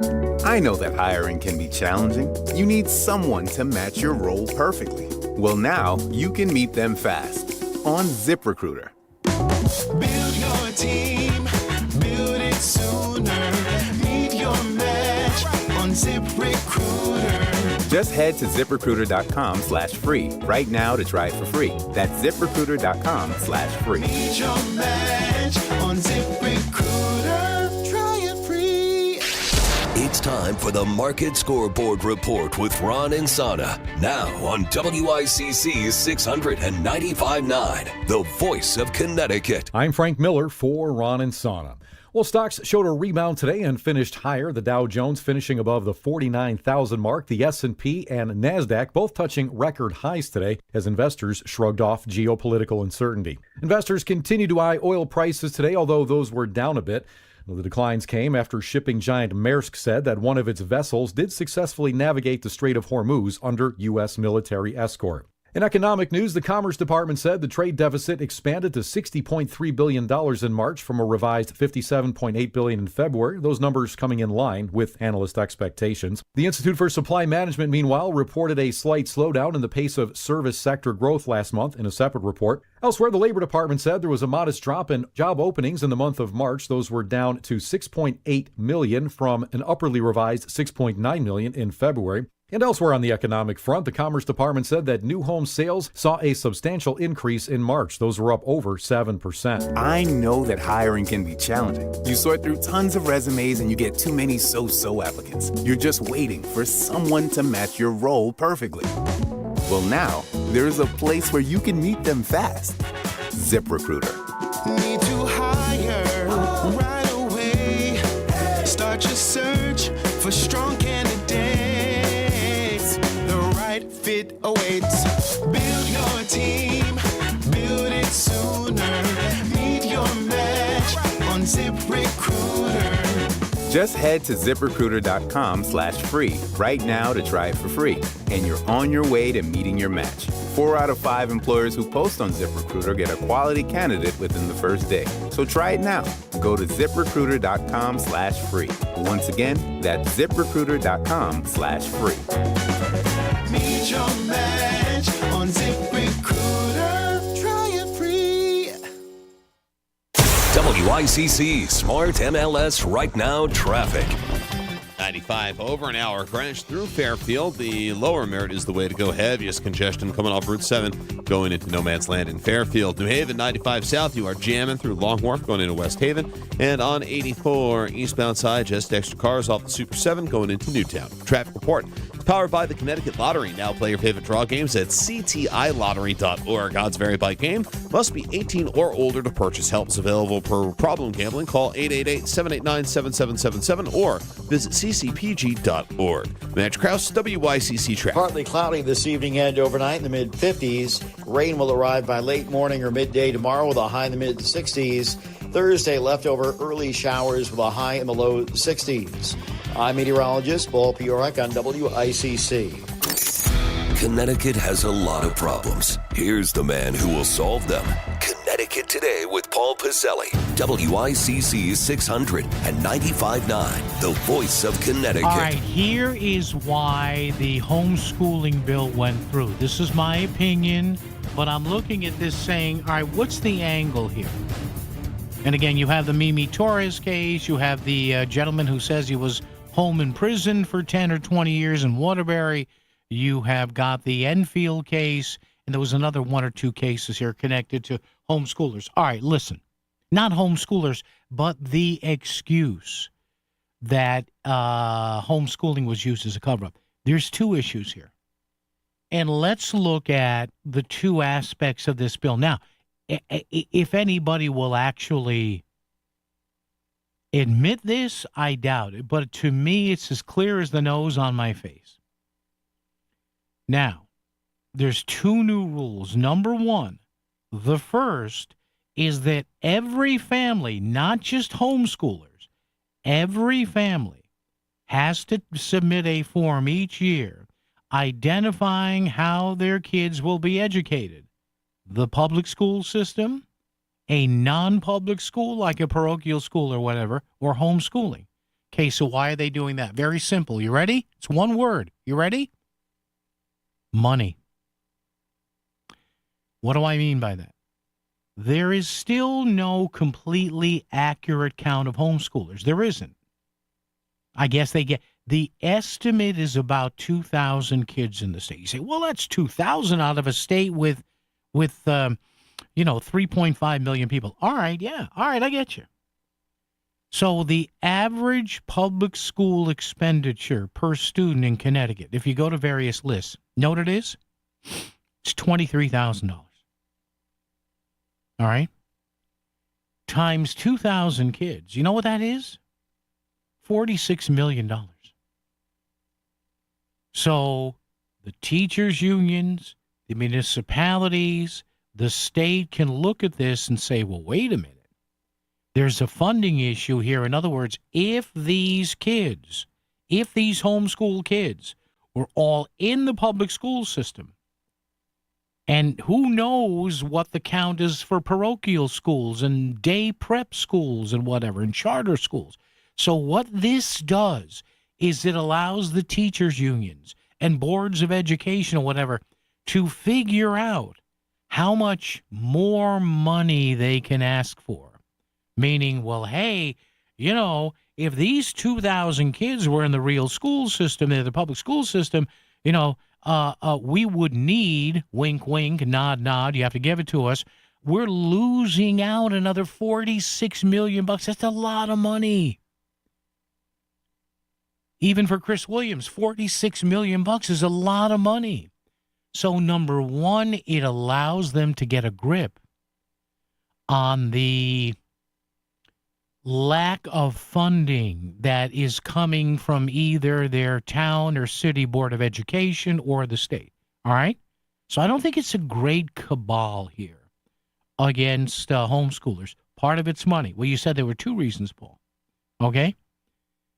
The second here, it says that anyone removing a child from school to provide education at home may not be under investigation by DCF or the State Child Abuse and Neglect Registry. All right? That's a cover-your-ass mandate there, a CYA. So, in other words, the state is saying to DCF, now again, DCF, they're under investigation again for a suicide, a few days ago, horrible story. Foster kid didn't want to be left with his or her parents. Just a horrible story. So the second aspect of this is telling DCF to get your SH together. And you make sure you tell us that this child cannot be homeschooled because you are investigating a parental or a foster parent situation. You see what I'm talking about here? So to me, if there was a curriculum mandate here, I said, whoa, time out, Gunga Din here. Oh, boy. But it's not. There's nothing to now. Who knows? They may try to build on this next year after the election. And again, like I said, if they're forcing people to teach, there's really 18 genders. No, they're not. No. You can be gender fluid. No, transmission fluid, brake fluid, no gender, no, whatever. That's when you really got to worry. But what they're basically doing here is they're trying to get a head count for money. Money. And this gave them a convenient way to do it. And the other case is to give DCF, as much maligned as they are, and I know there are some good people who work there, but there's never enough people and never enough money and never enough social workers and caseworkers. They're giving DCF a chance to say, hey, wait a minute, whoa. We got a red flag on this family here. No. Do not allow homeschooling here. So look, I know if you're a homeschooling parent or a grandparent or a guardian or an advocate of homeschooling, I know you're upset here. I know you feel, hey, I'm good at this. I don't abuse my kids. Yes, I get it. I understand it. But the majority can do what it wants. And the fact that they went ahead and did this in an election year tells me that this was not something that, how should I put this? Had they done it next year, I would have said, well, notice how they didn't do that last year, meaning this year, in an election year, because they were afraid. I'll give the side that pushed for this, and State Rep Jennifer Leeper, who I think was the main person on this, and we'll try to have her on the show here. She's been on a couple times before. The notion here that they went ahead and did this in an election year, to me, tells me that I don't think it's nefarious here. I just don't. I know there are going to be people who disagree with me, but again, to me, I think, number one, it's money. They want to get an accurate head count, multiply it by what every side can agree with on a per pupil expenditure here, and say, hey, you know what? We should be spending another $46 million on education here if just these 2,000 kids were in classrooms. So there's an import there of that. And also on the other side of it, to me, it's telling DCF, get your new you-know-what together. Because now we're helping you. We are saying, here are the kids and their names that we can, at best, gather are being homeschooled. You keep an eye on them. And if you find anybody with a red flag, you'll have hell to play if you screw this one up. To me, I could be wrong. Let me know what you think. 203-333-9422, 333 WICC. On the sixes, traffic and weather together as we continue right here on WICC. WICC Smart MLS Right Now Traffic. 95 over an hour. Greenwich through Fairfield. The lower Merritt is the way to go. Heaviest congestion coming off Route 7 going into No Man's Land in Fairfield. New Haven, 95 south. You are jamming through Long Wharf going into West Haven. And on 84 eastbound side, just extra cars off the Super 7 going into Newtown. Traffic report. It's powered by the Connecticut Lottery. Now play your favorite draw games at ctilottery.org. Odds vary by game. Must be 18 or older to purchase. Help is available per problem gambling. Call 888-789-7777 or visit ccpg.org. Match Krause, WICC Traffic. For this evening and tonight, partly cloudy in the mid-50s. Rain will arrive by late morning or midday tomorrow with a high in the mid-60s. Thursday, leftover early showers with a high in the low 60s. I'm meteorologist Paul Fiorek on WICC. Cityline Florists in Trumbull is now taking orders for Mother's Day. Be sure to order early. Order Mom a gorgeous arrangement of fresh, vibrant flowers she'll be sure to love. Order a gift from the gift shop, a hanging basket, or a planter in the greenhouse. When sending florals to your mom, trust Cityline to send anywhere in the country. Cityline Florist, 2978 Nichols Avenue in Trumbull. Or citylineflorist.com, a family business with 4 generations serving the community for 108 years. Are you worried about inflation, market volatility, taxes, and what the Fed might do next? You know, navigating today's financial landscape can be overwhelming and stressful, but the good news is you don't have to go at it alone. Tune in to Mastering Your Wealth with David Gagnon for insights and strategies to help you protect and grow your wealth. You can join David every Saturday morning at 8 right here on WICC 600. You can also visit David online at masteringyourwealthradio.com. Back to the news and talk. Thanks to Smart MLS. Smart sellers ask, is my home on Smart MLS? The voice of Connecticut. WICC's 695.9. It's Connecticut Today with Paul Pacelli. Yeah, folks, trust me on this. I'm telling you, and I know a lot of homeschooling folks aren't going to like the fact that the rules changed. Well, you know what? Connecticut has one of the loosest homeschooling frameworks in the country. You have far right-leaning conservative states who have far more regulations on this about registration, yearly recaps, testing, curriculum approval. And again, I'm convinced step one in this is to get an accurate number so then the teachers' unions and the school system can say, well, look at this, 2,000 kids are being homeschooled in the state. That's $40-something million, $43 million bucks, that more that should be being spent on education for those 2,000 kids. And we're not doing it. I'm telling you, follow the money. And the other part is the state saying with DCF, okay, here's the list. Check the list. We don't want to hear from you folks at DCF. Well, we did a thorough review. No, we're giving you the name of the student and the parents. Check the list. WICC AM Bridgeport, WICC FM Southport, WEBE HD2 Westport, WPLR HD2 New Haven. Locally owned by Connoisseur Media. This is CBS News on the Hour, your home for original reporting. I'm Jennifer Kuiper. The World Health Organization and Spanish authorities are moving to keep a deadly virus from spreading aboard a quarantine cruise ship. CBS's Allison Keyes. We hear you. We know that you are scared. That's Maria Van Kerkhoff at the WHO, who says the agency has been hearing from worried passengers who were confined to their cabins to keep the deadly hantavirus from spreading. It's often transmitted from rodent droppings, but we do believe that there may be some human-to-human transmission that's happening. So far, one patient is in intensive care and 2 others are seriously ill. Allison Keyes, CBS News. In Tarrant County, Texas, a former FedEx driver is sentenced for the murder of a 7-year-old girl he kidnapped while delivering her Christmas present in 2022. Tanner Horner pleaded guilty to killing Athena Strand. The judge telling him today, "You will be caused to die in accordance with the rules and regulations established by the Texas Department of Criminal Justice until you, said Tanner Horner, are dead." Secretary of State Marco Rubio says the offensive action against Iran is done. Epic fury as the president notified Congress. We're done with that stage of it. Secretary Rubio, conducting the White House press briefing, says the next stage is Project Freedom, which has already included guiding ships that are stuck in the Strait of Hormuz due to Iran's blockade. We are only responding if attacked first. This is a defensive operation. But if attacked, if we're fired on, we will respond, and we will respond with lethal efficiency. Linda Kenyon, CBS News, the White House. Alleged White House Correspondents' Dinner attacker Cole Allen has been indicted today on 4 federal charges. According to court records, Allen was indicted on the 3 charges we knew about: attempt to assassinate President Trump and 2 gun charges.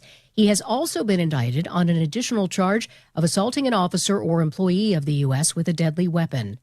A man has shot 5 people in Texas, killing 2 of them in Carrollton, which is north of Dallas. Carrollton Police Chief Roberto Arredondo says it happened at the K-Town Plaza in an area known as Koreatown. The suspect was identified as Sung Han Ho, Asian male, 69, and officers have successfully taken him into custody. A suspect knew the victims. Vice President J.D. Vance travels to the country's midsection on this primary day. CBS's Ed O'Keefe with more. Vance is headed here to Iowa, where competitive races in at least 3 congressional districts this fall could decide control of the House of Representatives. Both parties believe this state, once again, up for grabs because of the economy. Voters are going to the polls in Ohio and Indiana. In the Buckeye State, they're casting ballots in Senate, House, and governor's primary races, while Hoosiers are weighing in on House and state races. Stocks closed up on Wall Street. This is CBS News. Join Adriana Diaz and Kelly O'Grady for the perfect start to your weekend. Ease into your Saturday with CBS Saturday Morning on CBS and streaming on Paramount Plus. Straight Talk Wireless presents Pickup Truck Wisdom. Trust is earned. That's why I've stuck with Straight Talk. Same price since 2009 on Verizon's 5G network. Cause shoot, anyone can make a promise. Keeping it for years, that means something. Now plans starting at $25 a month with 4 lines. Find us at straighttalk.com and Walmart. Straight Talk Wireless. Straightforward. Always. Same price claim applies only to the base monthly price of our $45 plan from October 2009 to present. Hey, Joy. Oh, you are glowing. Oh, hey, more like Mira joyed that Miralax helped me go. I was so backed up. Tried mega coffees, prune juice, everything. Then Miralax. And hello, gentle relief without the harsh side effects. Ooh, how does it work? It works naturally with the water in your body for constipation relief. Find Miralax today at your local retailer. Use as directed for occasional constipation. Hi, this is Leo Carl from Carl Chevrolet in New Canaan. Last year, more consumers switched to Chevrolet than any other automotive brand. Why? With more standard passive and active safety features than any other brand, plus easy-to-use technology like wireless Apple CarPlay, Chevy simply builds in more value. And who doesn't love getting more for their money? With fresh inventory arriving daily, see for yourself at Carl Chevrolet, 261 Elm Street in New Canaan, or online at carlchevy.com. WICC 695.9, Voice of Connecticut Local News Update. A man is facing charges after a months-long homicide investigation in Bridgeport. Police say that 49-year-old William Davis turned himself in on Monday over a deadly assault at the Green Homes housing complex in September of 2025. He is facing manslaughter and assault charges over the death of Kevin McKinnon of Fayetteville, North Carolina. Investigators believe that Davis was the man seen assaulting McKinnon on video on September 10th. McKinnon can be seen walking into an apartment, but was never seen leaving again. Investigators say there was a second suspect in the video, but have not identified who it is. One person is dead after a car went off I-91 South near Exit 4 in New Haven late last night. State police said the vehicle went down an embankment and landed at an underpass on East Street. A second person was hospitalized with serious injuries. The cause of the accident is under investigation. And new technology at St. Francis Hospital is boosting the capabilities of the facility's surgical oncology department. Minimally invasive techniques and robotic-assisted surgeries are helping oncologists perform operations with smaller incisions and quicker recovery times. Hospital officials also say the survival rates of these patients have also increased significantly. Surgical oncologists must complete 5 years of general surgery residency before specializing. Dr. Jim Flaherty says the hospital's new approach has helped save lives from some cancers that in the 90s were, quote, essentially a death sentence.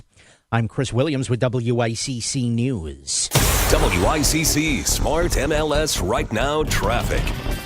95 north, over an hour from Greenwich through Fairfield. The Parkway northbound, not a whole lot of help right now. New Haven, 95 south, jamming through Long Wharf going into West Haven. Wilbur Cross southbound, all bunched up out of Hampton going down into the West Rock Tunnel. And on 84 eastbound, just extra cars through Danbury and Newtown going into exit 10.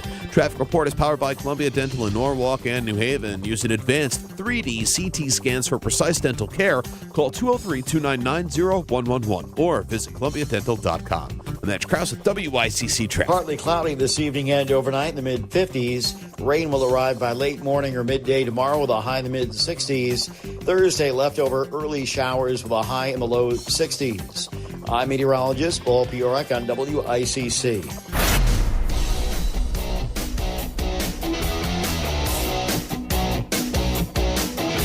You're listening to Connecticut Today with Paul Piselli on WICC 695.9, the voice of Connecticut. Yeah, how are you? 203-333-9422, 333-WICC. Oh,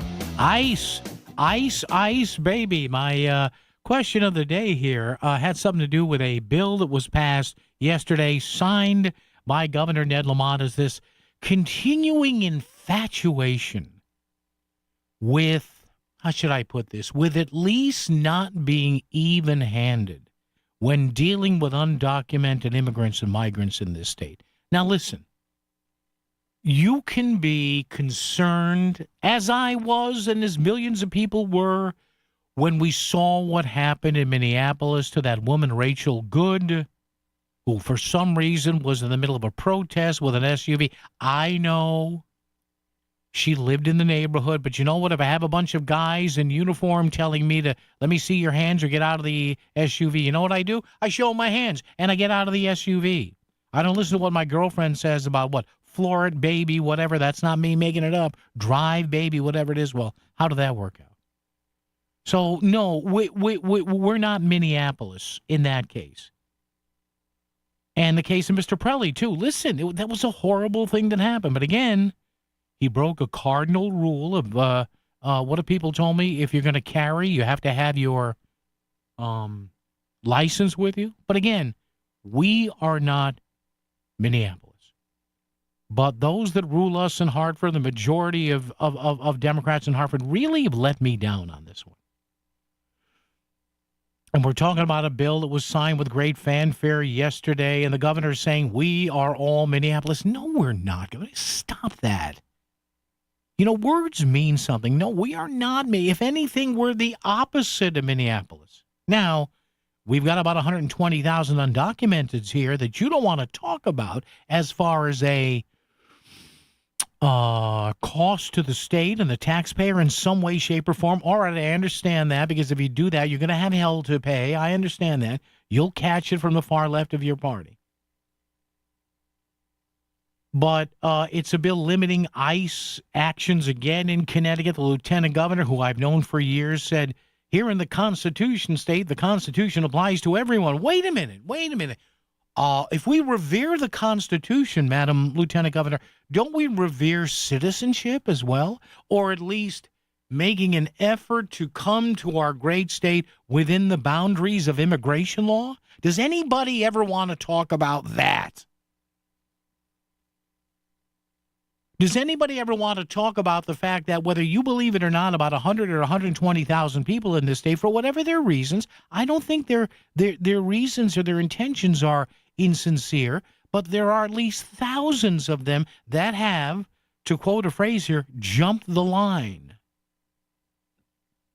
Well, they're just looking for a better life. Well, they want to get out of a crap hole of a country. All right, fine, maybe. I don't blame them for that. But there's a process. And instead of going after federal law enforcement, albeit they've been sloppy at times, instead of doing that, why doesn't anybody in this state, of those who govern us, do any of you respect the freaking process?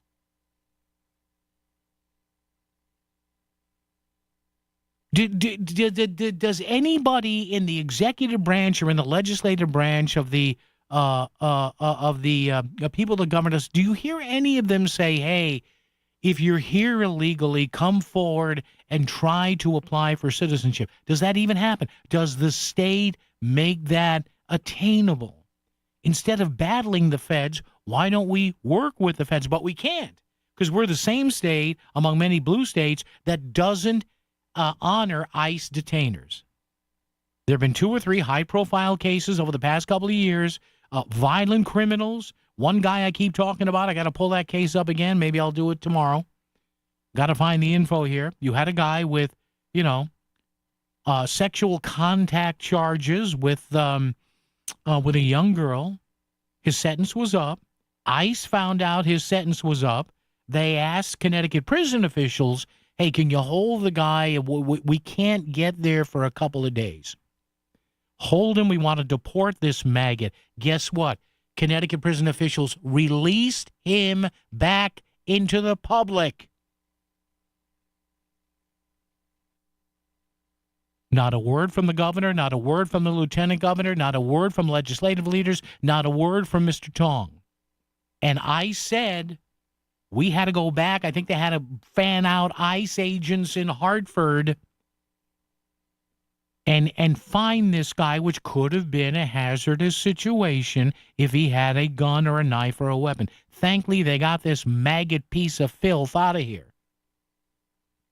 So we don't hear about that from our leaders in Hartford, but we say, well, this bill says ICE can't wear face masks. I mean, folks, it's beyond laugh. Even for a state, albeit a blue state, which is fine, I don't care. But back in the days where we had competent representation that wasn't so scared of losing an election in November that they had to tap into their base because they may face a Republican who may somewhat put up a interesting contrast to Governor Ned Lamont. We're the first thing you listen to when your alarm goes off. We're number one on your car presets. And you stream us all day at work. Wherever you are, you can always find the voice of Connecticut. And that's on your social media, too. Facebook, X, Instagram, YouTube. Just search for WICC. Contact your favorite hosts. Keep up to date on the latest happenings in Fairfield County. See what's going on in the studio. No matter where you are on social media, WICC is there, too. In the real estate ecosystem, trust and transparency create harmony. But one elusive species disrupts this balance: the rogue agent. Their secrecy with off-market listings leave home buyers confused, frustrated, and inventory-starved. And that's bad news for sellers too. With Smart MLS, over 20,000 realtors unite, creating more demand, offers, and better results. Ask your agent if your home is on Smart MLS. Discover the finest flooring in Southern Connecticut at Courtesy Carpet. With over 50 years experience, from intricate area rugs and durable vinyl to elegant stair runners, they have it all. Shop anywhere, but see them before you buy. Visit Ellen J and their team on Route 111 in Monroe or at courtesycarpet.com. Financing is available, so you can get the floors you love today. Trust the experts in quality flooring, because at Courtesy Carpet, your satisfaction is their courtesy. This is the Concert Guide, powered by Duchess Restaurants. Fresh food served fast. A big month of concerts coming up. Wednesday, May 6th, a pair of shows to pick from: The Kid Laroi at Toyota Oakdale Theater in Wallingford, or Howie Day at the Fairfield Theater Company.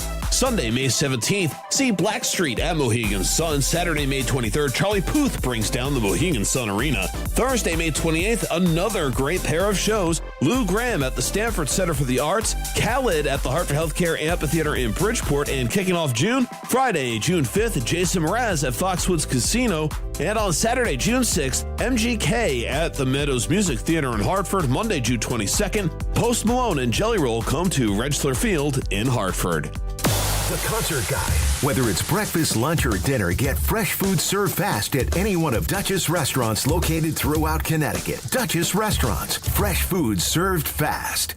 Is your DIY security not giving you the security you need? For the next level of security, call Trumbull-based Property Protection Consulting. PPC can use your existing system or install a new system. Floodlights, cameras, and security devices working in concert. All from one simple app for smart home and business security tailored to your needs and lifestyle. Get a complimentary assessment. Go to ppcalarms.com. Book your complimentary assessment. ppcalarms.com. They get 5-star reviews for a reason. This is the sound of captivity. This is the sound of rescue. And this is the sound of freedom. Give Armenia's captive bears a second chance by supporting International Animal Rescue. Call 508-826-1083 or search The Great Bear Rescue to learn more. WICC Smart MLS Right Now traffic. 95 north, over an hour from Greenwich through Fairfield. The Parkway northbound, not a whole lot of help right now. New Haven, 95 south, jamming through Long Wharf going into West Haven. Wilbur Cross southbound, all bunched up out of Hampton going down into the West Rock Tunnel. And on 84 eastbound, just extra cars through Danbury and Newtown going into exit 10. Traffic report is powered by Columbia Dental in Norwalk and New Haven. Using advanced 3D CT scans for precise dental care. Call 203-299-0111 or visit columbiadental.com. And that's Krause with WICC traffic. For this evening and tonight, partly cloudy in the mid-50s. Rain will arrive by late morning or midday tomorrow with a high in the mid-60s. Thursday, leftover early showers with a high in the low 60s. I'm meteorologist Paul Piorek on WICC. Oxford's live and local news source for 100 years. The voice of Connecticut, WICC 600 and 95.9. Yeah, the 100-year mark coming up this November. No, I was not. This is my second go-around at WICC. You may remember I was here 2007 to 2009. Everything broke up under good terms, and I was extended the opportunity to come back, almost, was it now? In fact, the next Wednesday, Yeah, the 13th is going to make, 7 years back here. Wow. It's been a blast. But no, I was not among the staff members in 1926. Stand back. I'm going to throw the switch now. No, that wasn't me. All right, 203-333-9422, 333-WICC. All legal here. The governor and the lieutenant governor and the attorney general don't have to pass any sort of anti-ICE legislation to talk with me. Whatever. What an embarrassment. Oh, my God. When in doubt, and instead of not discussing the power grid, tax preparation, tax policy, ICE, baby. All right. Let's welcome in Megan Portfolio from the Hartford Portfolio Yankee Institute. Maybe she can talk me off the ledge. Ms. Portfolio, good afternoon. How are you? Hey, good afternoon, Paul. I'm doing well. I got my 2 screens going, so yeah. I was right in the world. Yeah, so before we ask you about your column here and what you're looking at now and kind of a retrospective to May Day, big day for all the communists on last Friday, I love my communist friends. What might you be eyeballing either in legislation you're reading or the dual screen CTN setup there? Are you all stacked with snacks for the late night? What do we have here? Oh, I got some Slim Jims. I got some bourbon. Yeah, bourbon and Slim Jims. My kind of woman. There you go. Yeah. I knew you'd like that. Yeah. So at best, what can you watch from afar here and tell us? Most of the bad stuff is done. There's some stragglers, some housing bills, that Golden Girls bill. Yeah. But they're having some issues with it because apparently they call it the Golden Girls bill, but it applies to like 18 and older. And, people in the suburbs are thinking, gee, I don't want a bunch of 18-year-old knuckleheads, up the street, partying all night because I got to get up for the work tomorrow. So Speaker Ritter said they may switch it. There's this solar bill that's still hanging out there past the House. It hasn't been called yet in the Senate. That's more solar subsidies. They want electric payers to, pay for their solar subsidies instead of just having them pay for their own subsidies. I know. What a novel idea. You want the subsidy, you pay for it. Yeah. And then there's one the business community is eyeballing. It's on no compete clauses, which there was a bill out there which was really supposed to target low wage workers. Yeah. And, I've been a low wage worker. I worked at McDonald's for many, many years. And what am I going to sign a non-compete? What am I going to go sell your secret sauce to Burger King? But behind the scenes, they changed the bill, and now they want to apply to anyone up to $106,000. So the business community is a little concerned about it. Yeah. One of the things in there is if the non-compete clause is over a year, the business essentially has to pay that worker to not work. So that's something that they're watching right now. Make it stop. But I did hear in your days of Mickey D's, you were a demon on the fryolator. That's what I heard. So. I was a chef. I was a cook. Yeah. And I flipped those burgers, and I did a great job. Very nice. Hey, before we get to your column, one thing on the Golden Girls bill, you probably saw this during the week. I found it was interesting. Was it? Oh, no, wait. Did you write about this? That, I'm sorry, it's all a blur. That part of the holdup there somebody figured out was the electric meters that... Oh, you read my stuff? Yes, that's interesting. So if you have a single meter, you've got to figure it in the rent? Both bills are not terrible, but this is just like our legislature. They just, kind of rush and they don't really think about implications. So you've got this Golden Girls bill. Now think about it. I'm renting to Dorothy and Blanche and Rose. And normally we would just split split the three bills. ways. 4 ways, 4 ways. Yeah. Well, this other bill makes it where you can't do that any longer. It has to be built into the rent, which kind of sucks for the renters. I've been a renter before. Yeah. What do you think they're going to do? They're going to go worst case scenario because, you don't want to lose money. Yeah. So they're going to go, July, August electric bills and tack that into the rent. So you're basically making it not an incentive to rent out to Blanche, Rose, and Dorothea. Right. Do you have any open rooms in your house to rent out to crazy high school There's and college? No room at the inn. All right, the stuff you would propose would make sense. Your column regarding workers and May Day. What were your thoughts on that? All right, so this is actually kind of a big deal, and I really hope our lawmakers are paying attention to this. So we had this May Day rally on May 1st. I don't have a beef with that. That's their First Amendment rights. Yeah. They're allowed to do that. Yeah. Here's the problem. Government unions have been promoting it. So this event was supposed to be no work, no school, no shopping. Of course not. Our government unions, who, by the way, just got a $2 billion, give me in an election year, had the audacity. Now, this is the union. Yeah. Sending out mailers, emails to their members advertising this.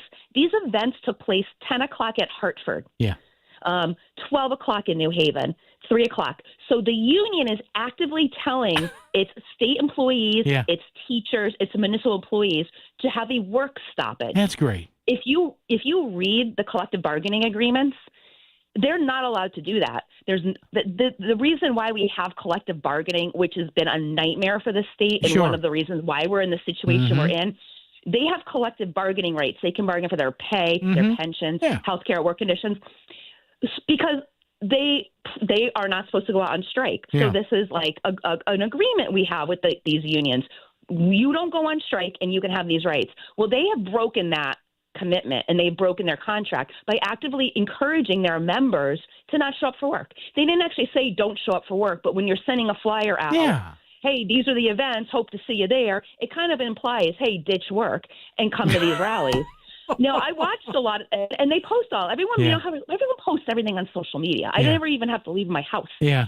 There's teachers. I know these teachers. I see them all the time. They weren't in the classroom teaching. They were up at Hartford advocating to raise taxes. Of course. They were out in New Haven, opposing ICE. They don't want ICE here. Of course not, no. And who's teaching the kids? What? And the fact that they're advocating, what would you say? Don't shop, don't buy stuff. Hey, I got news for you, Einstein. You're not Einstein. I mean, I'm saying a bit. I love when people, the boy. Well, we're not gonna. Do you think boycotts and shopping blackouts? You know who that hurts? The little people on the bottom. It really does. The ones most likely to lose their jobs because of a lack of cash flow. Yeah. Exactly. Now, I don't have a problem with the rally. Expect these rallies all through the summer. It's an election year. Yeah. The left has found this mechanism of having these rallies, and they get all these people to show up. Yeah. And that's fine. And that's a beef that you're going to have with your private employer. But in the public sector, the contracts state this, and the contracts also state that the unions, if they know about any kind of work stoppage, are supposed to stop it. Oh, yeah. And they not only didn't stop it, they encourage it. They encouraged it. And I mean, think about it. They got away with it once. They're like children. They got away with it. They're like my dog downstairs who stole my sock. Okay. He's hiding in his cage. All right. And so they did this once. What's to stop them from doing it? That there's no implications and no consequences. It's amazing. They can do it again. And they what work. happens And they if work. They don't like their contract. And they work they're for gonna go on us. strike. And they work for They us. work for us. We're the bosses. Mind-boggling. Yeah. All right, folks, check it out. Megan Portfolio's latest column on that and the other stuff that she has been watching. She's all set for tonight, late last night, coming up at the General Assembly. The bourbon and the cigars are ready. Megan, thanks. We'll chat down the road. Thanks. Have a good night. Bye. All right, there you go. My kind of woman, bourbon and cigars. Yeah, there you go. Yeah. So, folks, the state workers that work for you and I, they're not supposed to do what they did the other day. But guess what? They did. WICC Smart MLS Right Now Traffic. 95 north, over an hour from Greenwich through Fairfield. The Parkway northbound, not a whole lot of help right now. New Haven, 95 south, jamming through Long Wharf going into West Haven. Wilbur Cross southbound, all bunched up out of Hampton going down into the West Rock Tunnel. And on 84 eastbound, just extra cars through Danbury and Newtown going into exit 10. Traffic report is powered by Columbia Dental in Norwalk and New Haven. Using advanced 3D CT scans for precise dental care.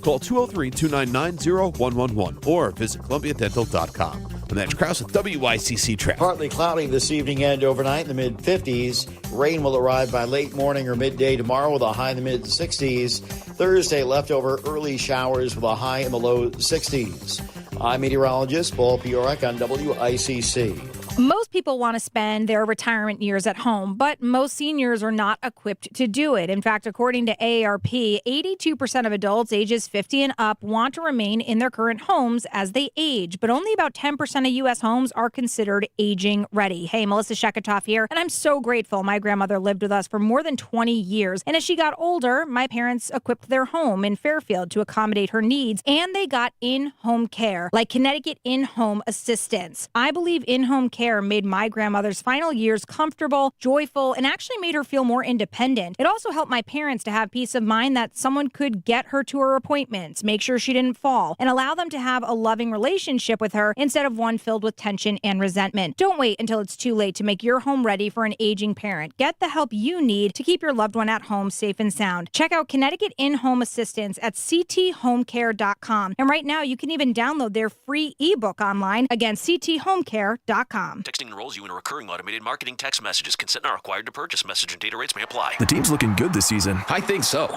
Man, I miss playing football. Ever since I turned 40, I just can't find that fire I used to have. Think it could be lower testosterone? What do you mean? I was feeling the same way. After 40, the body has less testosterone, and men lose their edge. That's why I take Nugenix Total T2. That's the testosterone booster, right? Yes, but Total T2 is their brand new formula that skyrockets nitric oxide levels in as little as 3 hours. Since I started taking it, I've been lifting like when we played for Coach Carter. My energy is way up, and it even spiced up things between me and the missus. Are they still giving out complimentary bottles? Yep, just send a text. Text SPARK to 215-215 for your complimentary bottle of Nugenix Total T2, the next generation testosterone booster. Text now and we'll include a bottle of Nugenix Thermo X, our newest, most powerful fat burner ever, absolutely free. Text SPARK to 215-215. That's SPARK to 215-215. These statements have not been evaluated by the FDA. This product is not intended to diagnose, treat, cure, or prevent any disease. This is WICC 695.9, the voice of Connecticut. CBS News Brief. Tennessee is considering redrawing its congressional map. Republican Governor Bill Lee called lawmakers into a special session to consider a plan that could break up the state's lone Democratic-held U.S. House district centered on the majority-black city of Memphis. CBS's Nicole Valdez in Nashville. A lot of people here are certainly vocal against this. They are calling this an unconstitutional move. A man has shot 5 people, killing 2 of them at the K-Town shopping plaza in Carrollton, Texas, north of Dallas. Police Chief Roberto Arredondo. Currently, there is no immediate threat to the public. Victims were meeting with the suspect for a business purpose. This is not a random act of gunfire. Secretary of State Marco Rubio says Project Freedom in the Strait of Hormuz. If you hear stories about attacks and launching of firing back and forth, it's not back and forth. We are only responding if attacked first. This is a defensive operation. CBS News Brief, I'm Jennifer Kuiper. WICC 695.9, Voice of Connecticut Local News Update. Bridgeport's Beardsley Zoo was closed today after an alleged bomb threat. Police say the threat occurred just after 10:20 this morning. Officials closed the zoo after the threatening calls were received, and no active threat was detected after a thorough sweep of the zoo grounds. Zoo officials say the safety of visitors, staff, and the animals is their top priority, and said this afternoon that all visitors, staff, and animals were safe and accounted for.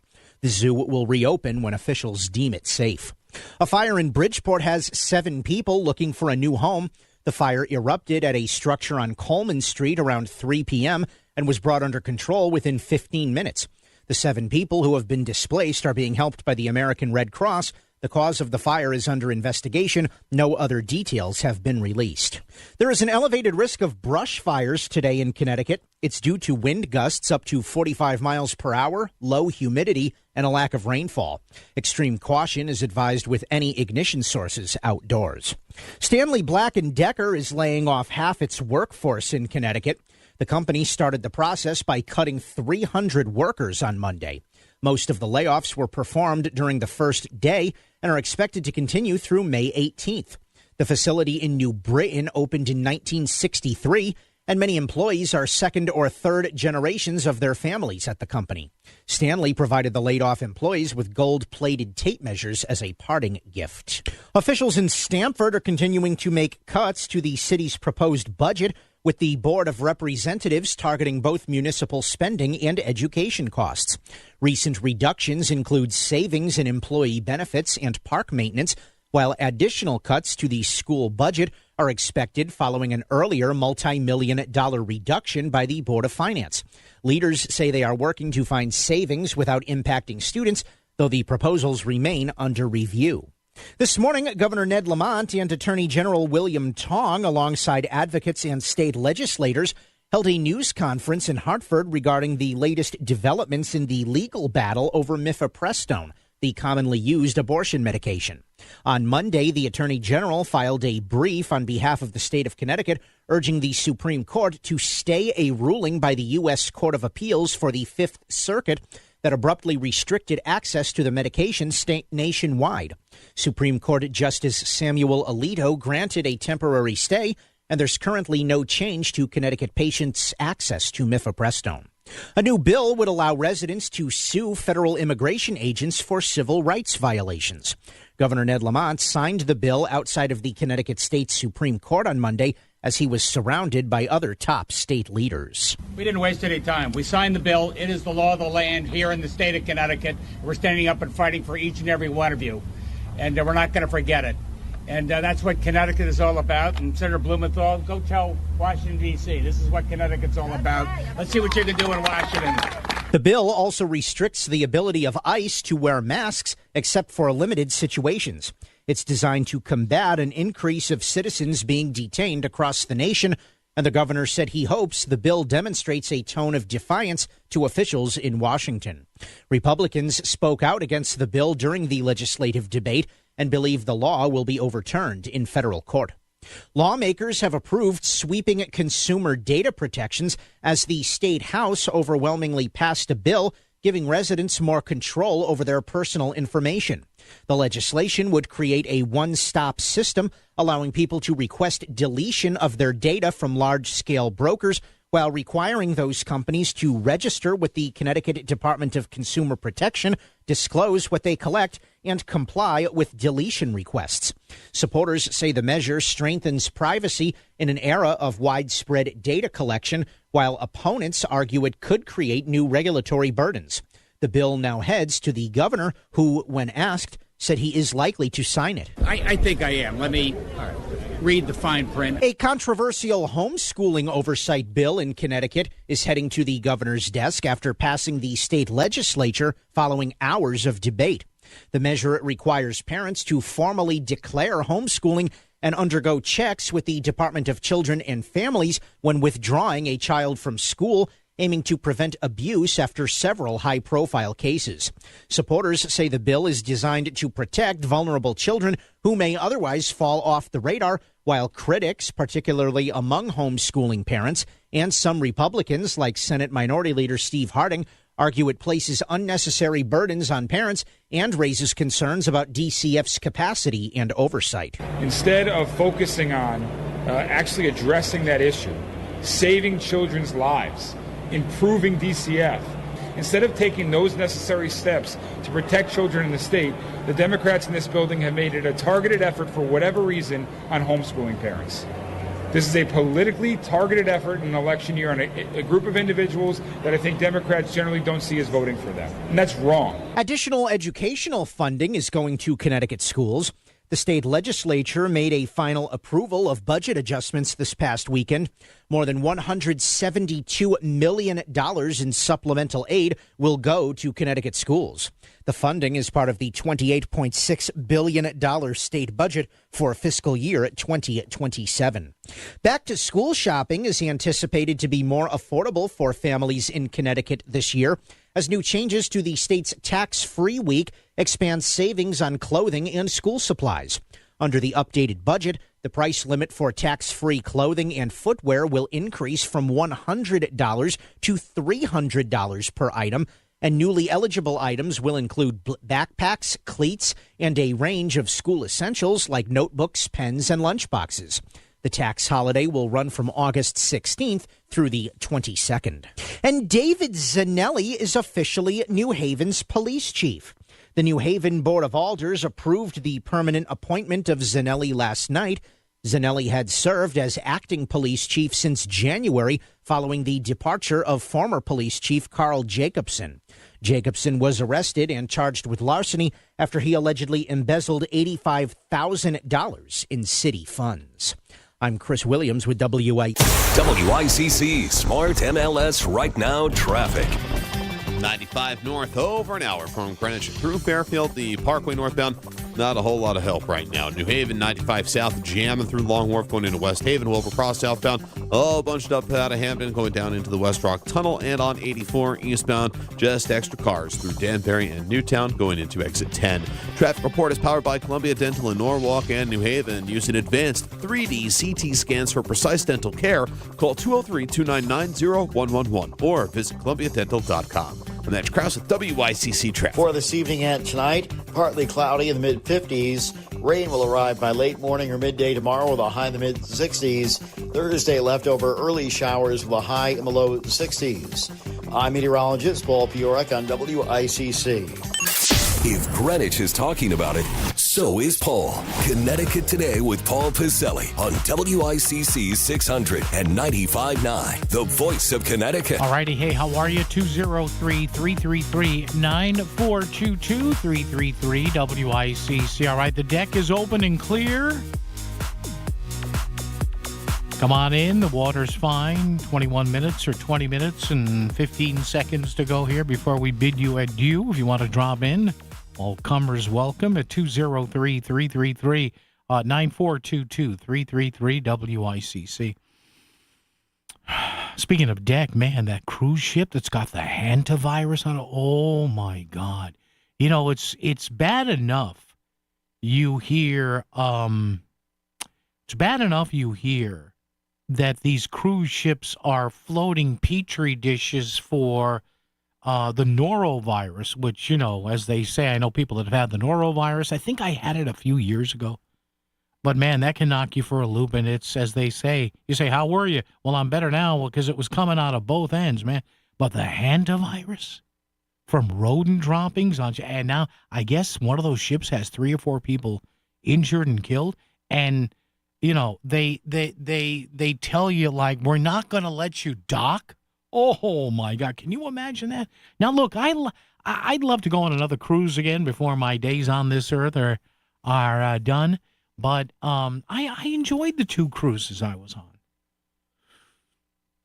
And I actually lost a few pounds because I didn't eat 5 minutes again after I ate the first time.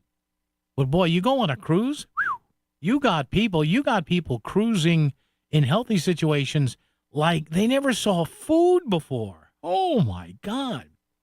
You go to the 9 o'clock or the 10 o'clock sitting for dinner, and then you got the midnight buffet. That's healthy, right? Eating fat-laden food that may taste good at midnight, and then going and blowing more money in a casino and the duty-free shop, and then just going back to your cabin. That's it. And then we're going to get up in 7 hours for breakfast. Oh, my God. I'll tell you, though, I never slept so well as I did on a cruise. Oh, man, are you kidding me? Did I sleep well on my cruise? Holy jeez. I found a chaise lounge on the shadowy side of the boat there with no direct sun and the breeze. Oh, forget it. Wake me up in about 10 years. Holy crap, was that great. By the way, a little update for you on the speed camera thing. I'll have that coming up. Bob in Trumbull is with us. Bob, how are you, sir? What's up? Oh, Reverend. Yeah. A heck of a sermon today. Yeah.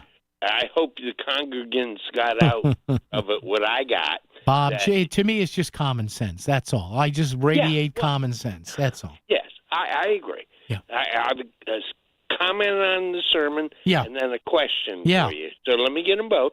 The comment is from the sermon I got that if you vote Democrat, you hate yourself, your spouse, your children, your grandchildren, and your neighbors. I didn't say that, Bob. That's you not didn't. what I did. No, Yeah, but no. Yeah, Go ahead. no, yeah. it's implied. No, I'm sure. it's not implied. Get out of here with it. All right, okay, number I'm two. Implying it. Number okay, two. Now I got a question for you. Yeah. On that cruise ship, was our senator on that? No, Bobby, jeez. It never fails. It never fails. There's part of the little talk show host in me going, here it comes, and there it is. Oh, man. All right, let's take a break here. We'll come back, and as they say in broadcast school, we'll do a hard reset, and we'll come right back. Hey, it's Steve Basso from Steve Basso Plumbing, Heating, and AC again. There's no better time than right now to service or repair that AC system. Even install new or replace your existing system. Did you know high-efficiency ductless systems use up to 50% less electricity? Call us today at 203-335-0224. That's 203-335-0224. On the web at bassophac.com. And remember, everything's better with Basso. Do you truly understand the impact of taxes on your retirement savings? Would you like to keep more of your hard-earned money? Attend Bridgelight Financial's Taxes and Retirement event, May 12th and 14th at El Palio in Shelton. It's a free workshop discussing real tax saving strategies. Click BridgelightAdvisors.com and register. This is Bill Levitt, President of Bridgelight Financial Advisors. We'll show you real tax savings on your savings. Come to our next event at El Palio in Shelton. Register today at BridgelightAdvisors.com. BridgelightAdvisors.com. I'm Ed Evans, CEO of Consumer Cellular. You know, the big wireless companies say they have discounts for people over 55. But unless you're willing to sit on hold and ask, you're probably paying more than you should.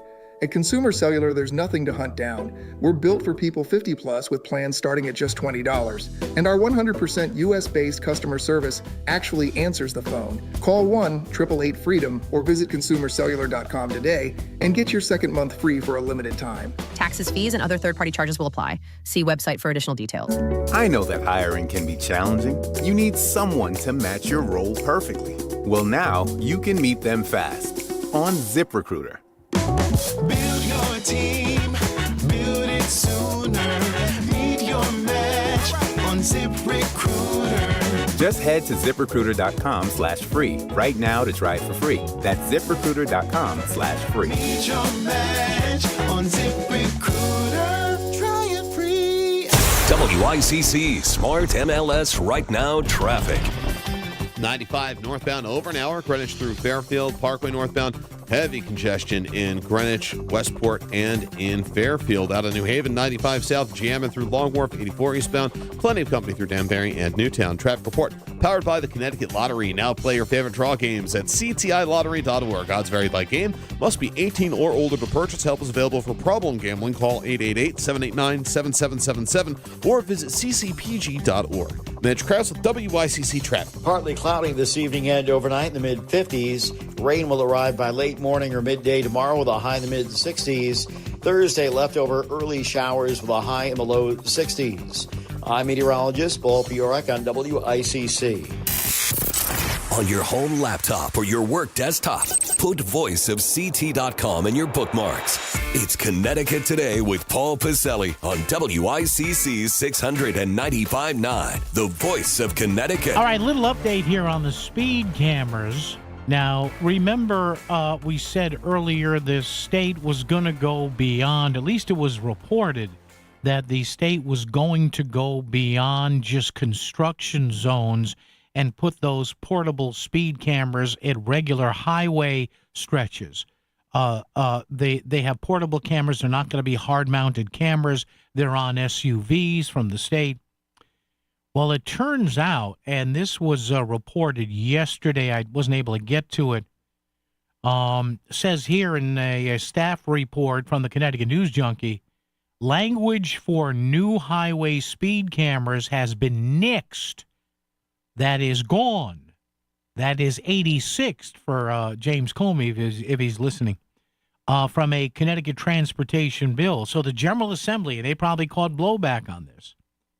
Lawmakers removed a section of the transportation bill that would have allowed the state DOT to operate automated speed cameras on limited access highways. Now, an amendment to House Bill 5464 removed Section 15 of the bill. This happened a few days ago, last week on April 29th in a House vote. It's awaiting action in the Senate. It was okayed in the House along party lines 99-51. Now, this is not for construction zones. This would be just to nab speeders on the highway. Here's what I bet you they figured on this. If you turn that camera on, or that speed sensing camera on, and just point it on 91, 95, Moses Wheeler Bridge, Q Bridge, Buckley Bridge, any bridge in the state, whatever, it's going to register 80% of the cars as speeding. If they give you 10 miles an hour above 65, whatever. Section 15 of that bill would have allowed the DOT to implement a pilot program featuring automated traffic devices on highway with a history of excessive speeding or bad accidents. Now, the DOT already does speed cameras in work zones. That came after approval in 2023 after a pilot program in 2021. So apparently enough people complain. Maybe that, whatever, that's how you change a bill. So remember, we talked about the state probably scoping out areas like we always talk about the area in Fairfield County, 95 north and south between 16 and 17 in Norwalk, East Avenue, Main Street. I think that is. I haven't been down there in a while. Also, there are new red light cameras, I think, that were approved recently. West Hartford, I think, was one of them. So there you go. More Connecticut school districts are adding school bus cameras. Listen, I have look. I have absolutely no sympathy for anybody who passes a school bus. I don't. I just don't. I know people are saying, well, and I've taken calls here from people saying, well, my wife or my husband got illegally or mistakenly tagged on it. Okay. But the bigger picture is you have thousands. I still can't wrap my arms around this. That we have so many people passing school buses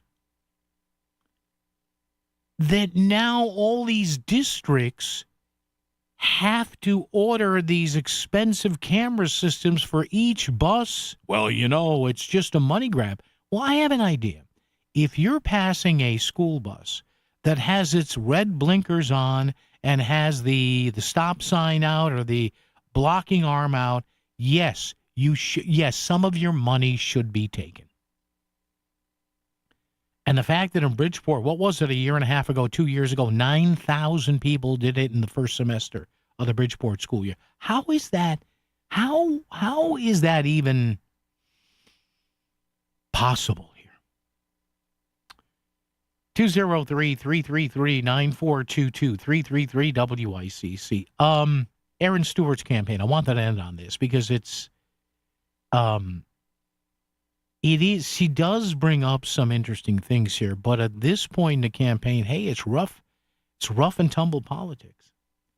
Aaron Stewart is calling on the media, the governor, and leaders of both parties to condemn a widely circulated meme depicting her as being burned at the stake. Now, the meme was posted by BLM and, Black Lives Matter, I guess. How'd that work out with the money they weren't really responsible with? BLM 860, a Hartford group known for outspoken and off-color advocacy. They refer to Aaron Stewart, her recent comments, ongoing allegations of the impropriety of the tax collector's office, and that she sought a pension that she did not qualify for. So basically, the meme is captioned, Connecticut has a history of finding witches and burning them. We just pardoned a bunch like 3 years ago, so Aaron's got a good shot at getting out of prison early. It's a witch hunt, whatever. So they depict Aaron Stewart as a burning at the stake. Now, they think this is funny. Now, this is a BLM group saying that a white candidate for governor, they depict her at burning at the stake, right? How can you imagine if it was somebody in a white group that portrayed somebody black or Hispanic as burning at the stake, and then they went, But again, this is the double standard we have now for Aaron Stewart's part. She is right. There really hasn't been a whole lot of condemnation, but you can't expect that. You can't expect that. She said, quote, "It's been 4 days of silence from the media, from Ned Lamont and the Democrats, from our Republican opponents. Just 9 days ago, the country watched another attempt on President Trump's life by a radicalized left-wing attacker. The immediate response, as always, was a call to tone down the rhetoric. But 4 days ago, when an image circulated calling for the death of Connecticut's leading Republican gubernatorial candidate, nothing, total silence." Listen. It's more and more and more evident that they are now, again, I'm sure Betsy McCoy would make a great governor. I'm sure Ryan Fazio would make an outstanding governor. No doubt in that. But there's a reason they're going after Aaron Stewart like this. Because she is a woman, contrast with Ned Lamont. She's a fiscally conservative woman, contrast with Ned Lamont. She wants more controls on ICE, and I believe she's pro-choice. They go after the one or the ones that fear them the most. So if I was Aaron Stewart, and I understand it's a shocking image, but in this case, I think she's right with what she's saying. And look, there have already been some scathing stuff at Ryan Fazio when some left-wing group posted a meme of a gun pointed at his head. Some low-class left-wingers here in this state. We're not, are there any other kind? But, yeah, and again, BLM 860, BLM, how'd that Black Lives Matter thing work out? When me and everybody else were saying, just watch, follow the money, it's all a money grab.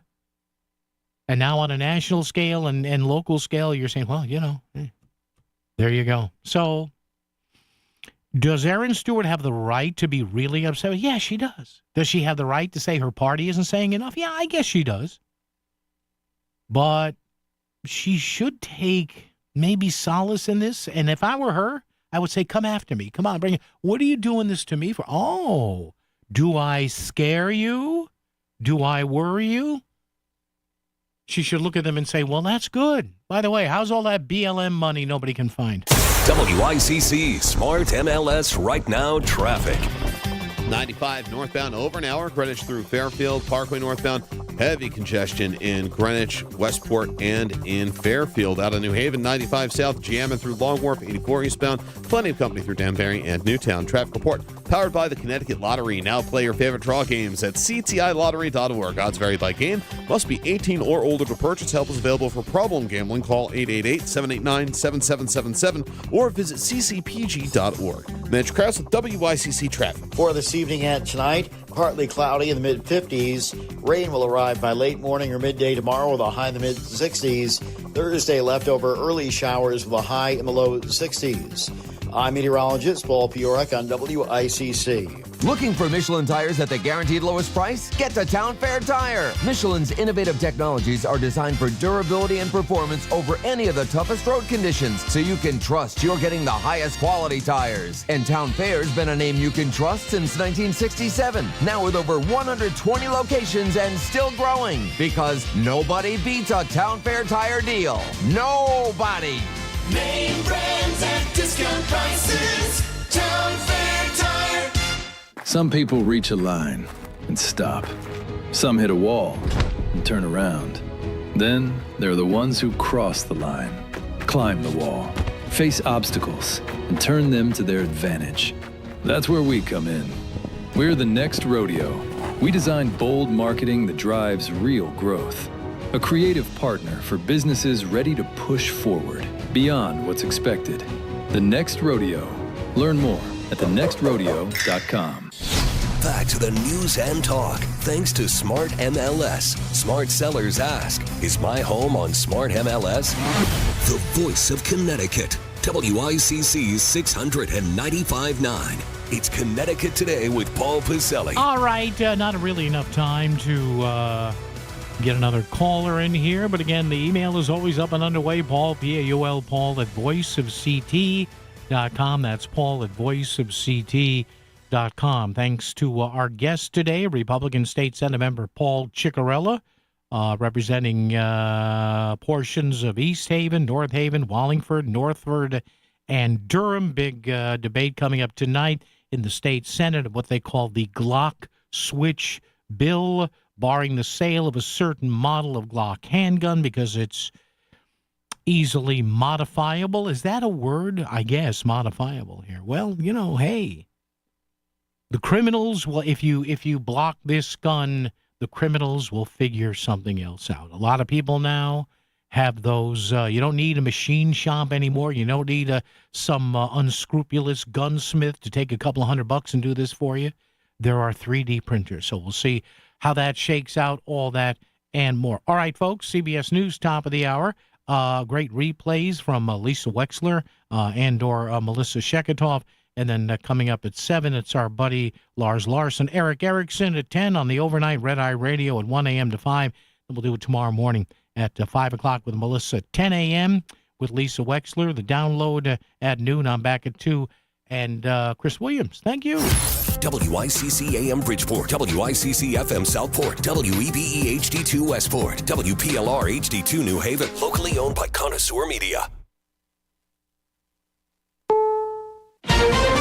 This is CBS News on the Hour, your home for original reporting. I'm Jennifer Kuiper. Secretary of State Marco Rubio says the U.S. has turned the page on U.S. military action against Iran. CBS's Linda Kenyon. Declaring Operation Epic Fury is over. The Secretary of State said it's now all about guiding ships stuck in the Strait of Hormuz due to Iran's blockade. Ships and so forth that have nothing to do with any of this and nonetheless are being caught in the middle of it and being held hostage merely because Iran could do this. But while conducting the White House press briefing, Secretary Rubio said what Iran is doing is illegal. There is no international law that allows you to say, I'm going to put mines in an international body of water and I'm going to blow up ships that don't listen to us and try to go through. Calling it a criminal act. Linda Kenyon, CBS News, the White House. Spain says the hantavirus cruise ship on which 3 people have died is due soon in the Canary Islands, where passengers will be examined, cared for, and then transferred to their respective countries. As for the spread, according to Maria Van Kerkhove of the World Health Organization, we do believe that there may be some human-to-human transmission that's happening among the really close contacts, the husband and wife, people who've shared cabins, etc. The man accused of trying to kill President Trump at a recent event is now indicted on 4 federal charges. CBS's Allison Keyes explains. Cole Thomas Allen, the man accused of trying to kill President Trump at the White House Correspondents Association dinner, is now charged with assaulting a federal officer with a deadly weapon. Prosecutors believe he fired a shotgun at a Secret Service officer.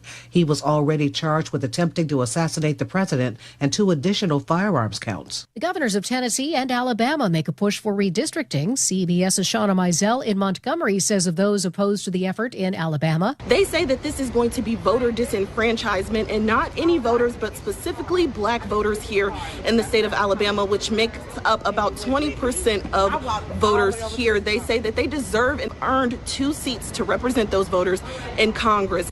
Tanner Lynn Horner, a former FedEx driver who pleaded guilty to kidnapping and killing 7-year-old Athena Strand as he was delivering her Christmas present, has been sentenced to death. A Tarrant County, Texas judge telling Horner, said execution procedure shall be determined and supervised by the director of the Texas Department of Criminal Justice. Horner's execution date will be set at a future date.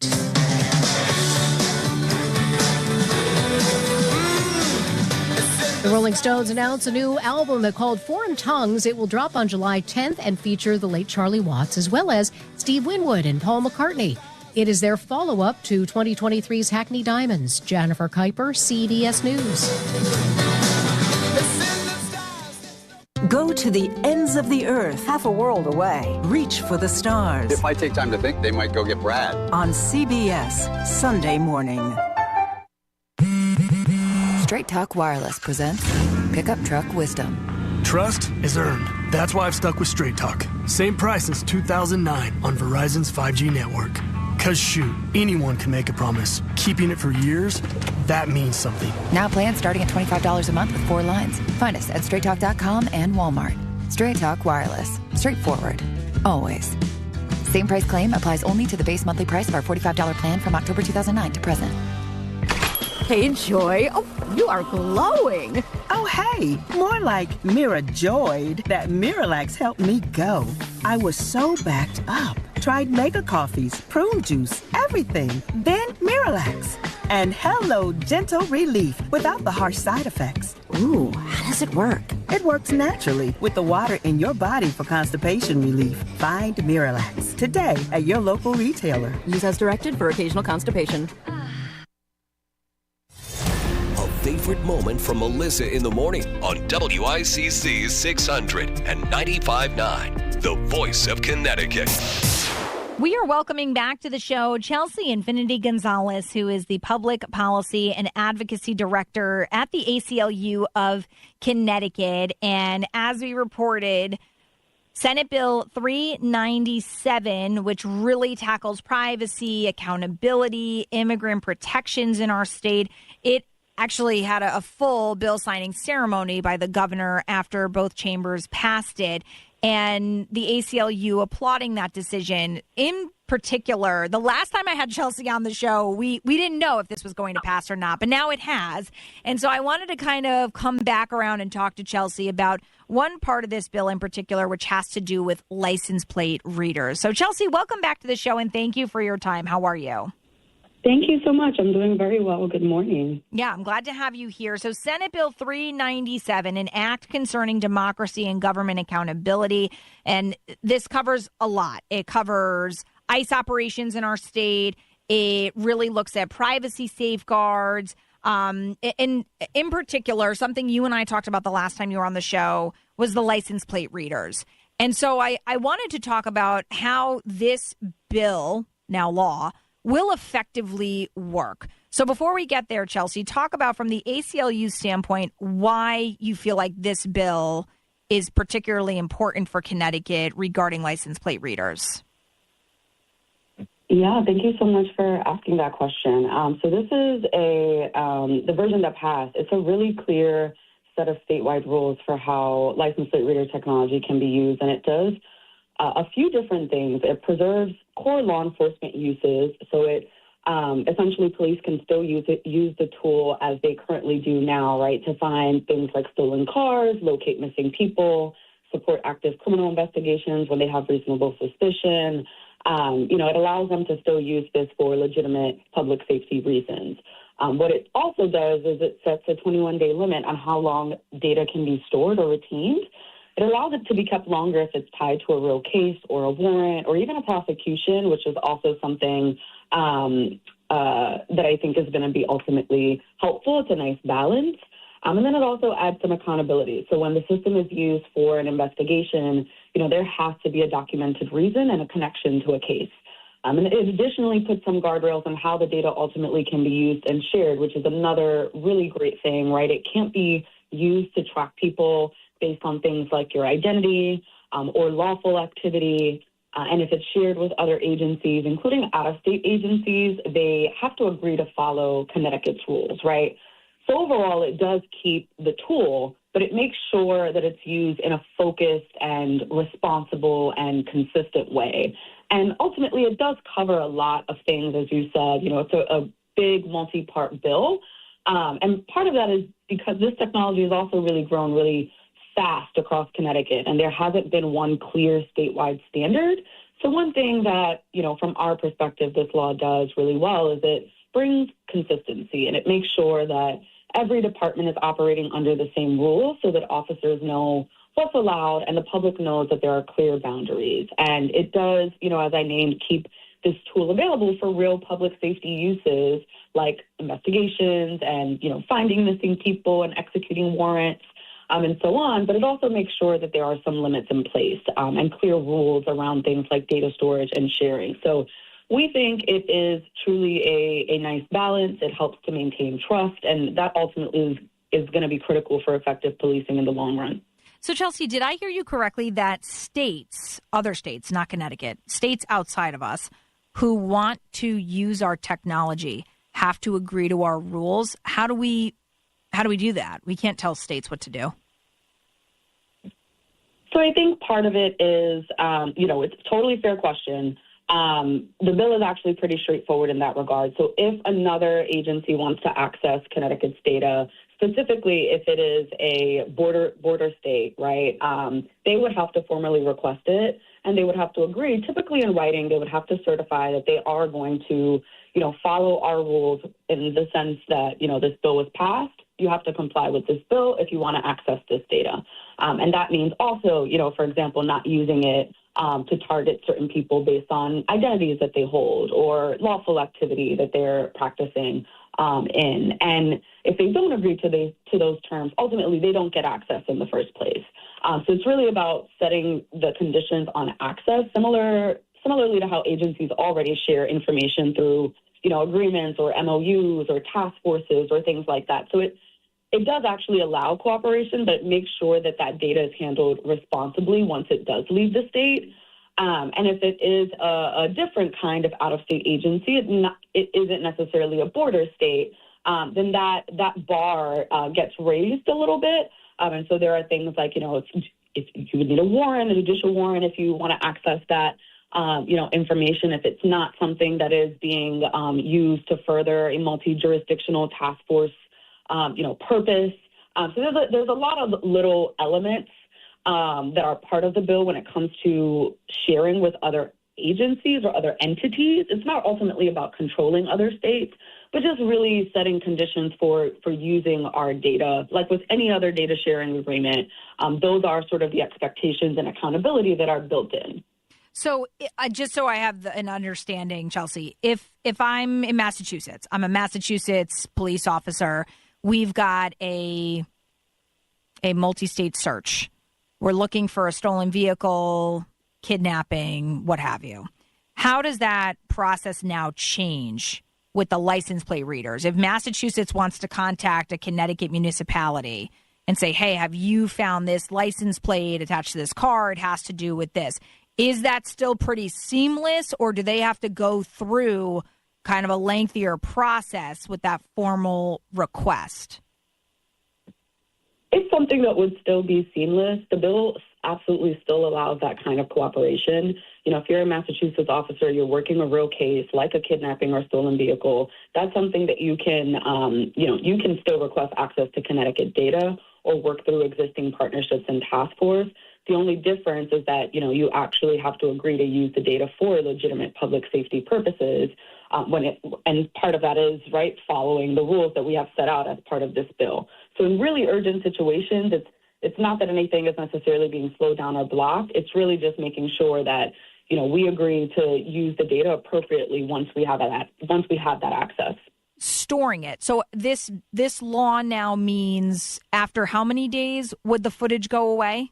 21 days. Okay, so if a license plate reader picks up a car that has been implicated in a crime, we've got 21 days to access any cameras that would have picked it up. After that, it just goes away? Or is there kind of a back file or anything that police could act? And the only reason I say this, Chelsea, is because from a law enforcement standpoint, I would imagine that sometimes you don't get cracks in the case until months, sometimes years, and you realize, oh man, maybe we go back. I mean, that's one of the things with modern technology that police are able to even solve these cases years down the road.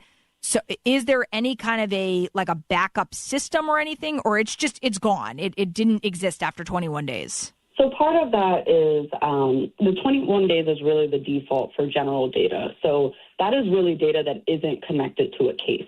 So if a vehicle is actually tied to a crime, that's something different. The bill does allow that data to be kept longer if it's part of an active investigation or prosecution, or also if there's a warrant.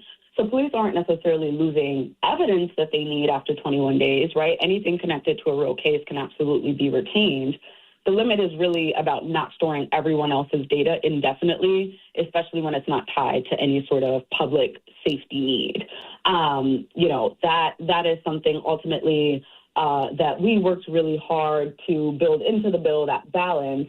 I think one of the key sort of distinctions is general data versus something that is more evidentiary, which is part of what you're describing. Like once it's part of a case, it can be retained, so investigators aren't necessarily losing anything that they actually need. And we did a much deeper dive into this conversation with the ACLU Connecticut chapter. So if you want to go back and listen to the full podcast, you can. It's posted at voiceofct.com under Melissa in the Morning. We'll be right back.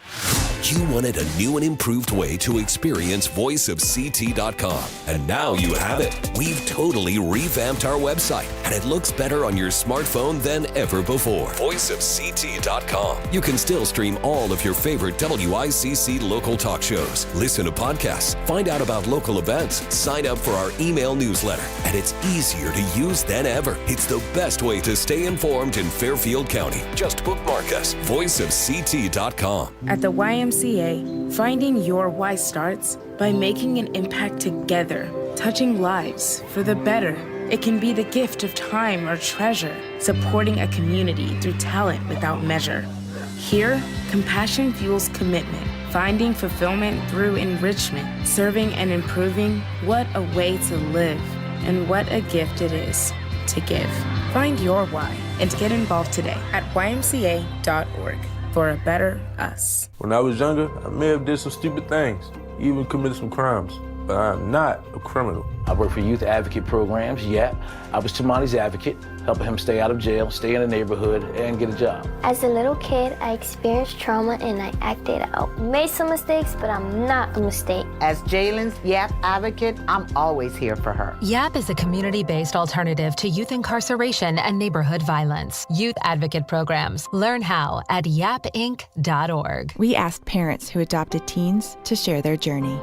When I met both of them, it was like my missing pieces were found. Like it was just like an instant, these are my kids. If you're considering adopting a teen, just do it. Kids need families. I don't care the age, everybody deserves a family. Learn about adopting a teen from foster care. Visit adoptuskids.org to learn more. A message brought to you by Adopt US Kids, the U.S. Department of Health and Human Services, and the Ad Council. You wanted to be cool, which led you to smoking, which led to a pack a day. Then you met that special someone, which led to starting a life with them, which led to wanting to live longer, which led to quitting. Then you heard you may be at risk for lung cancer, which led you to getting a low-dose CT scan. If you smoked, get scanned. Talk to your doctor and learn more at savedbythescan.org. Brought to you by the American Lung Association and the Ad Council. Something you may have missed from Melissa in the Morning. Now on WICC 695.9, the voice of Connecticut. Let's head to Bridgeport, where we might have a problem on our hands. So months after Bridgeport voters supported charter reforms, really focusing on ethics policies and oversight, apparently those changes that are needed may not get the funding that voters wanted. Sounds like a real problem, especially, dare I say, ahead of another election coming up in November. And so joining me to talk a little bit more about this, help me to understand this, is John Hosier, who has been on the show before, vice chair of the 13-member bipartisan Charter Revision Commission. And John, you came on a lot as we were kind of working our way up to last November, knowing that voters were going to be deciding whether or not to go forward with this. And overwhelmingly, Bridgeport residents said, yes, we need ethics policies. We need things to be better. It's the best way I could put it. What's going on? What's happening? Well, as you said, overwhelmingly in November, the voters voted to have ethics number one priority. It appears, in what I've heard through the grapevine, is that the council, where the money is appropriated, is going to underfund the Ethics Commission. It's basically going to be like a fair rent commission. It'd have a paper tiger, and that just cannot happen. The voters spoke, and this is what they want, and we need to give it a chance because this is a first and only in the state of Connecticut, a director in an office to help out the Ethics Commission. Okay, so I want to, when you say underfunded, I want to make sure people understand what we're even funding. So yeah, go for it. I was going to say part of this is that you would need a new director, right? Or you would need... Yeah. Yes.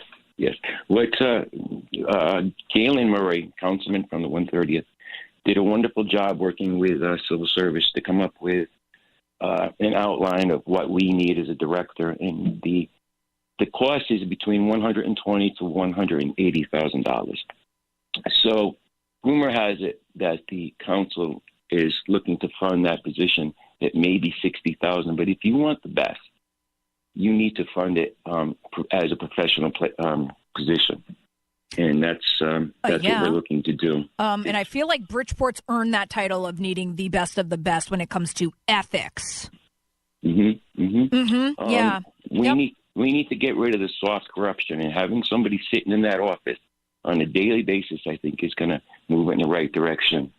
We might get a pushback saying, well, we have to fund education more, we have to fund that more, and that's absolutely true. Education needs to be funded, but so does ethics.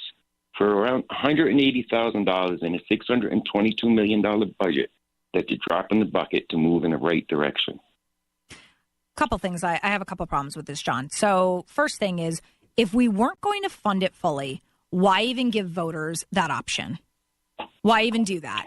Because that alone just proves the fact that we've got an ethics problem in Bridgeport. Why in the world would we offer to voters that we are going to toughen things up, we're going to bolster our ethics, we're going to make sure that we have better oversight? Why would we even offer it if we weren't going to fund it properly? Well, that's the difference between people that are politicians and people that want to represent the city of Bridgeport. The politicians are going to support or not support an ethics office. The representatives of the city of Bridgeport, the ones that care about the people in the city of Bridgeport, are going to do what the people ask. Bottom line. Okay, so that's my first question. My second question regarding this is, so we need to fill this position. It's what, July is when you need it? We are so much up against the wall.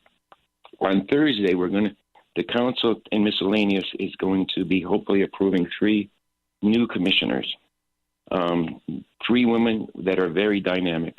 We're also pulling in 3 members from the old commission. They're going to serve, so we're going to have 6 members. Right now, we do not have a commission at all. Now, hopefully that'll go through on Thursday at miscellaneous. It's still not going before the council until the 18th. But the Budget and Appropriations Committee is meeting on Saturday, all right, regarding the budget, and our commissioners need to be there to push forward the money that's needed, and then the budget itself is going to be voted on Monday.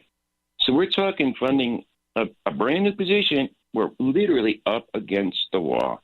Well, isn't that great that the state of Connecticut decided to dump almost probably one of the highest amount of money into Bridgeport in their state budget? That's pretty great, right? I mean, you brought up education, right? Okay, so they're dumping $15 million on top of all the other money that's going. And I'm not saying that Bridgeport doesn't have a deficit. I'm very aware of that. I'm in constant talks with Dr. Avery and his team. I'm very aware of that. But if we're going to shortchange ethics in Bridgeport for money, Bridgeport just got handed $25 million by the state. Well, they can take $200,000 of that and put it in ethics. That's extremely easy enough. Even if they do a placeholder on this position, the voters spoke, and they overwhelmingly spoke. It's time to put your money where your mouth is, and it's their money. They spoke. Well, and so again, so we're talking about putting less money forward to find this director. Who, again, I want to just outline for people the significance of this.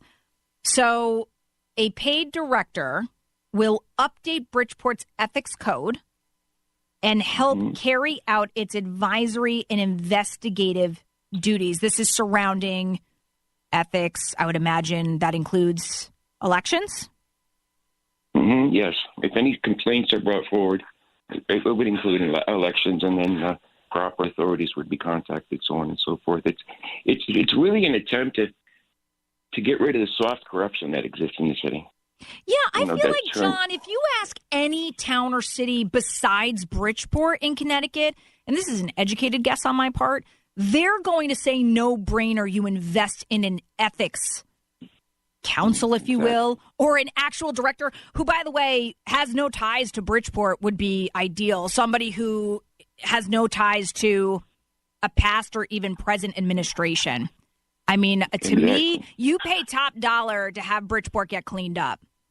I don't know who that person is, and you couldn't pay me to do the job, but let me tell you, there's somebody out here who could do the job, I would think, if you pay them the right amount of money. And if we're not going to prioritize Bridgeport elections, and we're not going to prioritize the ethics that is so needed, voters said we need it. Overwhelmingly. Overwhelmingly.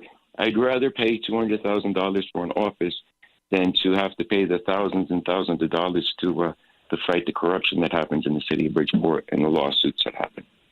$200,000, again, is a drop in the bucket for us to be headed in the right direction to get us there. Question, actually, John, as you just say that out loud, I'm just thinking, so when in 2023, when a judge reordered the primary and the general election for the mayoral race, that costs money, yeah? Yes, it did. I think it cost $50,000 for that day, each day. Got it. And I think that was the cost. So Got it. It's a lot cheaper to fund ethics to get it right the first time. Yeah, probably. Yeah, it makes a lot of sense. We're chatting with John Hosier, who is the vice chair of the 13-member bipartisan Charter Revision Commission. And when did it become clear, John, that there was a chance that the amount of money needed to fill this position of a director for the ethics committee? I mean, first of all, I want to make sure that I'm giving the title correctly. This is the director of what? Just so people know. Municipal Office of Ethics. Okay. So have we even established, we haven't, right? What that Municipal Office of Ethics, who's going to fill those roles? Like, how much work since this got approval during the last election, how much, if anything, has been put into place? The only work that I've seen done regarding it was done by Councilman Murray in putting together how the selection process should be. Ultimately, the Ethics Commission is going to choose the individual as it should be, and the job description that's been searched nationwide.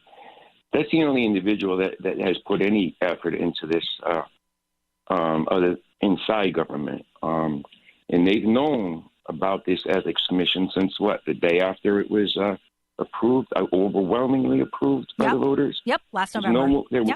No movement. And you can tell that no movement because now to get the money funded to it, commissioners are going to be hopefully accepted on Thursday.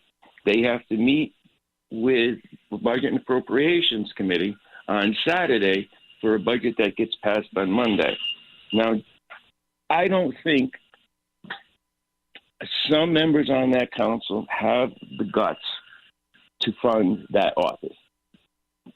I think that's very telling. Here's the thing is, I think that's very telling. If they're not willing to fund something that, by the way, their constituents voted for, that's very telling. And it also would tell voters where their leaders are at. Yeah, it doesn't. You just elect me because I'm not going to do what you asked me to do. Just elect me. I appreciate that. We don't care about clean elections. That's how I would look at it. That, and it doesn't matter that you voted for this. I mean, that's kind of the aftermath question, John. So say we get to Monday and it doesn't pass. We don't get the passage we need, the money that is needed to hire the right person to actually clean up Bridgeport. So what does that mean? Let's hope that doesn't happen. I would love for that. If it does, I'm sure we will get together a full contingent of individuals to storm that council and tell them you fund this position. You need to fund it to where it needs to be funded. Do not look away from it. That's the bottom line. We have actually two chances on Saturday when the commissioners go before Budget and Appropriations. We'll see what they recommend for budgeting. On Monday, when it goes before the full council, if we don't have what we need, $180,000, give or take, then that whole council chamber, and I'm making a call, the whole council chamber needs to be filled to tell them, fund the position, fund the office, make ethics work. Did we know, John, that we needed $180,000 for this? How long has that been public knowledge? That's through the work of Galen in the civil service personnel. That's where the bottom line is between 120 and 160 for somebody that we need of that caliber. That's been done by our civil service. Okay, so Councilman Murray made that projection. That was put together about with Eric Amato from Civil Service. That was put before the Budget and Appropriations Committee 2 weeks ago by Galen. And then Galen was chastised for doing something like that. One council member is like, I've never seen somebody do something like this in my 7 years. Well, guess what? Times have changed, and it's time to do your job. Bottom line. He took the initiative. The initiative was needed because nothing going before Budget and Appropriations if he didn't do some of that work. And I think somewhat that's the way they wanted it. Nothing going before Budget and Appropriations so that we couldn't defend what we need. John, thank you so much. We will keep an eye on this and keep you at home posted as to what happens next, especially because the clock is ticking and decisions need to be made by next Monday. We'll be right back. You're listening to WICC. In the real estate ecosystem, trust and transparency create harmony. But one elusive species disrupts this balance: the rogue agent. Their secrecy with off-market listings leave home buyers confused, frustrated, and inventory starved. And that's bad news for sellers too. With Smart MLS, over 20,000 realtors unite, creating more demand, offers, and better results. Ask your agent if your home is on Smart MLS. Come out to Yankee Stadium on Saturday, June 6th for a very special night, Military Appreciation Night. The first 18,000 guests will receive a red, white, and blue Yankees t-shirt, courtesy of Ford. Don't miss the action and help us salute those who serve. For tickets, visit Yankees.com/tickets. That's Military Appreciation Night on Saturday, June 6th.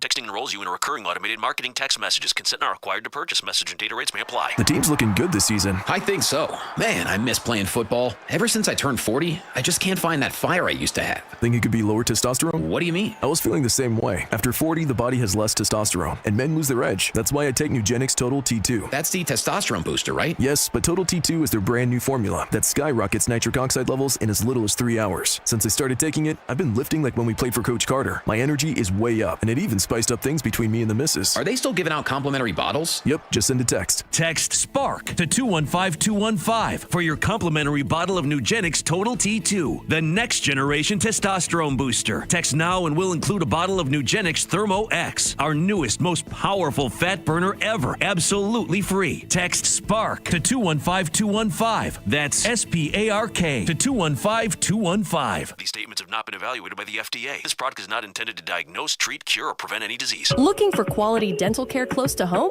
Columbia Dental in Norwalk and New Haven is here for you. As part of our robust network of 12 locations, we're open to fit your busy schedule. From routine cleanings and checkups to implants and oral surgery, Columbia Dental provides complete care for the whole family, all in one place. Call us today at 203-299-0111 or visit columbiadental.com.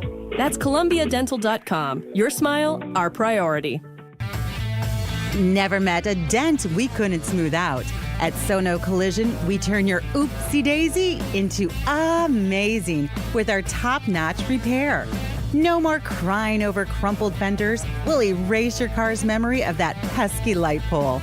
Cruise over to Sono Collision today, where even your car forgets its accidents. Visit us at sonocollision.com because a good car deserves a great recovery. The conversation everyone's talking about. A favorite moment from today's Lisa Wexler Show. Now on WICC 695.9, the voice of Connecticut. The phones are flooding, and we're going to get to all of you, so please be patient. I haven't even gotten to the worst part yet. We've been talking about this Samuel Moyn, who's a professor at Yale, teaching kids that older Americans are hoarding America's potential. And he tries to make the case, I think he makes it poorly, but he tries to make the case that the problem with America is that older people hold too much wealth.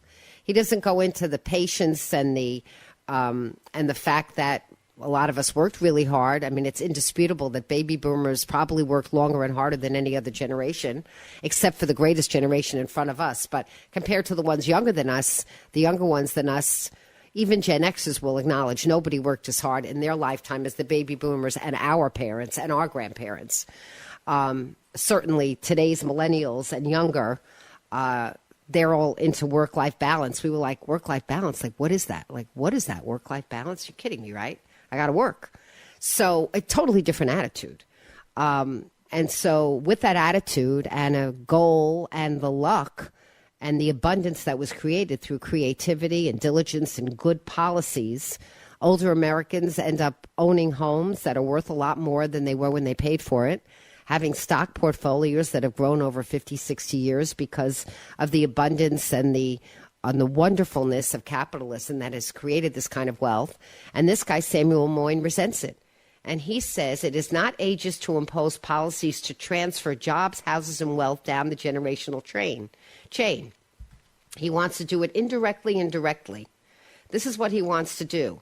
He advocates a progressive tax on older homeowners to incentivize them to downsize rather than retain. The longer you stay, the more you should have to pay. All right, seniors, you ready for that? You ready for that idea being taught at Yale right now? That if you stay in your house past a certain age, you have to pay the government money for the privilege of staying there. He says the funds will allow for projects of intergenerational justice. Okay. Wow. Let's see what else he wants to do. That was a beauty. He wants to reinstitute mandatory retirement in employment sectors, especially white-collar work. Well, there's a reality. I think the marketplace look, a lot of places make people leave when they are perceived to be too old to do their job. I'm not going to be a judge past 70 because our Constitution in Connecticut says I can't be. Some people think that's not a great idea. Why should arbitrarily judges not be able to go past 70? That's the law. We'd have to change it. This is what he really wants to do. And this is the point. The point is that if you start to divide young versus old, and you start to create the same kind of rage that has been directed at people that are perceived to be oppressors in the critical race theory intersectionality that has been taught to our kids, you can see where this is going to lead to foment to more distress and unhappiness and injustice in America, more resentment for no reason. I'm not saying every person, just because they're old, needs to be revered as the wisest person in the room. Some people just get to be old and they never were wise and they never will achieve wisdom. But on the other hand, there could be a better presumption in this country that if you are old, you might know more. You might know more than somebody who hasn't lived as long. And at the very least, you should be entitled to some respect because of the amount of years you've walked the earth. Just dignity and respect. Do you really think in America we want to force older people to give stuff to younger people to address the inequity?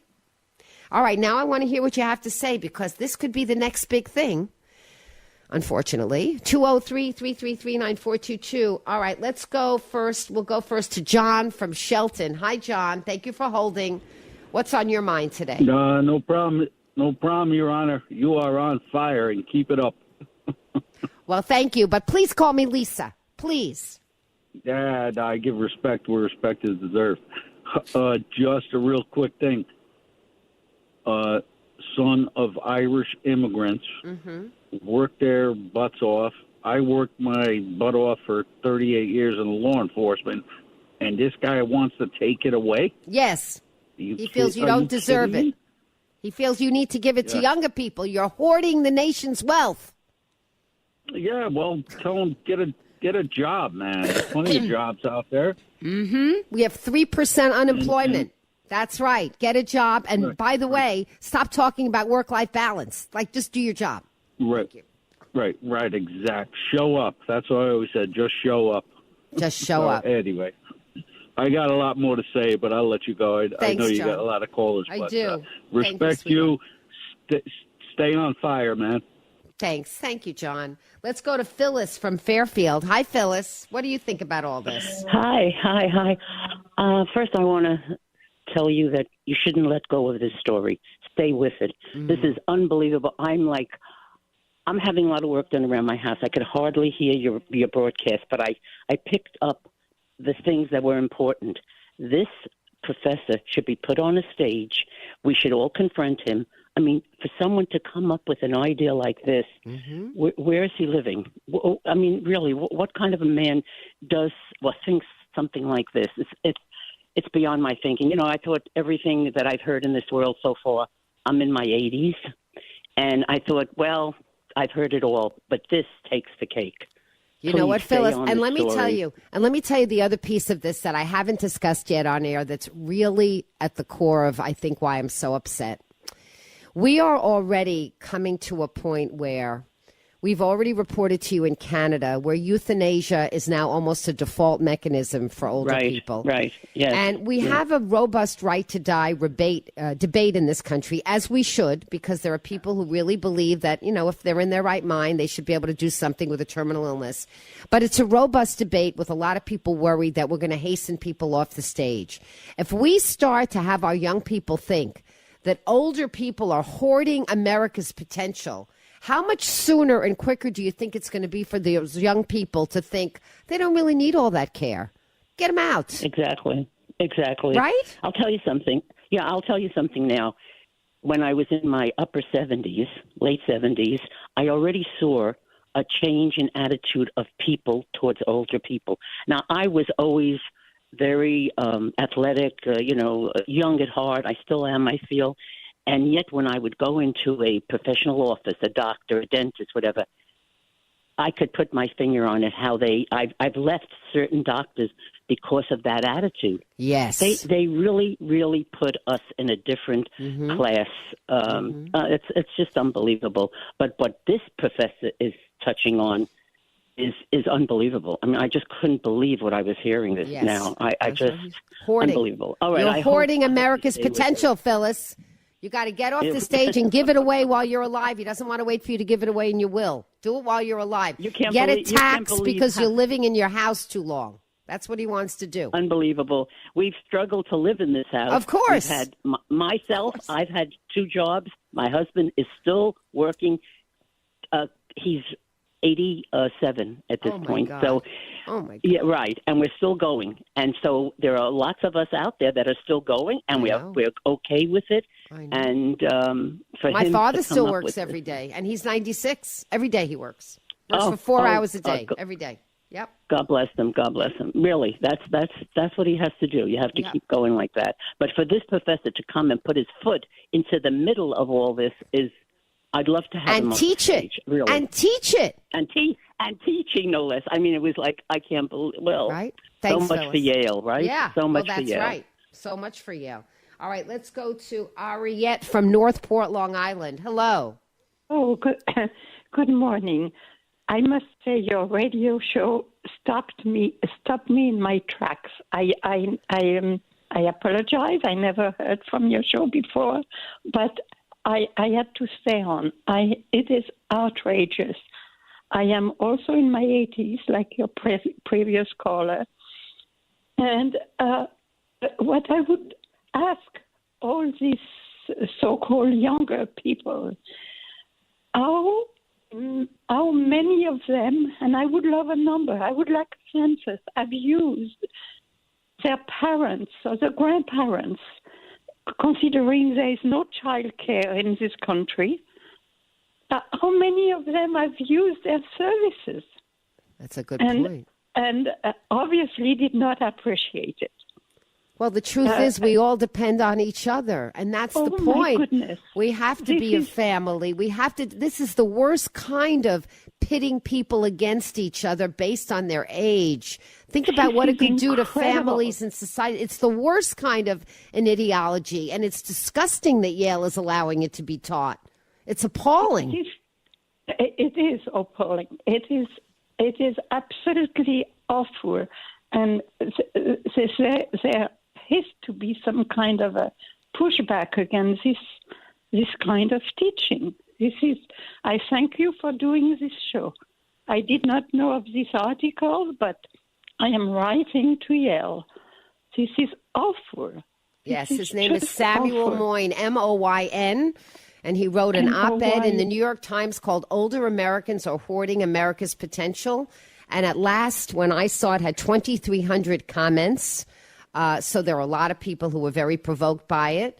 And maybe Yale will think that that's great. But I think that Yale and our Ivy Leagues are responsible for fomenting and teaching a lot of the things that have blossomed into society's biggest problems today. They teach that people, by virtue of whatever circumstance, should be against each other. They're not teaching the right individualistic values where you can pull yourself up by your bootstrap and work hard and advance yourself and get ahead. That's the lesson that should be taught to our people. This is just unacceptable. But I thank you for doing the show. Thank you so much, Ariette, for calling, and I love your beautiful accent. When we say you can listen to the voice of Connecticut anywhere, we really mean it. You can stream us at work or listen in your car. And that's just on your phone. We've totally redesigned our smartphone app, and now it's easier to use. Listen live, find podcasts, keep up to date with everything going on in Connecticut, and it's still totally free. Just go to your app store now and search for WICC. Discover the finest flooring in Southern Connecticut at Courtesy Carpet. With over 50 years experience, from intricate area rugs and durable vinyl to elegant stair runners, they have it all. Shop anywhere, but see them before you buy. Visit L&J and their team on Route 111 in Monroe or at courtesycarpet.com. Financing is available, so you can get the floors you love today. Trust the experts in quality flooring, because at Courtesy Carpet, your satisfaction is their courtesy. I'm Keith Trantolo from the law firm of Trantolo & Trantolo. When you're injured in an accident, one of the first questions is, how much is my case worth? Here's the truth. Our firm's been fighting for clients for over 85 years, and anyone who gives you a quick answer doesn't know what they're doing. Understanding your situation is key. Your injuries, medical bills, time missed from work, and more. Our team has the experience to get you the best results, and we don't get paid until you do. Don't fight solo. Trantolo & Trantolo. Get your free case assessment at trantololaw.com. Is your home exterior in need of repairs? Hi, I'm Eddie Griffin, the owner of Brown Roofing. If you're dealing with roof leaks, sagging gutters, or windows and doors that just won't seal, ignoring them will only lead to costly repairs. At Brown Roofing, we do it all. Roofing, gutters, chimneys, siding, windows, and doors. And you can get your new roof, siding, or windows as low as $99 a month. Call Brown Roofing today for your free estimate. Brown won't let you down. I know that hiring can be challenging. You need someone to match your role perfectly. Well, now you can meet them fast on ZipRecruiter.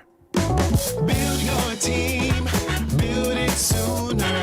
Meet your match on ZipRecruiter. Just head to ZipRecruiter.com/free right now to try it for free. That's ZipRecruiter.com/free. Meet your match on ZipRecruiter. I'm Ed Evans, CEO of Consumer Cellular. You know, the big wireless companies say they have discounts for people over 55, but unless you're willing to sit on hold and ask, you're probably paying more than you should. At Consumer Cellular, there's nothing to hunt down. We're built for people 50 plus with plans starting at just $20. And our 100% US-based customer service actually answers the phone. Call 1-888-FREEDOM or visit consumercellular.com today and get your second month free for a limited time. Taxes, fees, and other third-party charges will apply. See website for additional details. Here's something you might have missed from the Lisa Wexler Show. Now on WICC 695.9, the voice of Connecticut. We've been talking about a Yale professor named Samuel Moyn, who is himself 54 years old, and he was educated at Berkeley. He taught at Columbia and Harvard, And he was educated at Harvard as well. He's been teaching at Yale since 2017.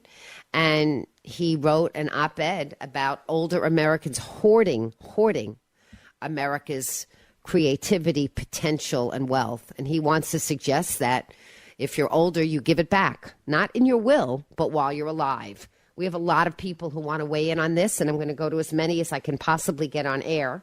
Let's go to Renee from Bridgeport. Hi, Renee. What do you think about today's conversation? Hello, how are you? Good. How old is this guy? I think you just said it. Is he 54 yeah, or 64? 54. He's old enough to know better. Okay, so 54. Is he American? He is American, yeah. Oh, so is he already doing that in his family and his friends? Oh, what a good question, Renee. Oh, such a good question. I love that. Is he using himself as an example? Does he own a house? What a good question. He doesn't say. What a shock.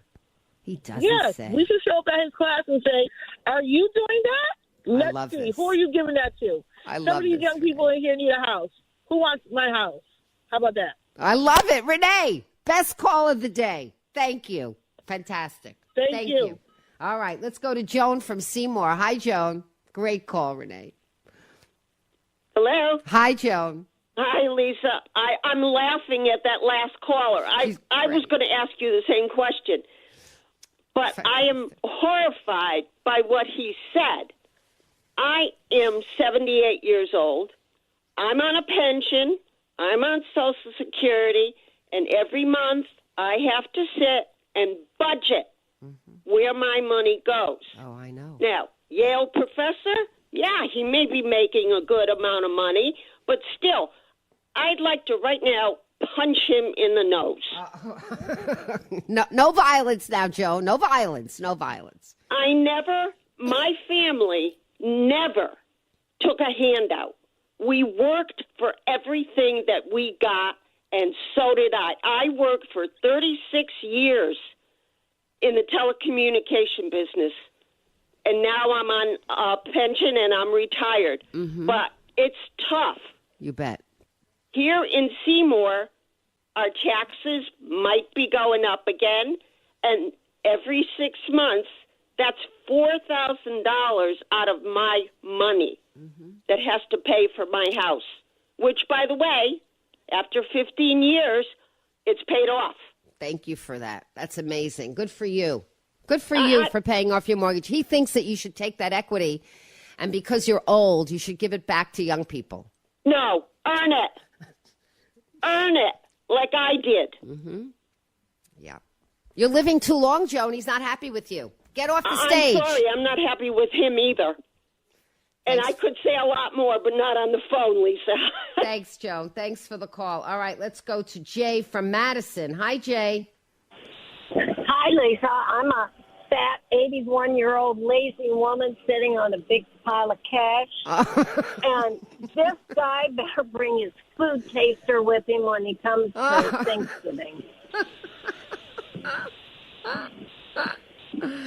How do you like that? He's teaching at Yale, Jay. He's teaching generations of students. I'm not surprised at all. I have been very generous. We have been. My husband's been up. We've been married 60 years. That's a feat. Oh, my God. Anyway, he's mowing the lawn, and I'm planting 3 trees. Beautiful. And we give money to our grandchildren for education. Only. Only. Okay. And they know, I set no restrictions, but they know they've got to get decent grades and be productive. And that's what we care about. And we cared about that with our children. That's right. And this guy is insane, so I'm not worried about him. Well, I'm a little Old concerned people are because fierce. I'm a little concerned because I can see this spreading. We had an earlier caller who said that she already saw this on social media, and she used the word rage. And, rage is very present on social media. That's what it's about. People are always out